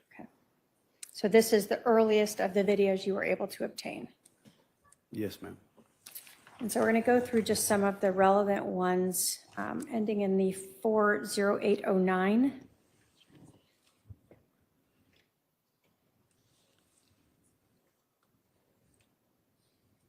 Do you recognize, is this the storage unit we're talking about?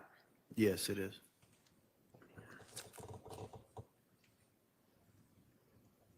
Off to the far right, we see sort of a little wall there with an opening. Is that the entrance back to where the rows of storage units are located? Yes, that's correct. And is that the vehicle that you have recognized Lori Vallow to have been driving at least on November 1st? Yes.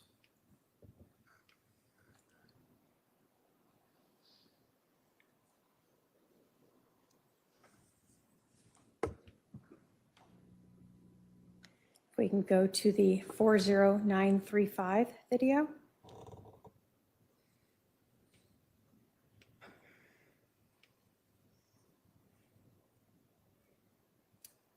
Do we see in this video, in about a minute, the Nissan come out and a person get out of that vehicle and go into the facility?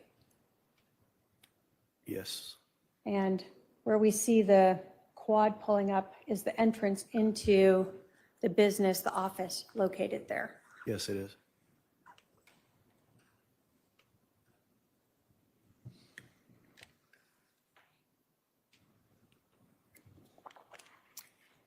And I apologize, we can't go forward. It blacks it out if we try to speed it up.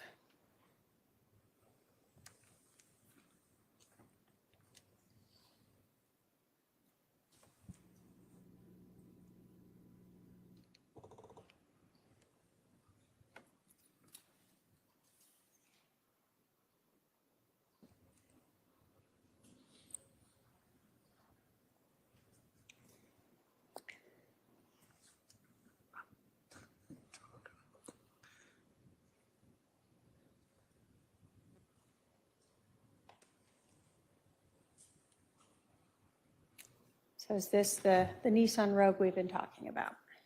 Yes.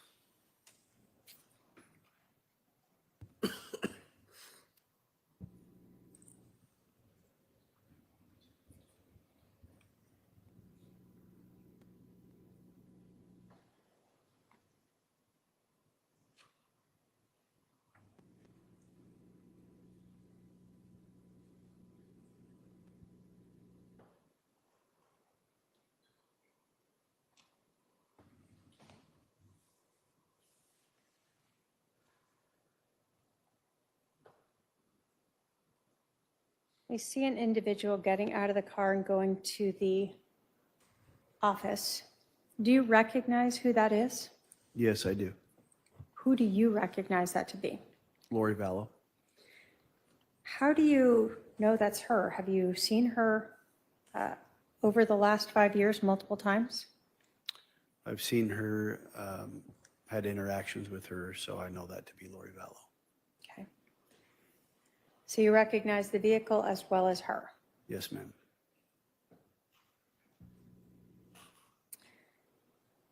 I think we can go to the 42009 video.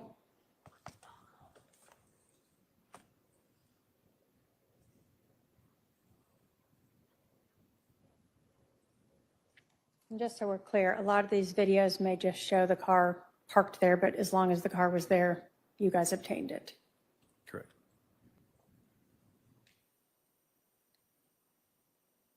Do you recognize someone coming out now with a paper in their hand? Yes. And who do you recognize that as? Also Lori Vallow.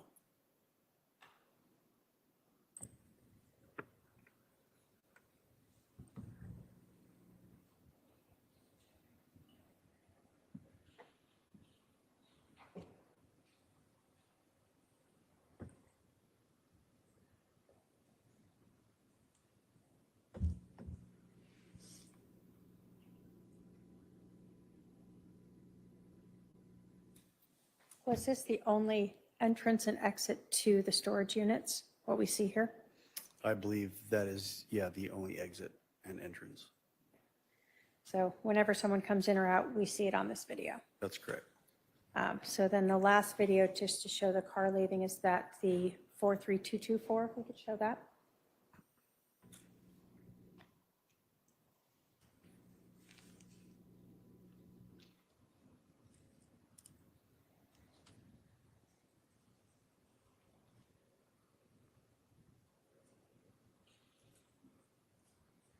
So we see her leaving at 2:32 in the afternoon.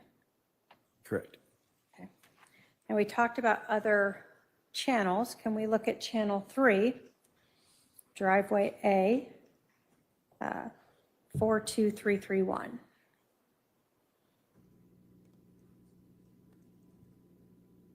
Channel 3, 42331. Thank you.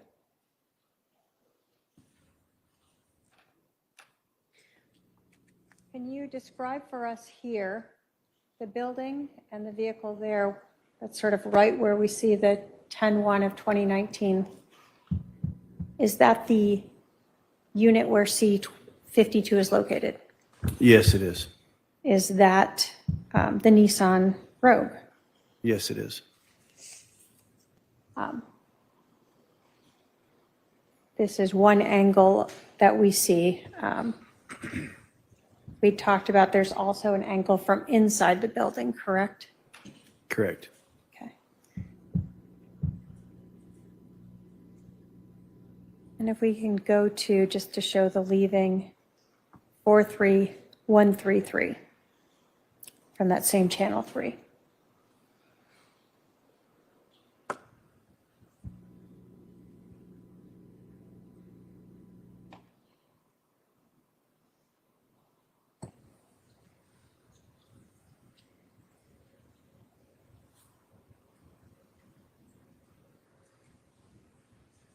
How is she going to claim conspiracy now that Brandon conspired?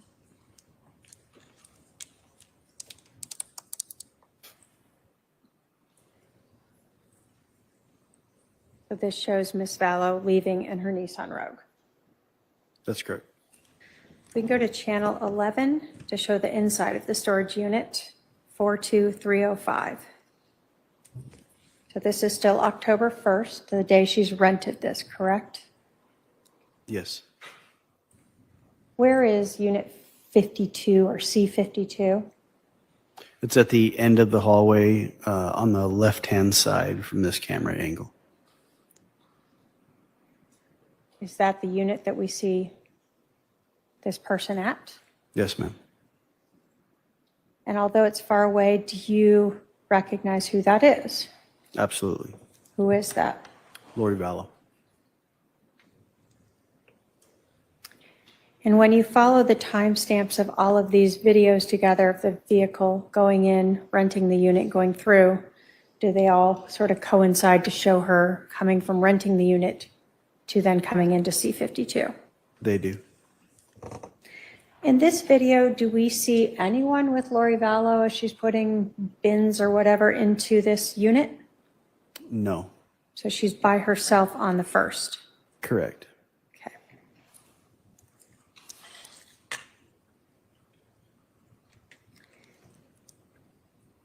And then if we can just show channel 5,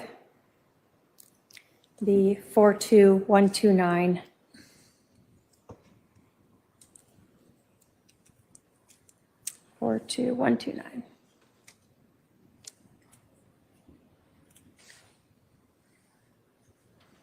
And if we can stop at around 142140. Does this show that Nissan Rogue leaving? Oops. Yes, it does.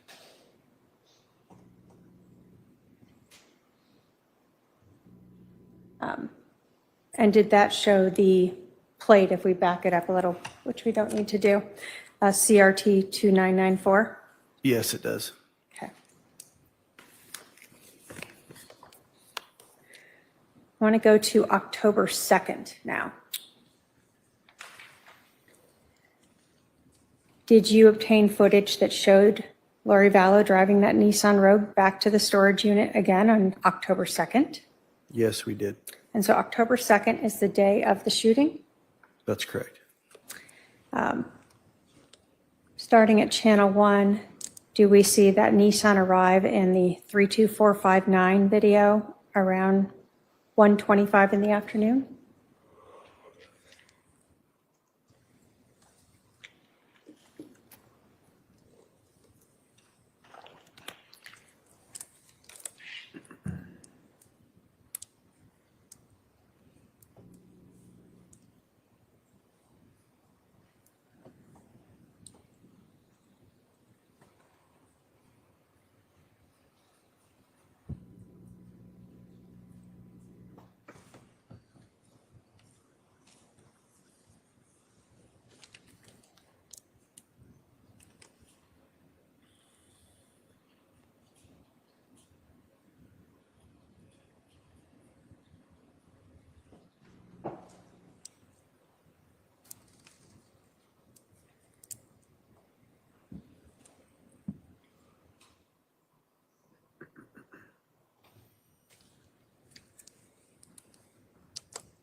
Is this the Nissan Rogue that belongs to Lori Vallow arriving to the storage facility on October 2nd of 2019?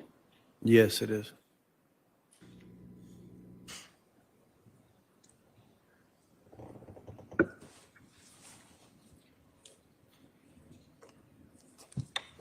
I dare Lori to ask Ray if he knew if Alex was a comedian or not. We're about to see Alex with the You tie. can show channel 3, video 32624.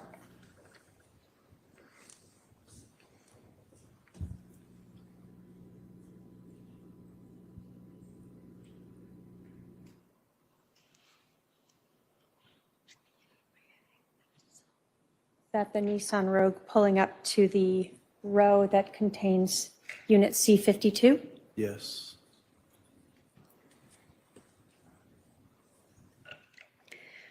On October 2nd of 2019, how many people were helping put stuff into the storage unit?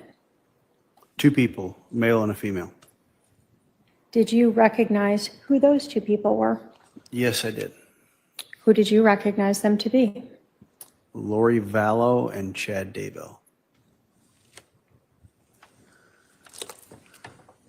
Alex was on the return. First, Chad with the butt pat. We show Incoming. video 32742. I hope it's so clear compared to what we received. Please make it super clear. And zoomed in, Zaluma in. People getting out of the vehicle Yes. and going into the building. Yes.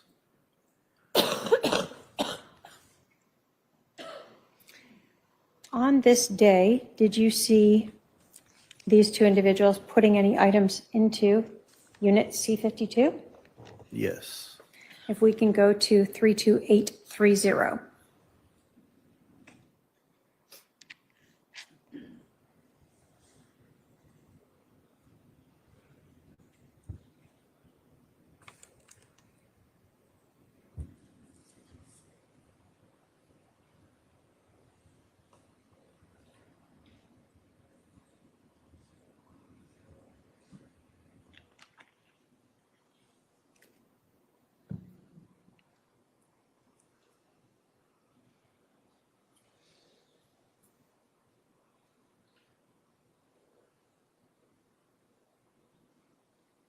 Note that when Chad has to brings in the tire, he has to roll it. Were you able to determine what that item was? Appeared to be a tire.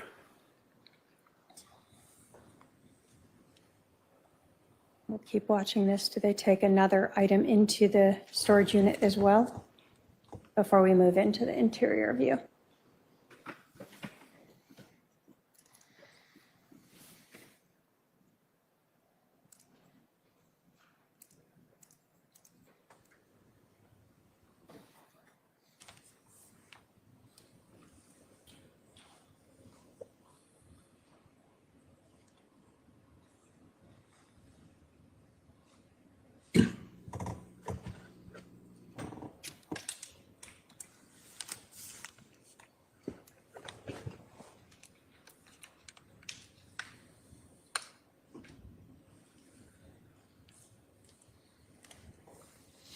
Now, from this angle, were you able to really tell what it was that they brought in for that second item?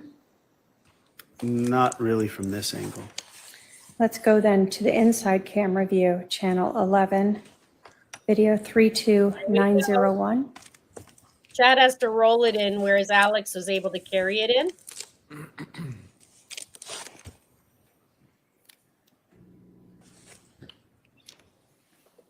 Remember the butt pat coming, and we gotta listen for Lori's cough. So is that the tire that we previously saw come out of the back of that Nissan Rogue? Yes, that's the tire that Mr. Daybell is rolling down into the storage unit.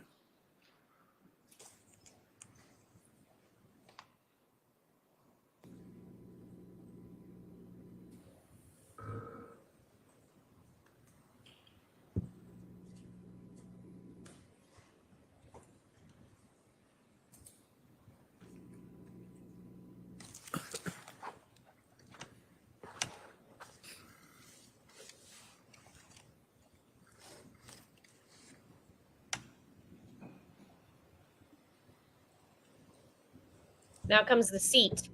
That's the back of the Jeep seat. Lori, and we'll see this in the trial, she did a YouTube lookup on a tutorial on how to remove. So we see them both carrying in something, one at each end. Yes.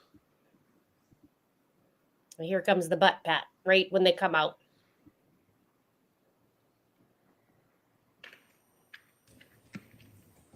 And those were the only two items they put in?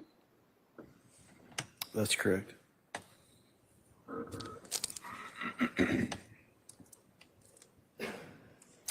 We can go back to channel 3 to 33116.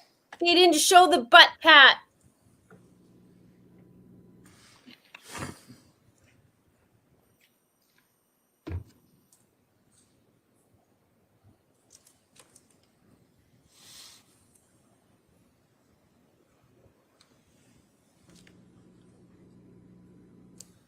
Is that them leaving? Yes, ma'am. And then one of the driveways in there in channel 4, video 32605, are we able to see the license plate like previously as it drove by that camera? Yes.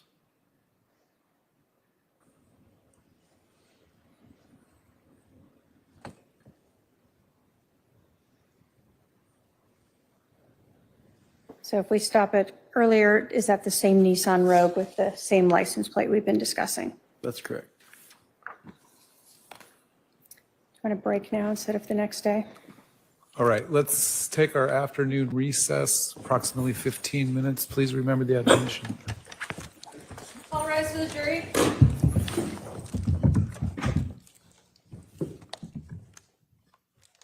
Okay, so this is the best part because Detective Hermosillo takes the stand.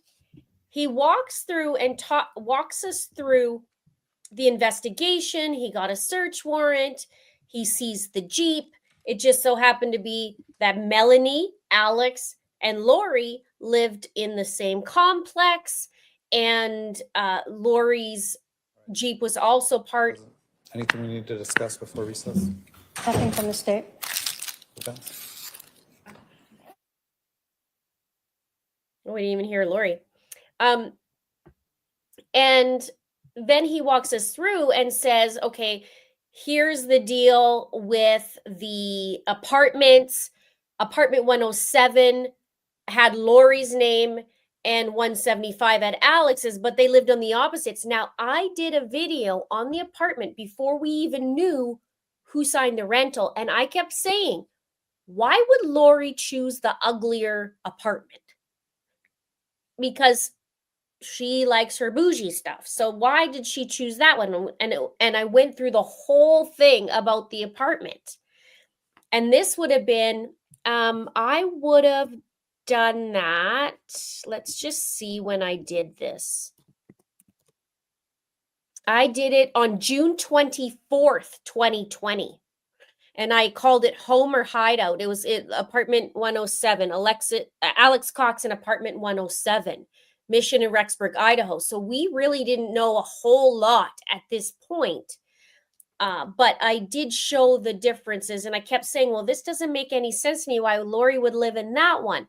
And then it came out that they had it swapped. So again, now Lori goes to the storage unit. She gets it on October 1st. This is a week after JJ was murdered and 3 weeks after Tylee was. She gets the storage unit, but signs it as Lori Ryan. And now she's bringing stuff in from the storage. We see her with Chad. He's rolling in the tire. They have the back seat.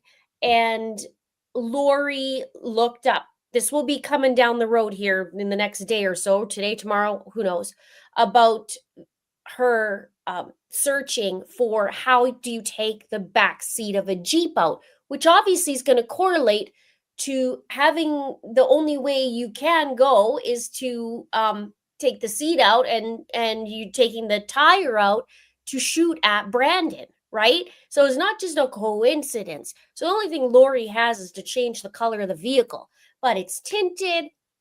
There's a receipt, like you name it. These guys are idiots. So now we have that. When they come back after break, we are then going to see Alex helping Lori grab the tire and grab the back seat, and then obviously bring it to the Jeep. So what we missed, though, however, which is really too bad, is Trina stopped before we saw the butt pat. So for those of you who've never seen it, Lori goes with Chad inside, does the tire, does the back seat. And as they're walking out, she looks up at him and he like runs his hand down her bum, her boom boom, the boom boom in the room. So there's that. And Chad is married at that time. So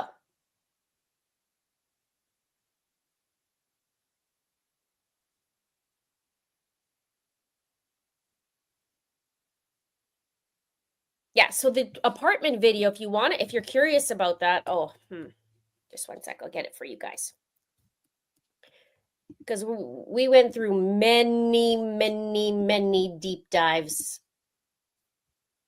in this. It would be interesting for me to even review it and go through it, but I swear I could still have 5 more years of content just with these guys. So no butt grab. Now, when they come back, they'll go through that. Now for Ray, there was some eye rolls today. And Lori, interestingly, she objected earlier to the blue Nissan Rogue. And the judge is like, well, what's the objection? And she says, relevance. She didn't want this because, hello, she drove the Nissan Rogue. Now, also, they found a crap ton of guns and ammo in her garage. So she's talking all about this, but was it a handgun, not a handgun that shot at Brandon Boudreaux? Trina says, well, you know what? It doesn't matter what it was, whether a rifle or a handgun. There's obviously a bullet hole, and it kills people. So this is looking a pretty bad day for Lolo. And maybe she thought Ray Hermosillo was going to show up yesterday, and that's why she didn't bring him on. I don't know.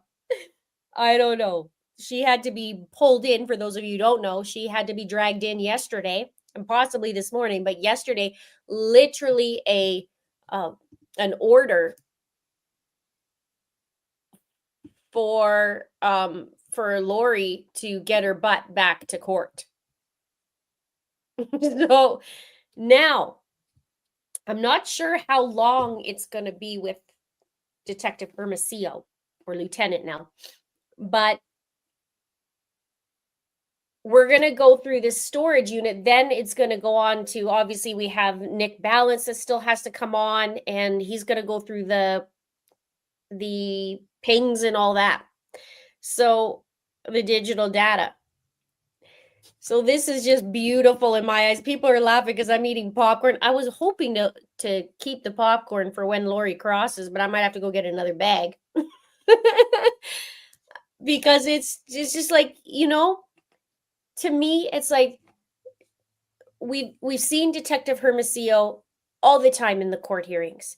We see him testify how it affected him, and more than it's ever affected Lori by far. And he's the one who has to deal with a lot of the trauma of seeing the children. So he all-round guy. Like, we tease, I know a lot of you are teasing about his looks and stuff, but honestly, when I say I just love that guy because he truly just shows up. He's a man. He shows up. He did his job. He cares, which is more than their own mother did. And he knew something wasn't right. And so now you put all these together, and here we are. He's awesome. He's super awesome. And then she have her little fake coughing whenever it's coming. So she's probably like, whoo, shoo, good thing that the butt pat didn't happen. Is she gonna look like a little harlot? He can't stand her. I love him. He's awesome. Ray's awesome. So now, what do you think? Give me yes or no. Do you think Lori will cross Detective Hermosillo?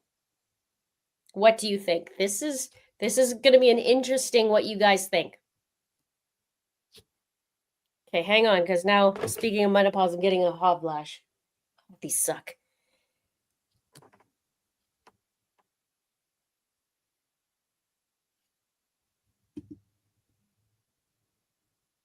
Now, also, that November 26th that they were talking about, that's when Kay Woodcock did a welfare check on JJ.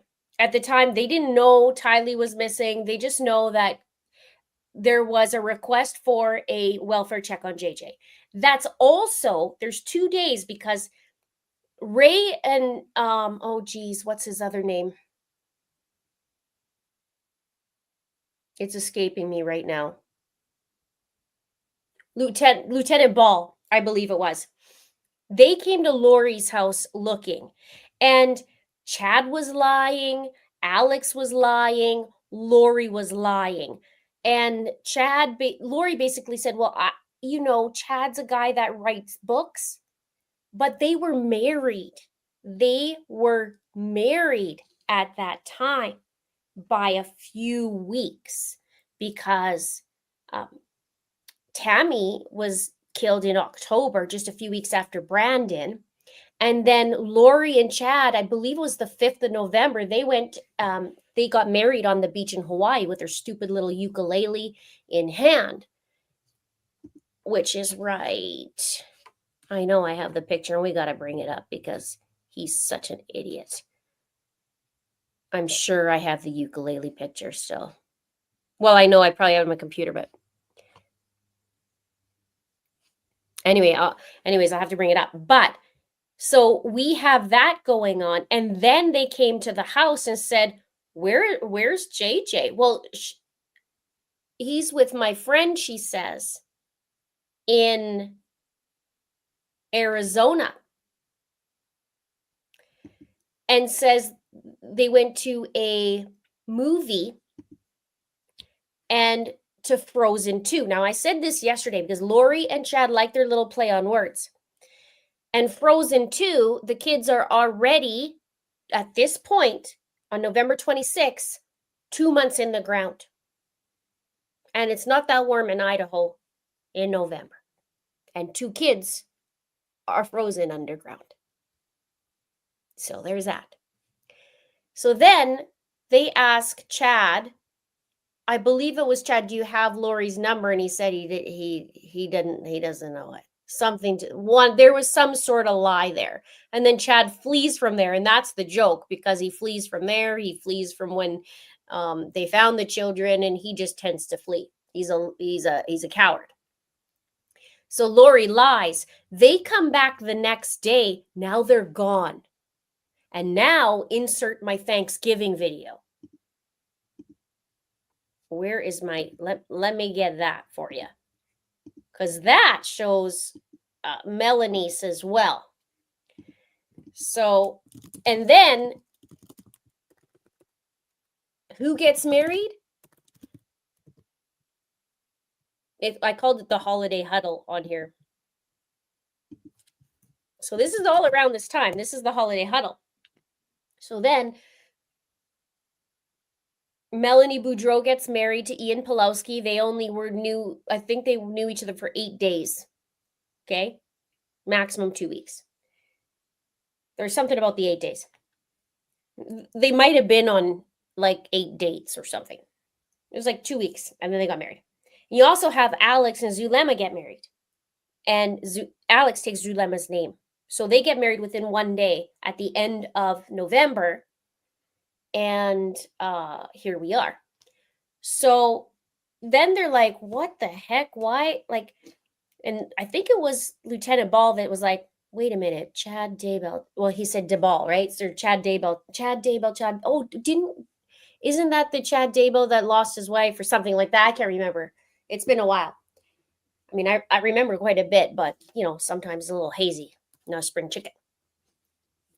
Okay, you guys are saying yes, yes, no, yes, yes. Mostly yeses if Lori's going to cross. Some said no. Some said, I hope so, yes.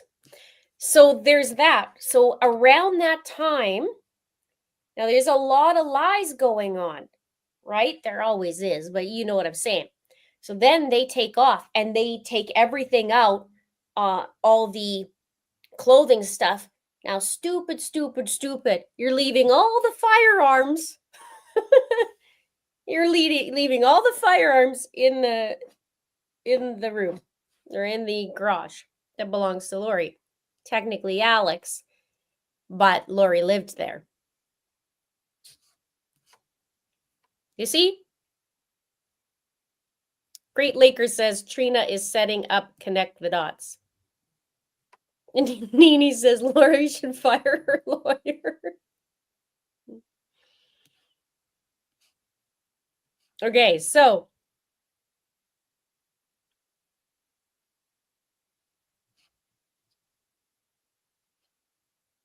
I love this. Gail says, oh, hell yes.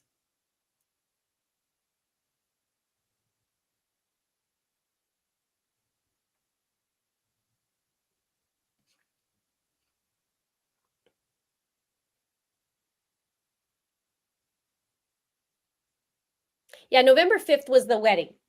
So they were in Hawaii and they also rented that apartment or that little place that they were living in. Yeah, as like a condo.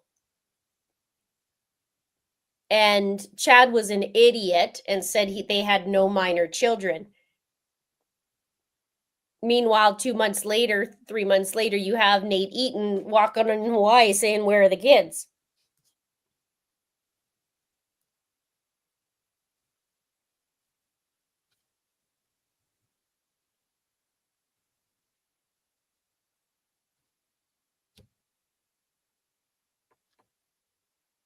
I can't believe, I don't know what I did with there's the Chad Tato emoji.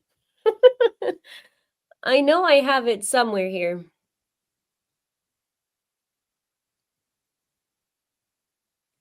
There's Lori's official smirk from the beginning. And Chad's dumb look on his face. Again here with Lori and her Mark Beans baby, blue-eyed baby boy.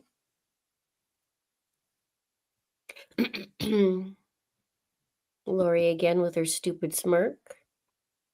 And Lori as a reincarnated version of Lyda, Flypaper Lyda. I'm trying to see. I must have taken it off to add some. You can only add like a certain number of overlays on this program. So it's probably what's going on. I think now I can add some more.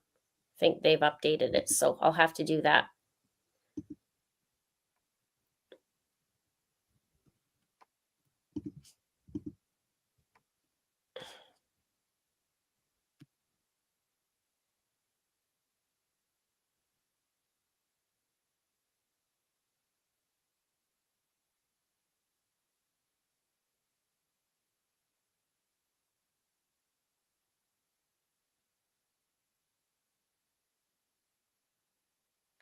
Alex married at the end of November, and he died on December 12th, a day after Tammy was exhumed.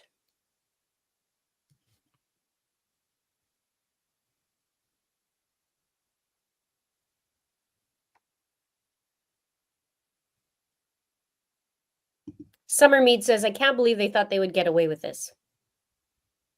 Alex did marry twice. I have a video on that as well. And Alex's first wife phoned the cops and was talking about the relationship between Lori and Alex being super weird. She would hop up on him and start to bounce and mimic, you know, spaghetti. Oh, here we go.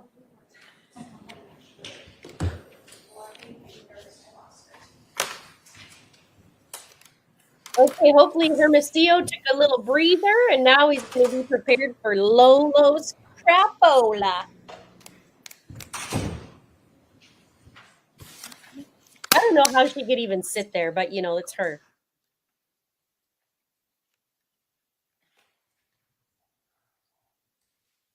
What's with the dog in the video? What's the dog?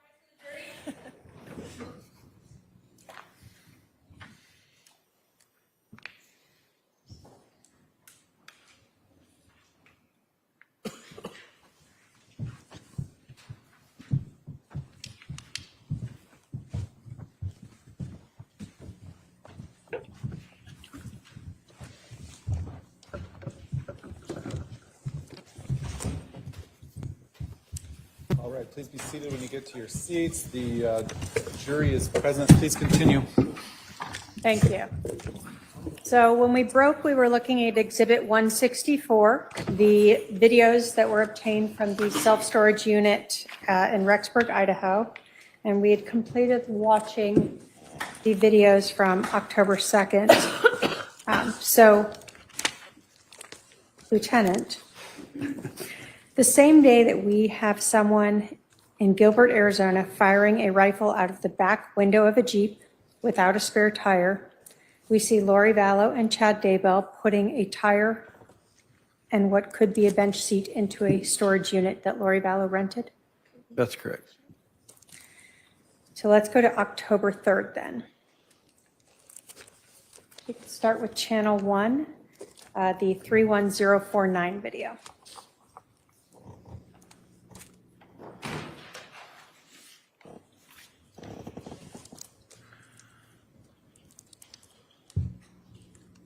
Is this the same Nissan Rogue we've seen repeatedly enter?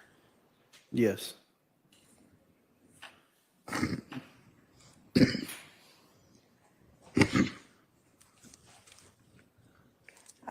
And then we could go to channel 4, the 31110 video.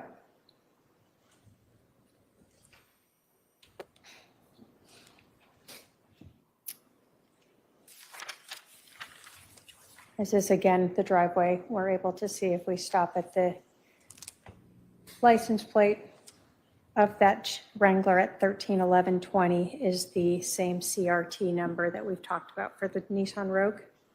Yes. If we go to channel 3, this is where we see again the Nissan, and we'll look at video 31105.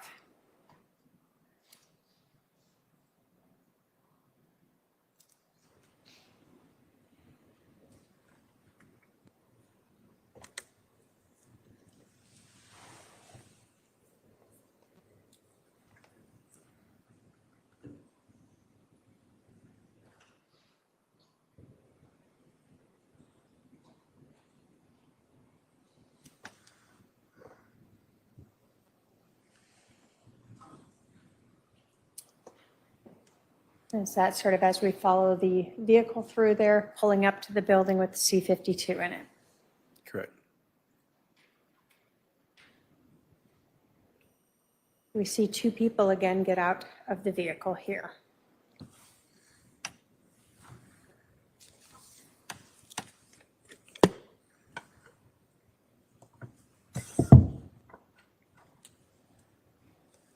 we can go to the hallway version, channel 11, 31149.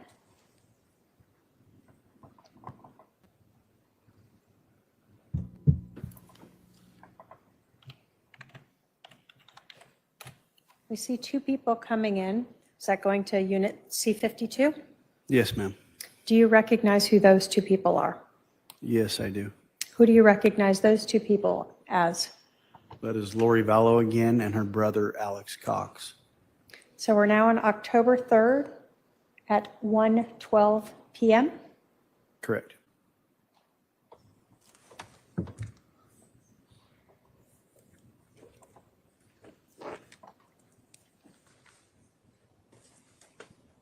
What does it appear that Alex Cox is carrying out?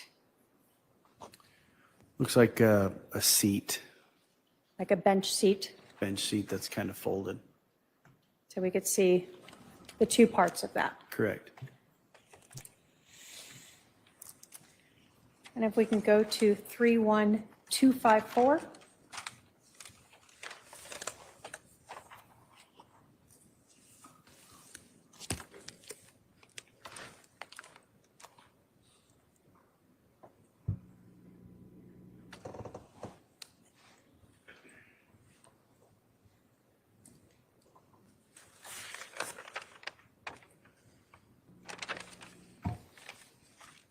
What do we see being taken out now? That is a tire that he's carrying. So the previous day, we'd seen Chad Daybell rolling the tire in. Here we see Alex Cox carrying it out. Correct. The previous day, we had seen Lori Vallow and Chad Daybell carrying in a object of similar size to a bench seat. Correct. And today, we saw Alex Cox carrying that out. By himself, correct. We could go to then the outside to show a 31224, channel 3.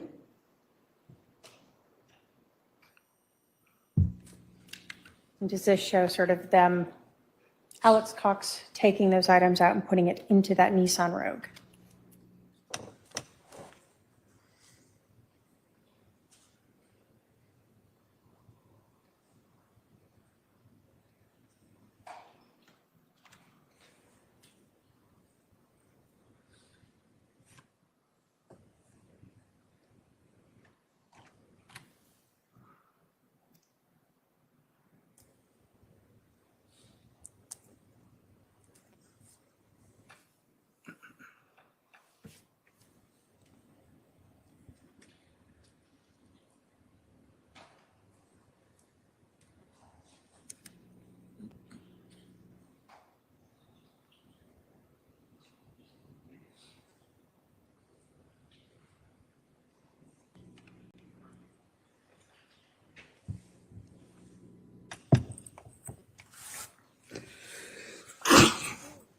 That's correct.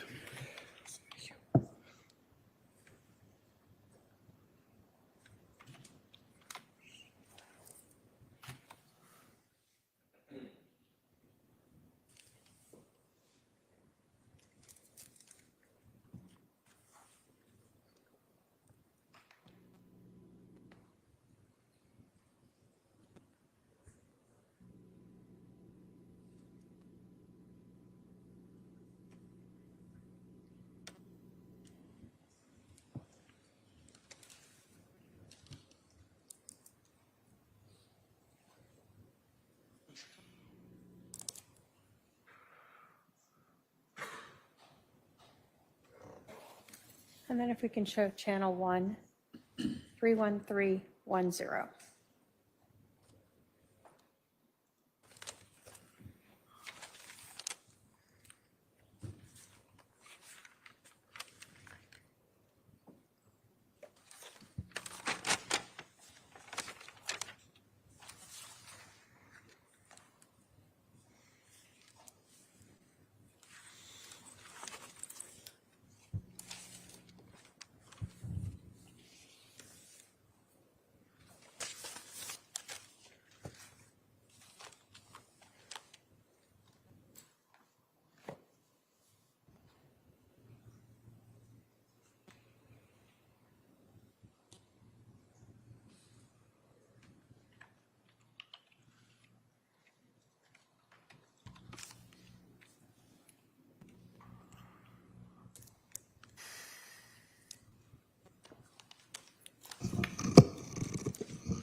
Do we see her vehicle leaving about a little before 3:15? Yes, ma'am. Or 13:15, I guess I should say, which is 1:15 p.m.? Correct. So if we saw in the first video we played for October 3rd, Lori Vallow, Alex Cox, and the Nissan arrive at 1:11 p.m. and we see them leaving about 1:15 p.m. This whole thing was about 4 minutes. Yes, ma'am. And then the prior day, it was around 1:26 or so when we see Chad and Lori bring those items to the storage unit. Yes. So the seat and tire are in the storage unit for about 24 hours. Yes. And they're collected the day after someone drives a Jeep, parks it in front of Brandon Boudreaux's house without a tire on it, and fires a rifle at Brandon Boudreaux. That's correct. As part of the investigation, were local firing ranges contacted to see if Alex Cox had ever gone to any of them? Yes.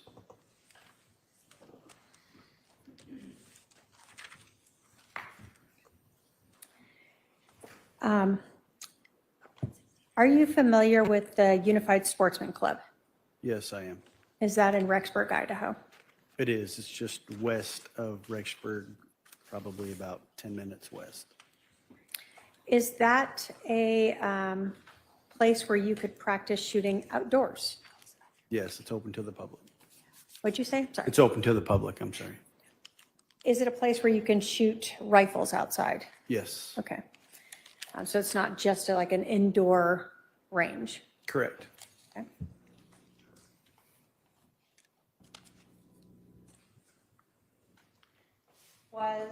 Were sign-in records for the Unified Sportsman Club, as well as an affidavit authenticating their sign-in records obtained? Yes, they were. And in going through those records, did you initially see someone by the name of Alex Cox sign in on September 3rd of 2019 at the Unified Yes. Sportsman's Club? Yes, I did. Did he even provide his phone number? He did. Did you later see sign-ins on September 27th and 28th that appeared familiar to you? Yes, I did. Were those sign-ins with just the initials CQUINT? Yes. Did you recognize that to be similar to Alex Cox's personalized plates? Yes, it was just one letter off, so he was missing the initial P. And I know later we'll talk about that, but was there searches that were found by Alex Cox for places to go shooting around this time period? Yes, there were. State will move to admit Exhibit 169. Any objection to 169? No objection. 169 submitted. If I met Elmo. Thank you.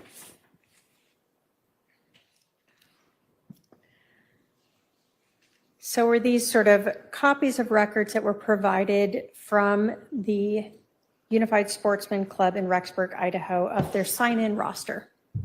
Yes. And do we see on September 3rd an Alex Cox at 2:50 p.m.? Yes. And the 480-351-9120, is that the phone number that has been associated with Alex Cox? Yes. That's his cell phone number. Correct.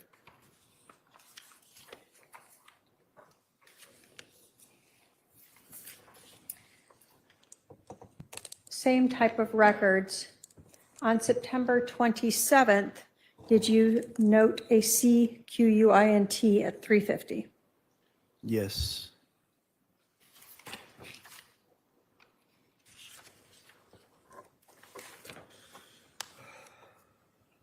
And on September 28th, did you notice that same CQUINT at 3:10? Yes.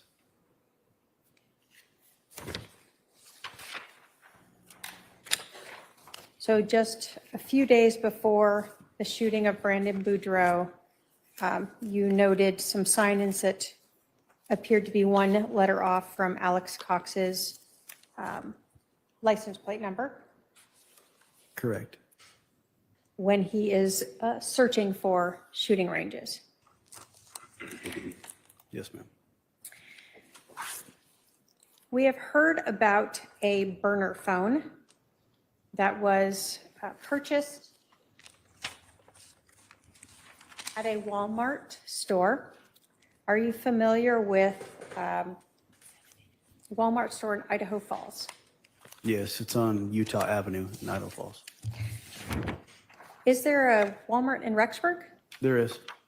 Is the Walmart in Idaho Falls a bigger? No, Okay. How far is Idaho Falls from Rexburg?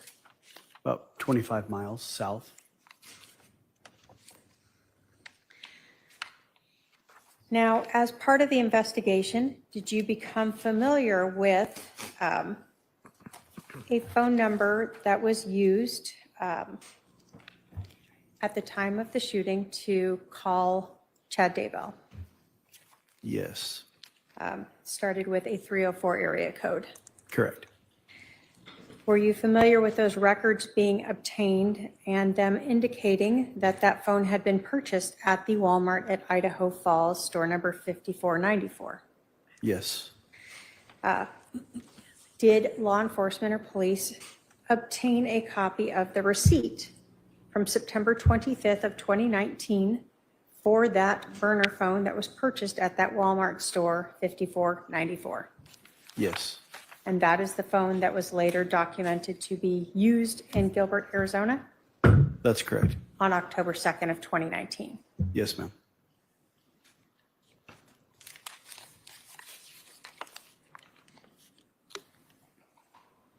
Shown the defendant Exhibit 170. If I can admit it pursuant to 802 and 803 and 902 with its authentication.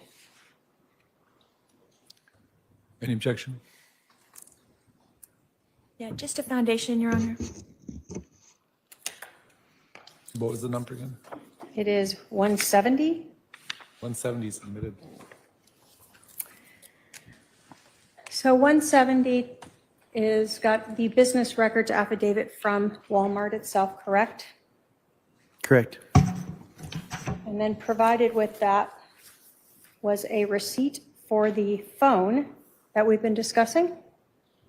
Yes, Now, do each phone have, I guess, were you provided with IMEI numbers and MEID numbers that are sort of like a VIN number for a phone? that's correct. And is that how it was determined that this phone with the 304 area code was purchased at Walmart?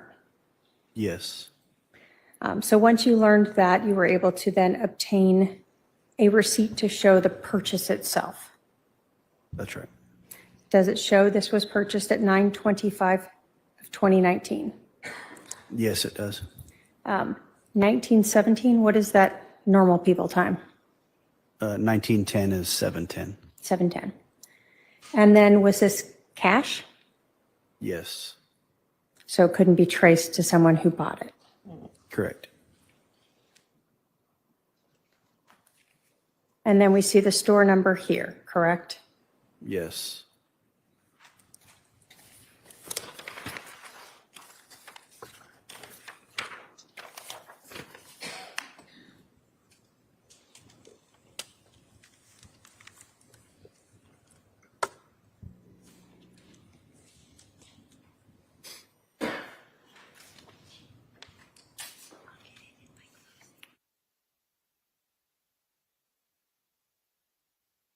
So Exhibit 180 has previously been admitted.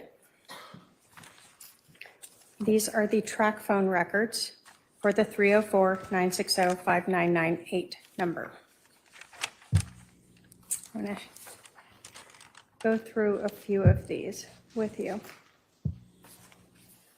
So in Exhibit 190, we see that this phone was from Walmart store. correct.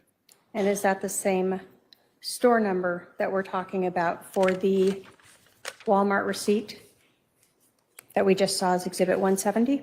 Yes, And does this show, again, the same time, date and time for that purchase? correct.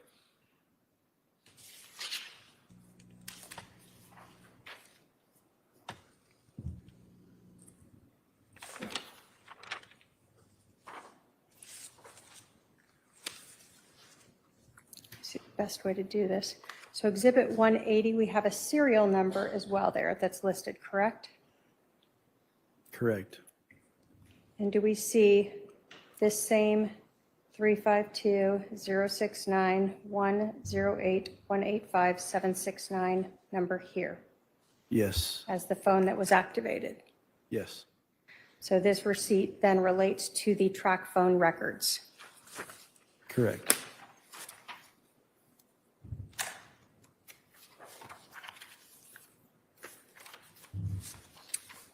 And in fact, in Exhibit 180, do we see that same Walmart superstore that we've been talking about that you told us about on Utah Avenue in Idaho Falls? Yes, And again, the same store number, 5494, correct. same date and time, Yes,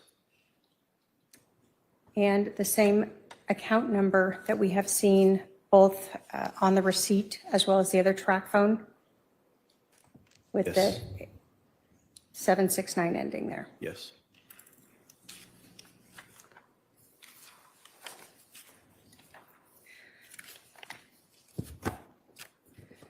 So when law enforcement was learning of this phone that was in Gilbert at the time of the shooting of Brandon Boudreaux, you were able to determine that it was purchased up in Idaho Falls on September 25th of 2019. Correct.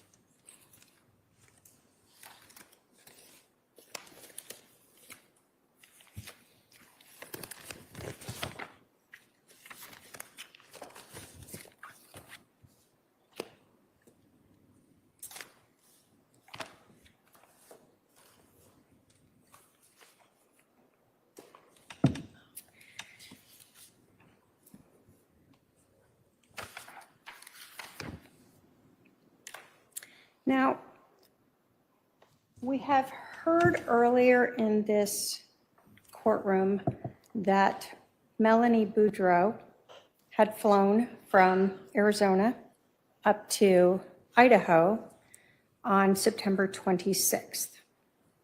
Was a search warrant written and executed to obtain flight records from Allegiant Air? Yes, they were. And did Allegiant Air provide records to show that Melanie Boudreaux flew from Mesa Gateway Airport to Idaho Falls on September 26th of 2019? Yes,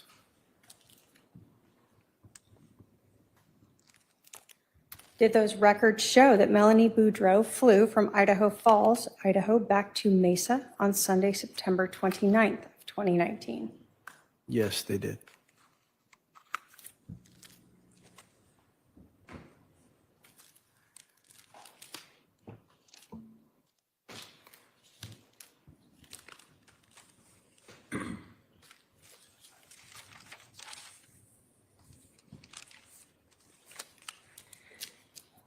Was an affidavit from Allegiant Air obtained authenticating those and indicating they are kept in the normal course of their business? Yes, there was. State will move to admit these pursuant to 803 and 902. What's the number again? 171. Any objection? Relevance, Your Honor. The exhibit's admitted. So again, we have the affidavit. Do we see here record showing that Melanie Boudreaux flew from Mesa Gateway Airport on September 26th to Idaho Falls? Yes, And then the return flight back to Mesa Gateway Airport from Idaho Falls on September 29th of 2019?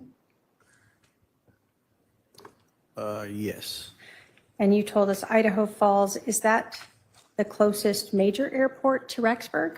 That's correct. We'd heard Rexburg has a small airport.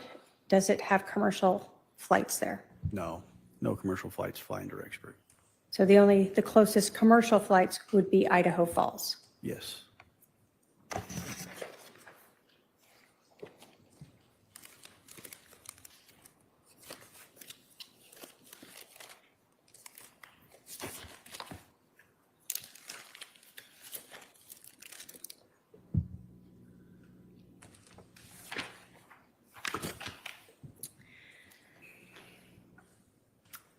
As this investigation continued, was a search warrant written on December 30th of 2019 to obtain the Google Gmail records relating to Alex Cox's cell phone, the 480-351-9120? Yes, it was. And was it learned that he had an email address of Homer J. Maximus at gmail.com? Correct. Had you seen that Gmail account when you executed the search warrant back on November 26th? Yes, so there's a device found in apartment 175 in the garage amongst Alex's personal belongings that still was signed in under the Homer J. Maximus Gmail account.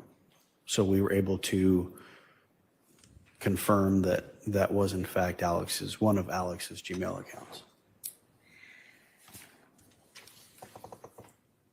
And were those Homer J. Maximus at gmail.com records that contained GPS and Wi-Fi mapping information provided to the FBI CAST analyst Nick Balance? Yes.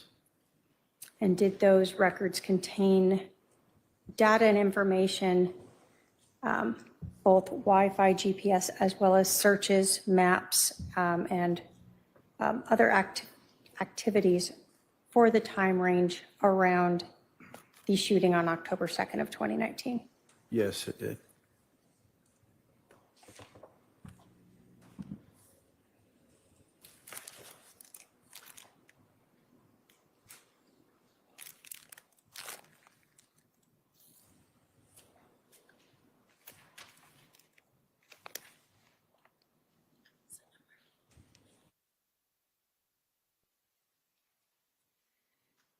Now, when you were looking at these, let me ask you this, did you go through these Google or Gmail records for Homer J. Maximus? Yes, I was tasked with going through each of the records associated with Homer J. Maximus. When you obtained those records from Google, did they have an affidavit authenticating them? They did. Did you look at those records to see if there were things in there that seemed to be relevant to this investigation for the October 2nd, 2019 shooting? Yes, I did. Did they contain things such as searches for places to shoot near Rexburg? Yes. Did it contain searches for things like window tint shops? Yes, it did. Did it contain searches for things like how to load your own ammunition? Yes. Best projectiles for long range? Yes. Did it have searches for ballistic charts and ballistic trajectory calculators? Yes. Did it have searches for Manshot and Gilbert? Yes. Were there maps to Dan's window tinting? There were. Was there maps and searches for 3875 East Phelps Road in Gilbert, Arizona? Yes, there were. When you looked at the timing of those searches and the maps, was there searches for 3875 East Phelps Road in Gilbert, Arizona, both on October 1st in the evening as well as in the morning of October 2nd prior to the shooting? Yes, there were. After the time of the shooting at 9:13 or 9:14 a.m. Gilbert time, Arizona time, were there searches for cities and locations in both Arizona as well as Utah and Idaho? Yes. Did those searches appear to be a route back to Idaho Falls? Yes, it appeared they were going north. Was the last search, in fact, Idaho Falls? Correct.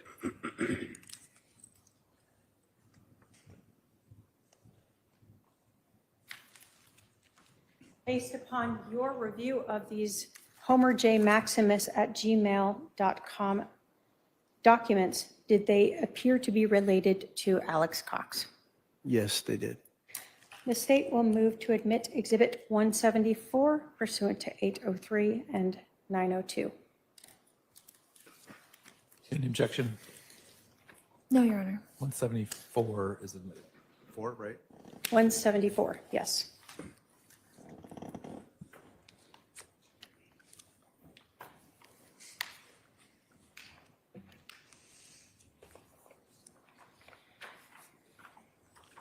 As part of the documentation that was provided by Google and their authentication, did they provide subscriber information? Yes, they did. So we have a subscriber of Alex Cox for the homerjmaximus@gmail.com. Correct.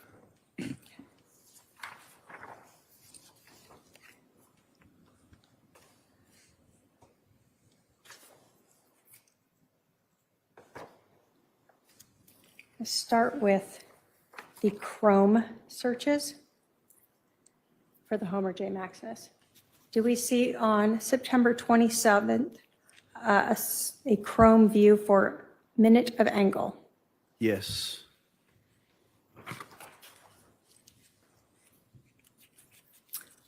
On September 28th, were there different searches for ammunition and calculators? Yes. At the end, we see a ballistic trajectory calculator from September 28th. Correct. Now, just so we're clear, this says September 28th at 3:35 a.m., but it says UTC. Does that reflect Idaho time, UTC? No, Or is that if the search was done in Idaho, it would reflect Idaho time. UTC is a Universal Time Coordinated is what it stands for. And depending on where you are at, it's either like Idaho is -6 and Arizona would be -7 hours UTC. So if we're looking at something here that shows a search for a ballistic trajectory calculator on September 28th at 3:35 a.m., would we have to go back, subtract 6 hours to determine what time it would have been in Idaho? That's correct. So I'm going to use my fingers because I don't know how else to do it. So it'd be 2, 1, 12:30, 11:30, 10:30, 9:30 p.m. on September 27th? Correct. Okay.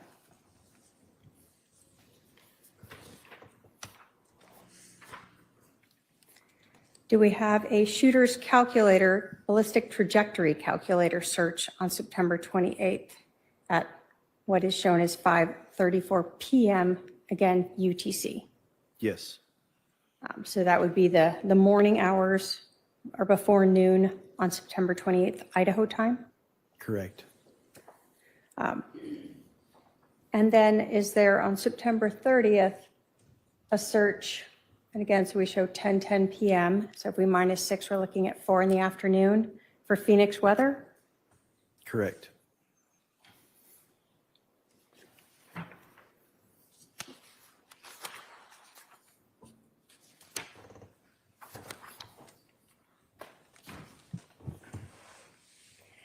Let's look at the searches next associated with this time period, or some of them, leading up to the shooting. So you had talked about the fact that this email associated with Alex Cox that is subscribed to Alex Cox searched for places to shoot near Rexburg on the 23rd of September. Correct. And we see multiple shooting places to shoot searches. Correct.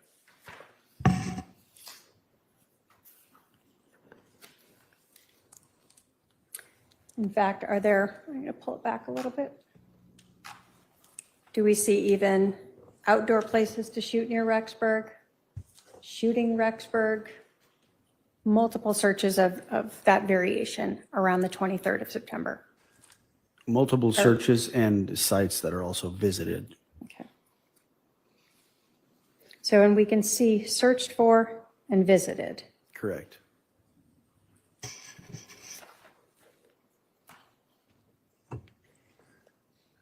Do we see on September 23rd a search for Tint Shop, Idaho Falls? Yes. And then we see a auto tint near me search as well. Correct.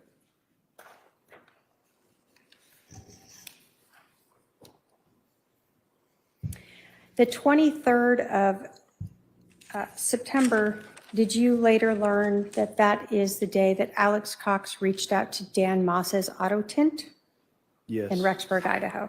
Correct. Some of the other searches that you saw in this Homer J. Maximus Gmail that is associated to Alex Cox, things searched for YouTube on how to load your own ammunition, as well as viewing a video on how to load your own ammunition. Yes.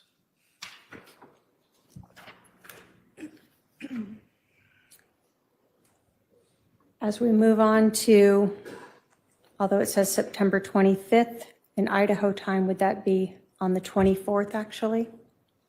Correct.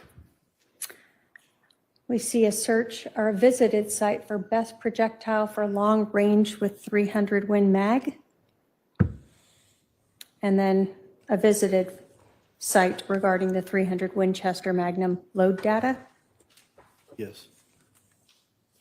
And September 25th is 7 days before the shooting of Brandon Boudreaux. Yes.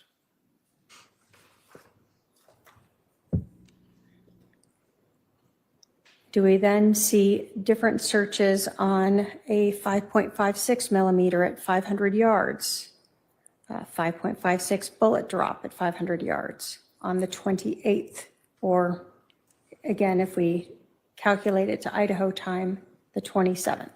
Correct.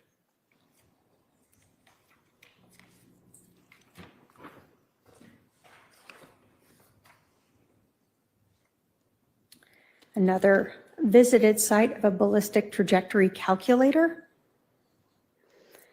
And again, would that have been September 27th? Yes. And so this is one of the days where you saw the sign-in at the Unified Sportsman's Club of that CQUINT, Correct. and an outdoor range where you could fire a rifle. Yes, ma'am.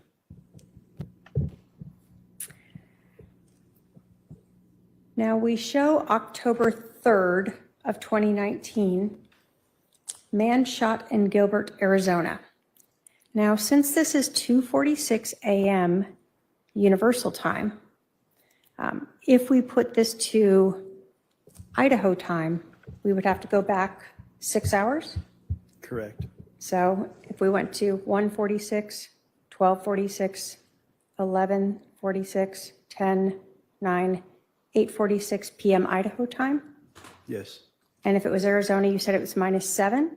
Yes, ma'am. So 7:46 Arizona time, PM on October 2nd, That's correct. the day of the shooting. Right. And we have a couple different searches for that around that same time period, within a couple minutes of each other. Yes.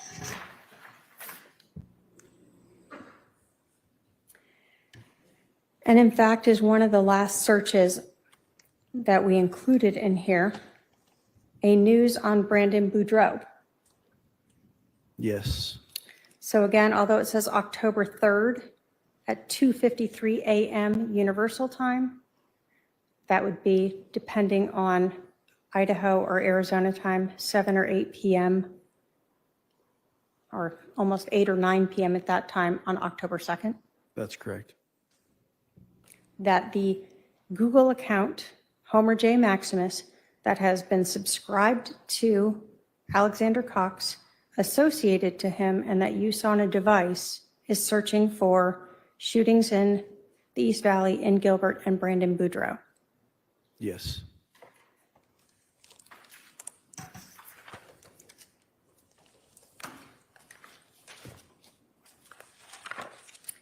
And lastly, as part of the Google records that were provided in reference to Alex Cox's phone number, that 480-351-9120, that is associated to the Homer J. Maximus at Gmail account, were there maps that were part of the records sent to you by Google? Yes. And so do we see on September 25th a search for Dan's window tinting and then a map with directions there? Correct.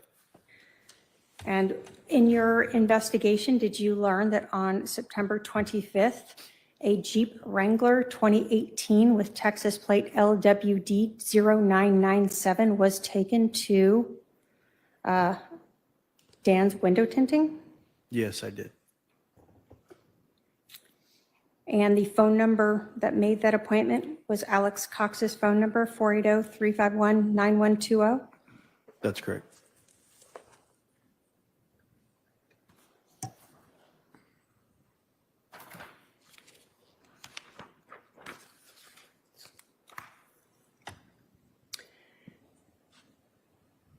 Was there a map with directions in the Google records for Alex Cox's Homer J. Maximus Gmail account on October 1st for 2500 South Power Road, Suite 215 in Mesa, Arizona?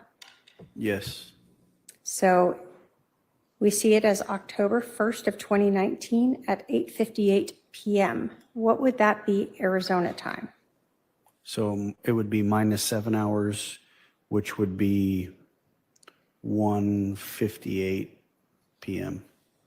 So at 1:58 p.m., Alex Cox's Gmail is searching for directions to this Power Road location. Yes, ma'am. You testified earlier about a receipt from a Los Favoritos on Power Road in Mesa with a date of, or a time and date of October 1st at 1:12 p.m. Yes, ma'am. And that Los Favoritos on Power Road was in Mesa as well. That's correct.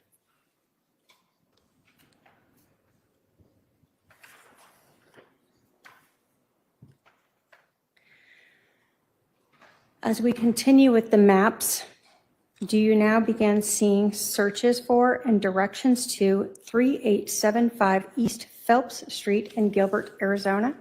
Yes, ma'am. So although this says October 2nd, when we look at the 2:52 a.m. Universal Time, what time would this be in Arizona and what day? That would be October 1st at 5:52 p.m. Is that right? Or 7:52? I use the fingers, no shame. 7:52. Yes, 7:52. All right. So 7:52 p.m. on October 1st, Alex Cox's Gmail account is searching for Brandon Boudreaux's address That's correct. and then asking for directions to his address. Correct.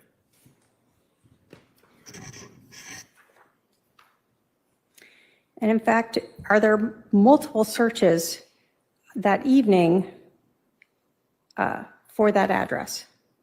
Yes.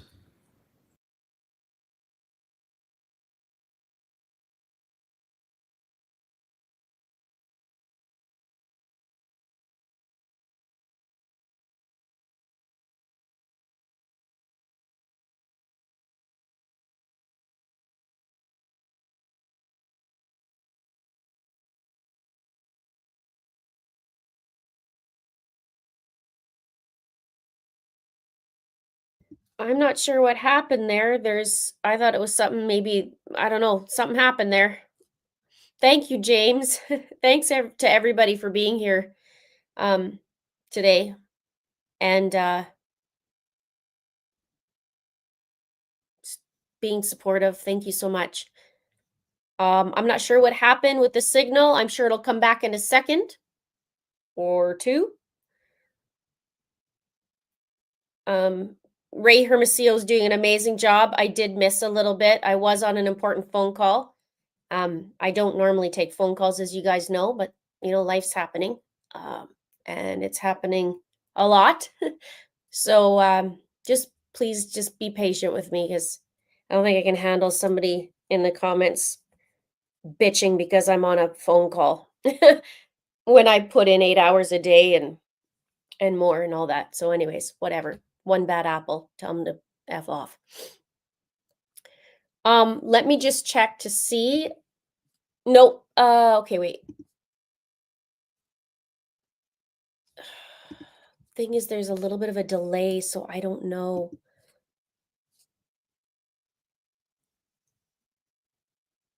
What to do. Oh, they're fixing it. Somebody's fixing it.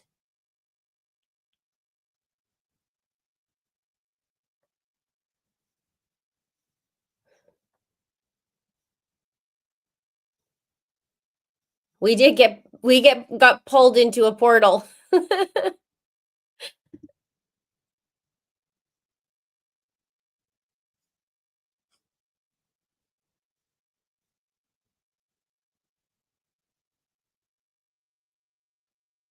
Yeah, this one is the East Idaho News that I'm pulling from, but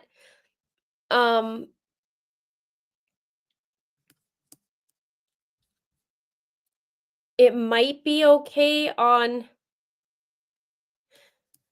Hermosillo on Fox, but let's just see if they fix it. If not, we'll rewind to the spot, but now I got to remember where we were at.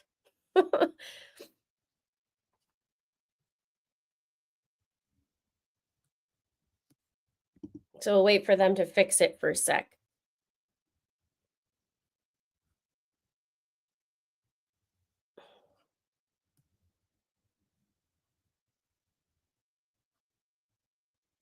You guys are super awesome. Thank you for your support. You guys are super awesome. It's really, really. Bauer tools give you the confidence to take on challenging.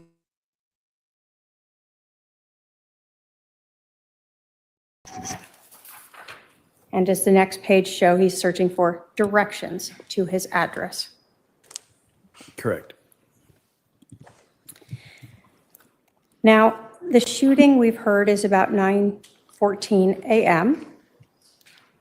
After the shooting, was there searches for locations in Arizona, beginning to go all the way up to Idaho Falls? Yes, there were. So again, now we see October 2nd at 4:55 p.m. We go backwards. 3, 2, 1, noon, 11, 10, 9:40 or 9:55 a.m. There's a search for Arizona Farm Road, right? Right. Then as we go further on, we see a search for Pine Top, Lakeside, Arizona. So again, if we take 7 off, we're looking at now 11:38 a.m. on October 2nd. I can't see that on my screen. I Sorry. apologize for that. Let me push it up. So if it's 6:28 Universal Time and we minus 7, we're looking at 11:38 a.m. on October 2nd. That's correct.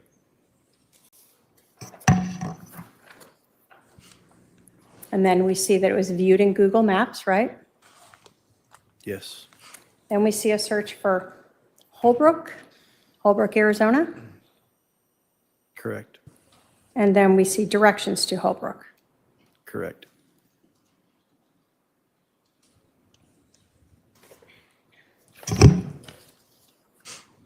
As we continue going through his records, do you see a search for probably a typo, Moa, and then later we see Moab, Utah?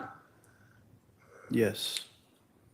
And so now we're looking at October 2nd, 10:22. So Arizona time, we're looking at 3:22 in the afternoon.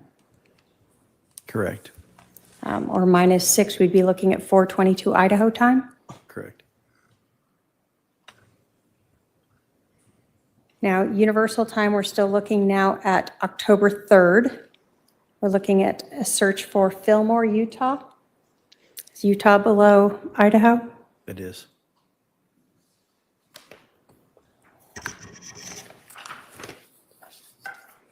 Directions to Fillmore, Utah. Yes. And then we can see it was viewed in Google Maps. And was the final search that is included in these records or this exhibit to Idaho Falls Airport, what we show as October 3rd, 5:55 a.m.? Correct. That would be October 2nd, Idaho time? Correct. When we were looking at these searches, the timing for the search for the shooting in Gilbert or the shooting for Brandon Boudreaux, would that have been while this phone and this vehicle and Alex Cox were still driving from Arizona back to Idaho Falls? Yes.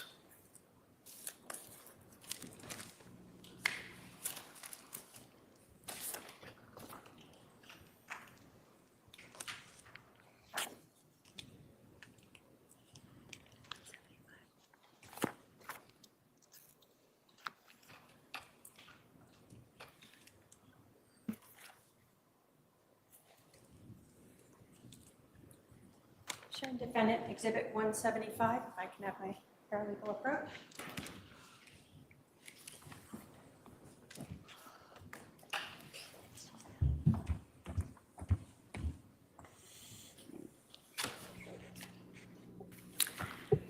Is that a map that shows the searches we just went through that occurred the morning of October 2nd, starting with Brandon Boudreaux's address at 3875 East Phelps Road in Gilbert, Arizona, Yes. and then going to the Arizona Farm Road location, Correct. the Pine Top search?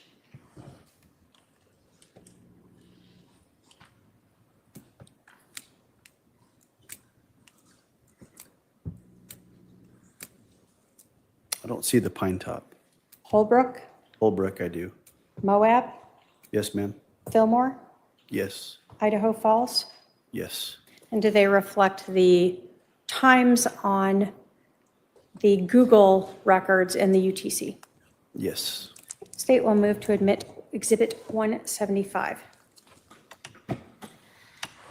Any objection? No objection. 175 is admitted. So for those of us that may have failed geography, are we able to see Arizona? I'm going to take this out of this shiny package, maybe.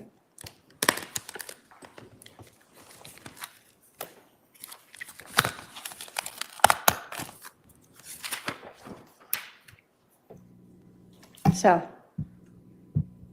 this is Arizona here with the search for the Phelps Road and the time, again, that's under the UTC. Correct. And then these searches from there for the Arizona Farms Road that we discussed and saw, Yes. the Holbrook, Yes. Moab, Yes. Fillmore, and Idaho Falls. Yes, ma'am. Does that show a path back towards Idaho Falls and Rexburg area, consistent with when we later see Alex Cox with Lori Vallow at that storage unit? Yes, it does.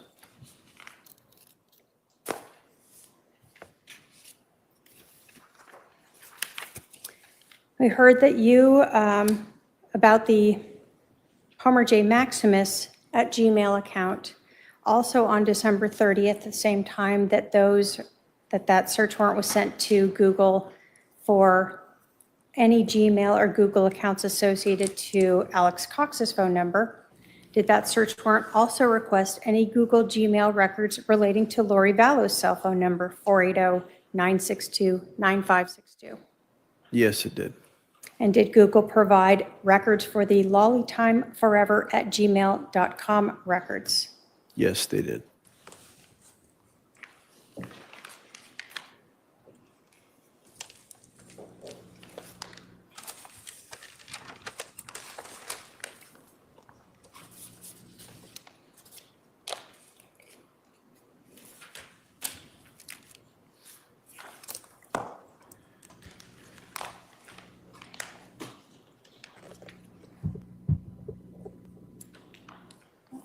First.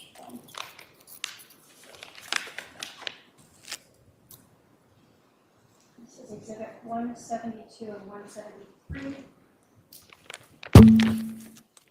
The overall records that you obtained from those search warrants for the Homer J. Maximus and the Lolly Time Forever.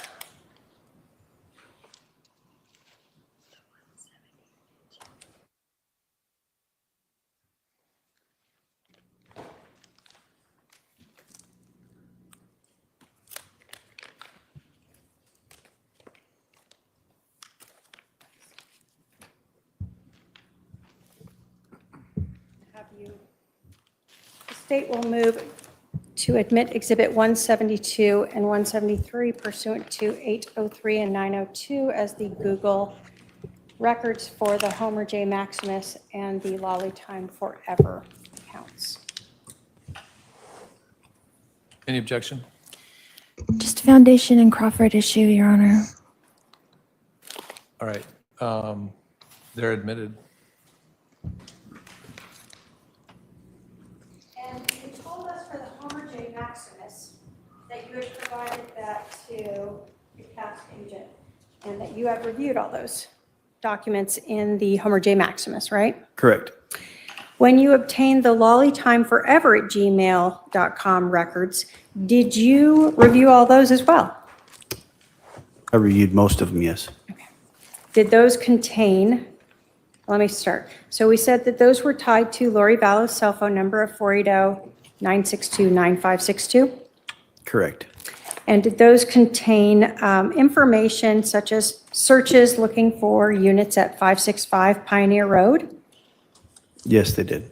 And other searches to identify the person, Lori Vallow, as searching for areas within Rexburg, Idaho? Yes. Is that consistent with the time that she was in Rexburg, Idaho? Yes. And searches for a place to live at the time when she moved to Rexburg and moved into that 565 Pioneer Road? Correct. Did it also contain on September 30th of 2019 a search for how to get the back seat out of my Jeep? Yes, it did. Did it also contain a search for, on October 2nd of 2019, Gilbert News? Yes. When life calls for necessary add-ons. To you by Google as a result of that search warrant? That's correct.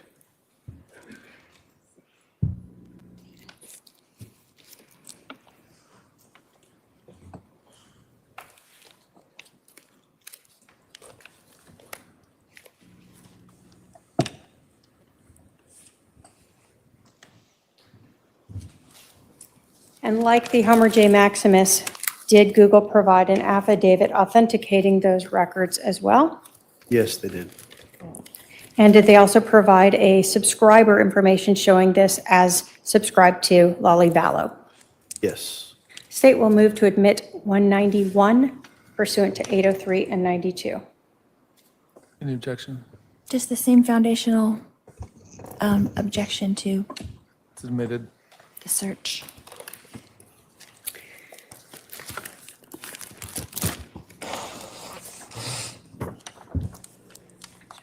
So again, we have the authentication record pursuant to the search warrant that you've discussed, correct? Correct. You are provided with subscriber information for Lolly Vallow at lollytimeforever@gmail.com, correct? Correct. Were you aware that Lori Vallow had provided this email address to her brother Alex Cox previously? Yes. Some of the searches that you saw in this lollytimeforever@gmail.com address that was tied to both Lori Vallow's cell phone number and provided by her to her brother Alex Cox, did those start as far back as August 15th in terms of showing the relevance to moving to Rexburg, Idaho? Yes. You learned, and we've heard of the fact that she resided at 565 Pioneer Road in Rexburg, Idaho. Yes. And did she do several searches in the weeks leading up to, or in these weeks in August, for apartments in that complex? Yes, she did.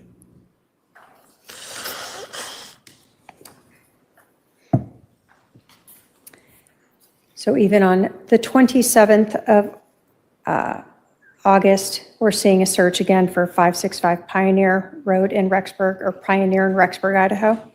Yes. Did you see searches for and visit to the UPS, or United States Postal Service, change of address? Yes. Was that consistent with your understanding of when Ms. Vallow moved into the residence based upon the documentation that we previously admitted?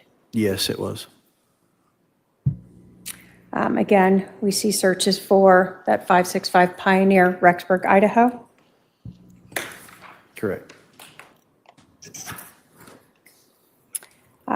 Were there other searches in the area, again, showing that she is looking for searching and visiting places in Rexburg, Idaho? Here we see Walgreens.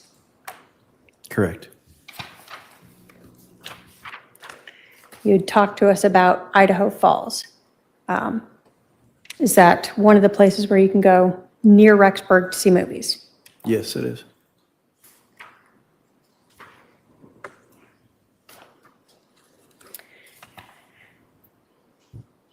Now, you told us that you are the person who impounded Lori Vallow's 2018 Jeep Wrangler, correct?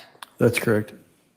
On September 30th at 11:14 p.m. UTC, did this Gmail account, Lolly Time Forever, that is tied to Lori Vallow's cell phone number and that she gave to her brother, search how to get the back seat out of my Jeep Wrangler? Yes, she did. So if we're talking Idaho time and we go back 6, where are we at for that for time? So it'd be 5:14 PM. p.m. So September 30th, we're talking just a couple days now before the shooting of Brandon Boudreaux. That's correct. And do we see, in fact, they visited, or she visited this site, Jeep Wrangler JK rear seat removal how to DIY YouTube video. Yes. And that is basically a few seconds after this first search. Yes, ma'am. When we were watching those videos from the storage unit, did you see something being brought into the storage unit by Lori Vallow and Chad Daybell on October 2nd that appeared to look like a rear seat? Yes, I did. And on October 3rd, when we were viewing those videos from the self-storage unit, did you see Lori Vallow and Alex Cox removing something that appeared to be a rear seat from the storage unit? Yes.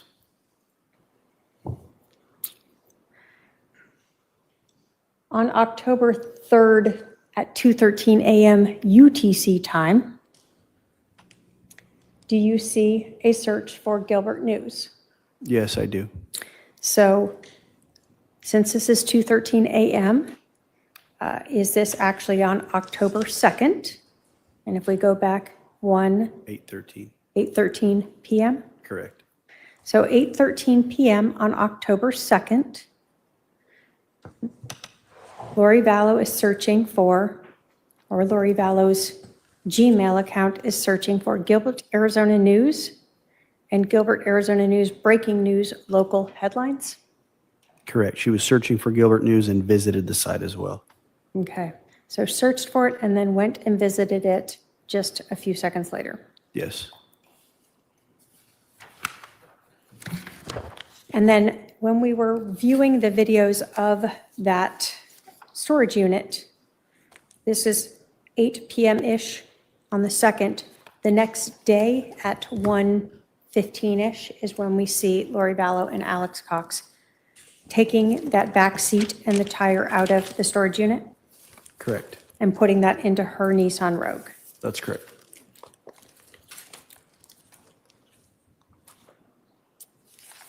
The state has no other questions for this witness, Your Honor. All right. Cross.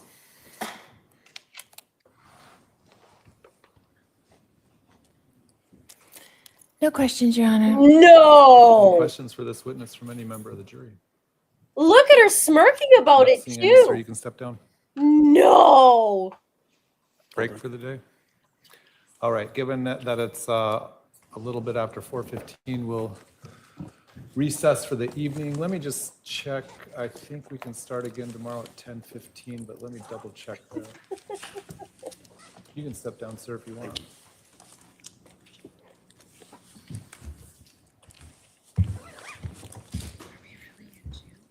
Plan on starting at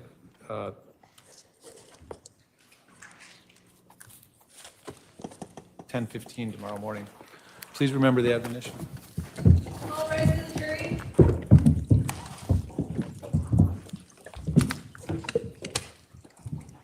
Oh man, somebody phoned her's like, Linda from It's a Crime wants you to cross Ray Hermosillo, and everybody on that family wants you to. Yeah, no, I'm not going to.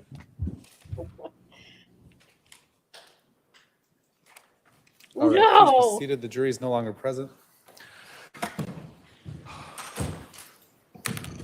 I'm looking at the state's witness list in the pretrial statement.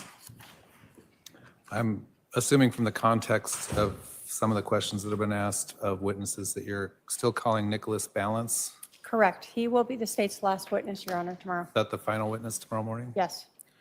All right, so defense, if you're calling witnesses, they would need to be here tomorrow, probably right after lunch.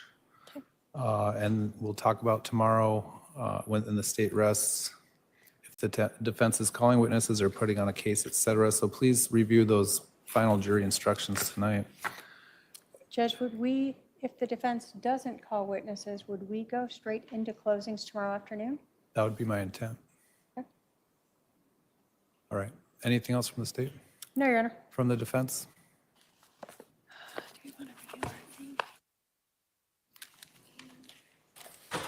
No, Your No? Honor. Okay, we'll see everyone tomorrow. We'll try to get started at 10:15 a.m. Again, thank you.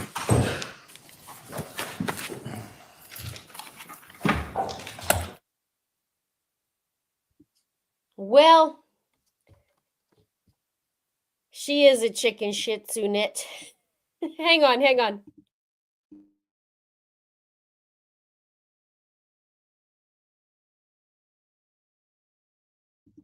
Oh man. Well, Ray Hermosillo is amazing. Lori didn't want to go down that rabbit hole because obviously she doesn't like to go in front of the ones that intimidate her and know her number. Unfortunately, unfortunately for all of us, we wanted to see it, especially because, you know, Ray would get it back to her, but she can't pretend with him because he knows the truth. But I really still wanted to see it, even just a moment. Of course, she definitely won't win against her, but I wanted to see something. Just something.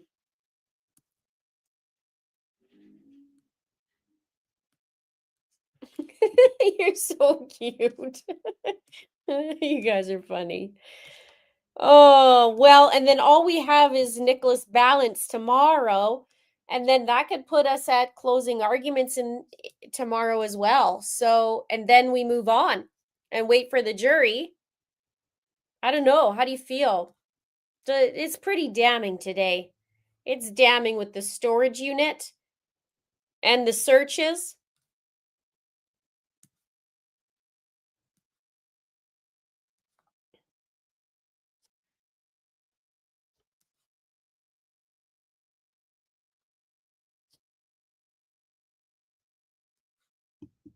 You are welcome, Harley. Thank you. Brian says she's a big old chicken shih tzu.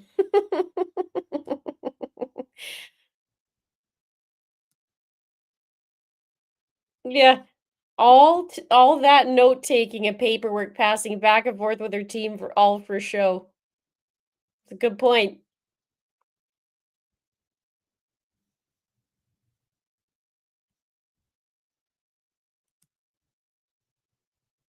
Yes, when it comes, I will cover Corey's case, and I have. If you guys haven't seen my videos on her, I have done it, and I even analyze her behavior because that's my jam.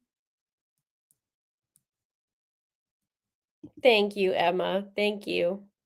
Glad you guys are here.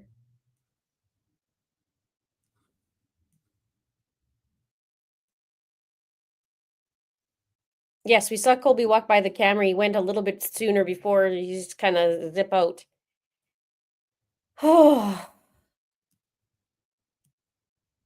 So we don't know yet. The defense or the prosecution hasn't rested yet. Tomorrow they'll rest if they get there.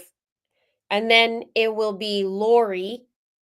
Well, if they get there, we don't know what Lori's planning for tomorrow. And then it'll be Lori's turn. She could. And then that's it. So what's tomorrow? Wednesday? So Wednesday, Thursday would be jury deliberations. Or tomorrow, if they do closing arguments. They didn't say what time they would start, though, did he? I don't think he did.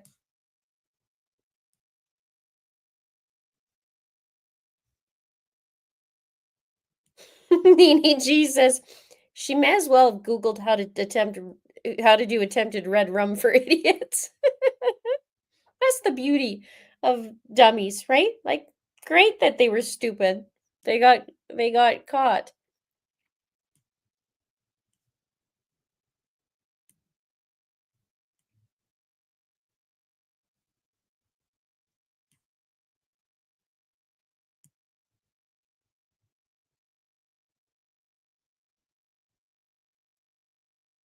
I really hoped, like the likelihood of Lori crossing him was pretty low, but I really hoped she would just to see him like just nail her to the cross pretty much.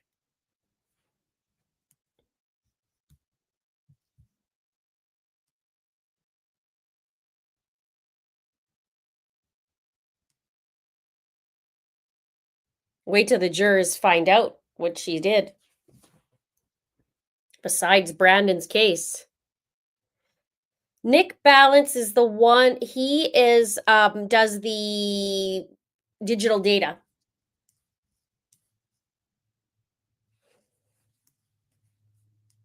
Lisa says call KFC because her chicken is fried. Elaine does not want a refund on my popcorn.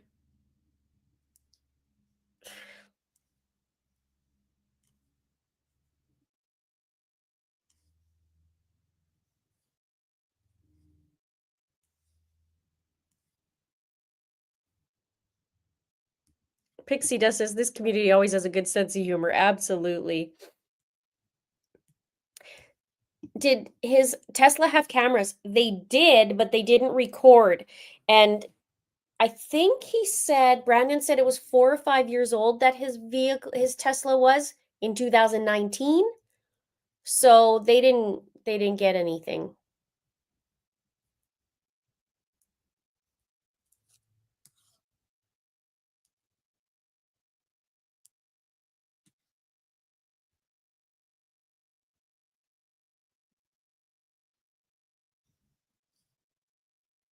Yes, this is what I was hoping for. Christine says Ray would have chewed her up and spit her out. That's what I was hoping for.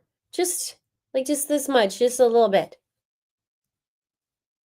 Gail says she's got nothing. She will rest tomorrow too. But she's so kind, right? So loving.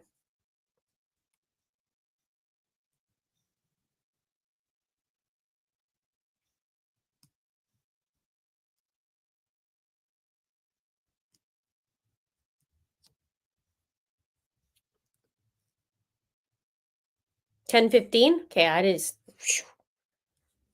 Thank you. So all that's and plus the half an hour.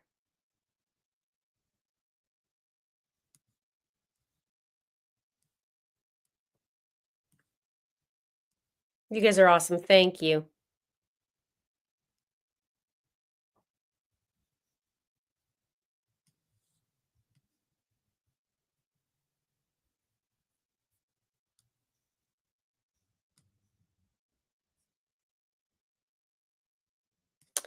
He said closing arguments would start after lunch if Lori didn't call any witnesses. Yes, but we still have Nicholas Balance. So if Lori crosses him, she could take all day.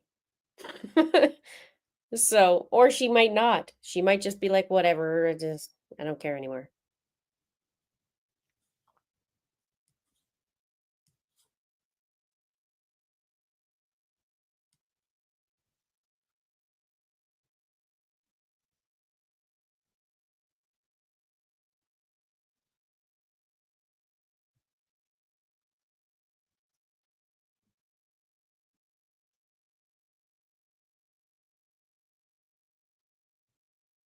Could you imagine if she would have approached him?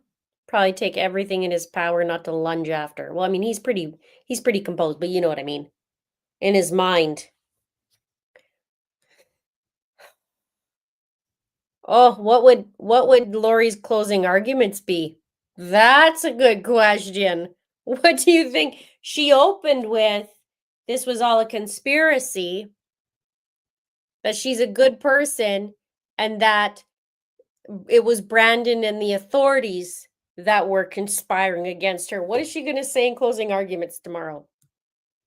Or the next day if it somehow gets prolonged and Lori doesn't show up? That could be another thing that the judge has to drag her out, so she pushes it an hour.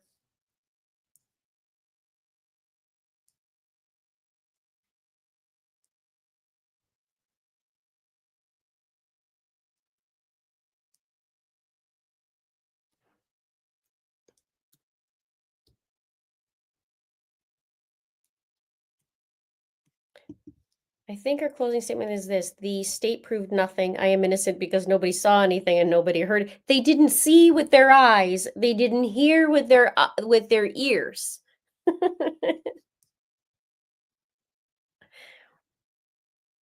Chris Turner says, the real question is, does she have any more shenanigans left? Good question.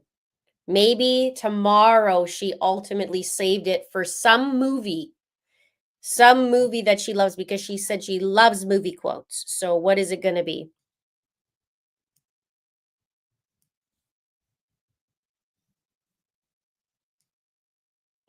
Believe in truth says, did her coughing finally stop? No, it was intermittent.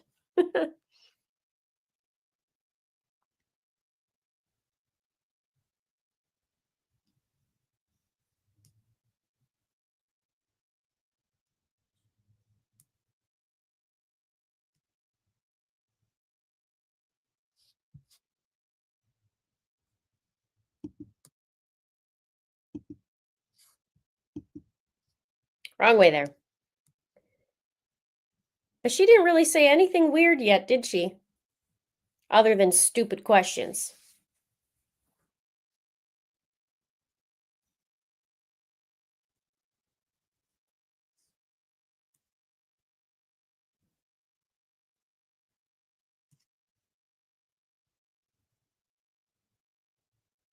She is not calling Zulema. The judge said no.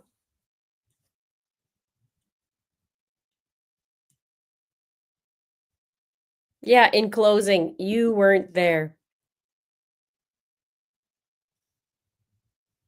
Maybe tomorrow she'll amp it up.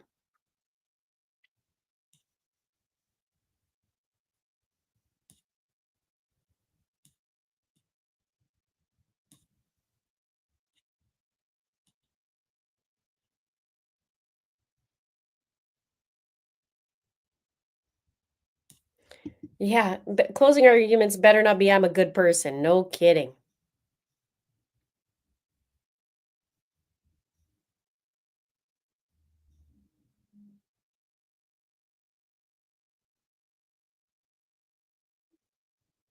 Laura says, as you all stay here and chat, she has a nothing burger.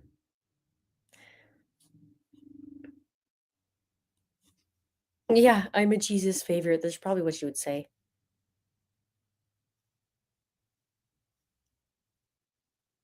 I don't know who she had approved for the witness list, but it wasn't Melanie Gibb or what's her name? Or Zulema Pestenes. Okay.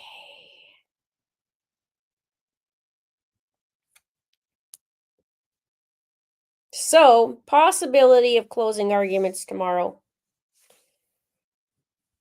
If she even arrives on time.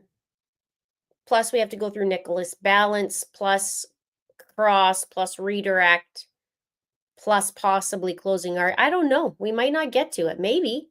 Maybe one and not the other. Maybe she'll just half-ass that one too. I don't know.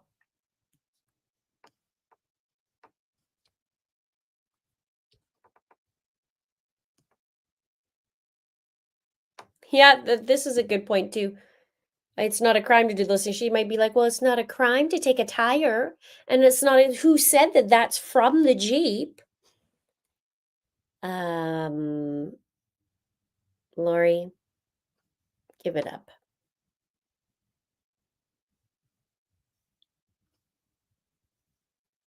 Jesus knows me. He knows me, Mel. Remember that? You know me, Mel.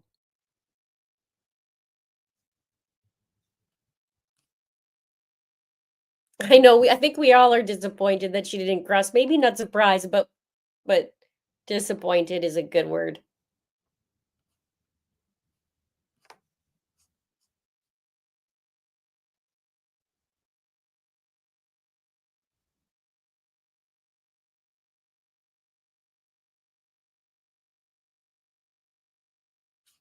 Nancy says she has no one, although apparently some idiots send her commissary money.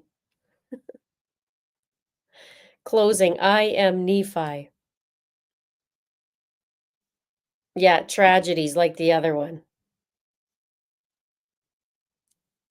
Well, it's too bad, but you know what? Imagine being the jurors today and really they're seeing a muddled, like, what's going on the first 2-3 days. Now on day 4, it's like, whoa, wait a minute. There's a bunch of guns in her garage. She rented the storage unit. There's the Jeep tire. There's the back seat. That's the Jeep. And it was tinted. And living next door is her niece, and the niece's husband was shot at by a Jeep, and there's guns in the garage. Like, it's not looking good for Lolo. So we got to think about it, the juries, like, minus all the other stuff, because they can't know about it. But really, what Trina is painting right now, it doesn't look good for Lori. So put that all together, right? All right, so hang on just a sec, guys.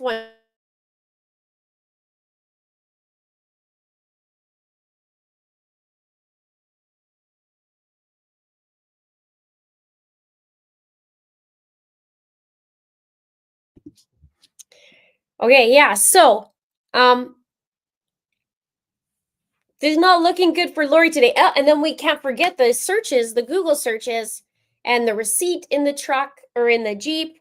And it all leads back to DNA on Alex. And then there's the phone calls. And we're going to see tomorrow from Nick Balance all the digital data as well the texts, the phone calls. It's going to be good.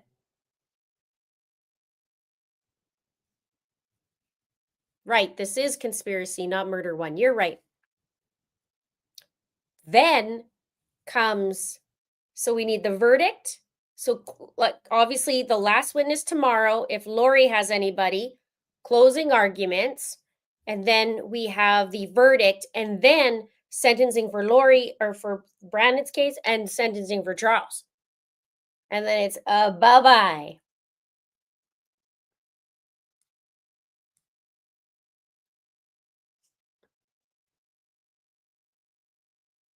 So it's looking bad for her.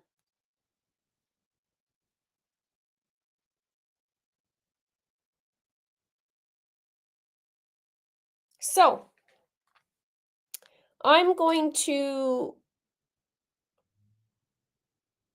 is there anything else we need to?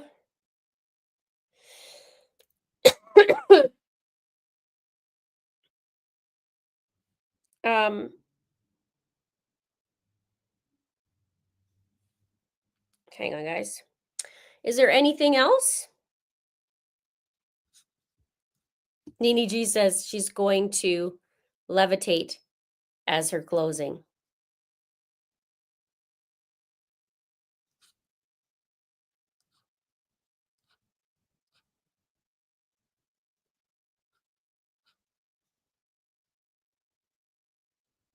Yes. After Lori's sent away, any chance us Canadians can have you look at Jack and Lily? Yes.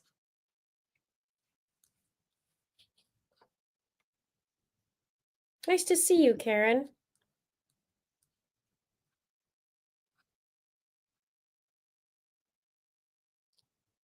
Robert, they did show Alex with the tire today. That was earlier at the 4:49, 4 hours and 49 minutes mark that it started doing all that.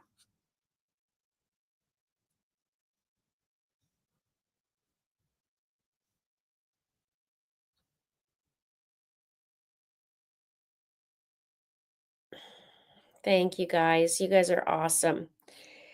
So we'll see you tomorrow. I'll be on again. We will have it on day 5. And tomorrow's Wednesday. We'll see what happens. And we'll see if Lori's going to show more snark tomorrow or not.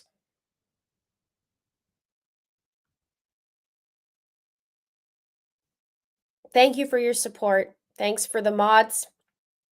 Thank you for keeping it classy. And thanks for the super chats. Thanks for watching my videos, as always. And thanks for being here. We'll talk to you later. Love you guys. Good night.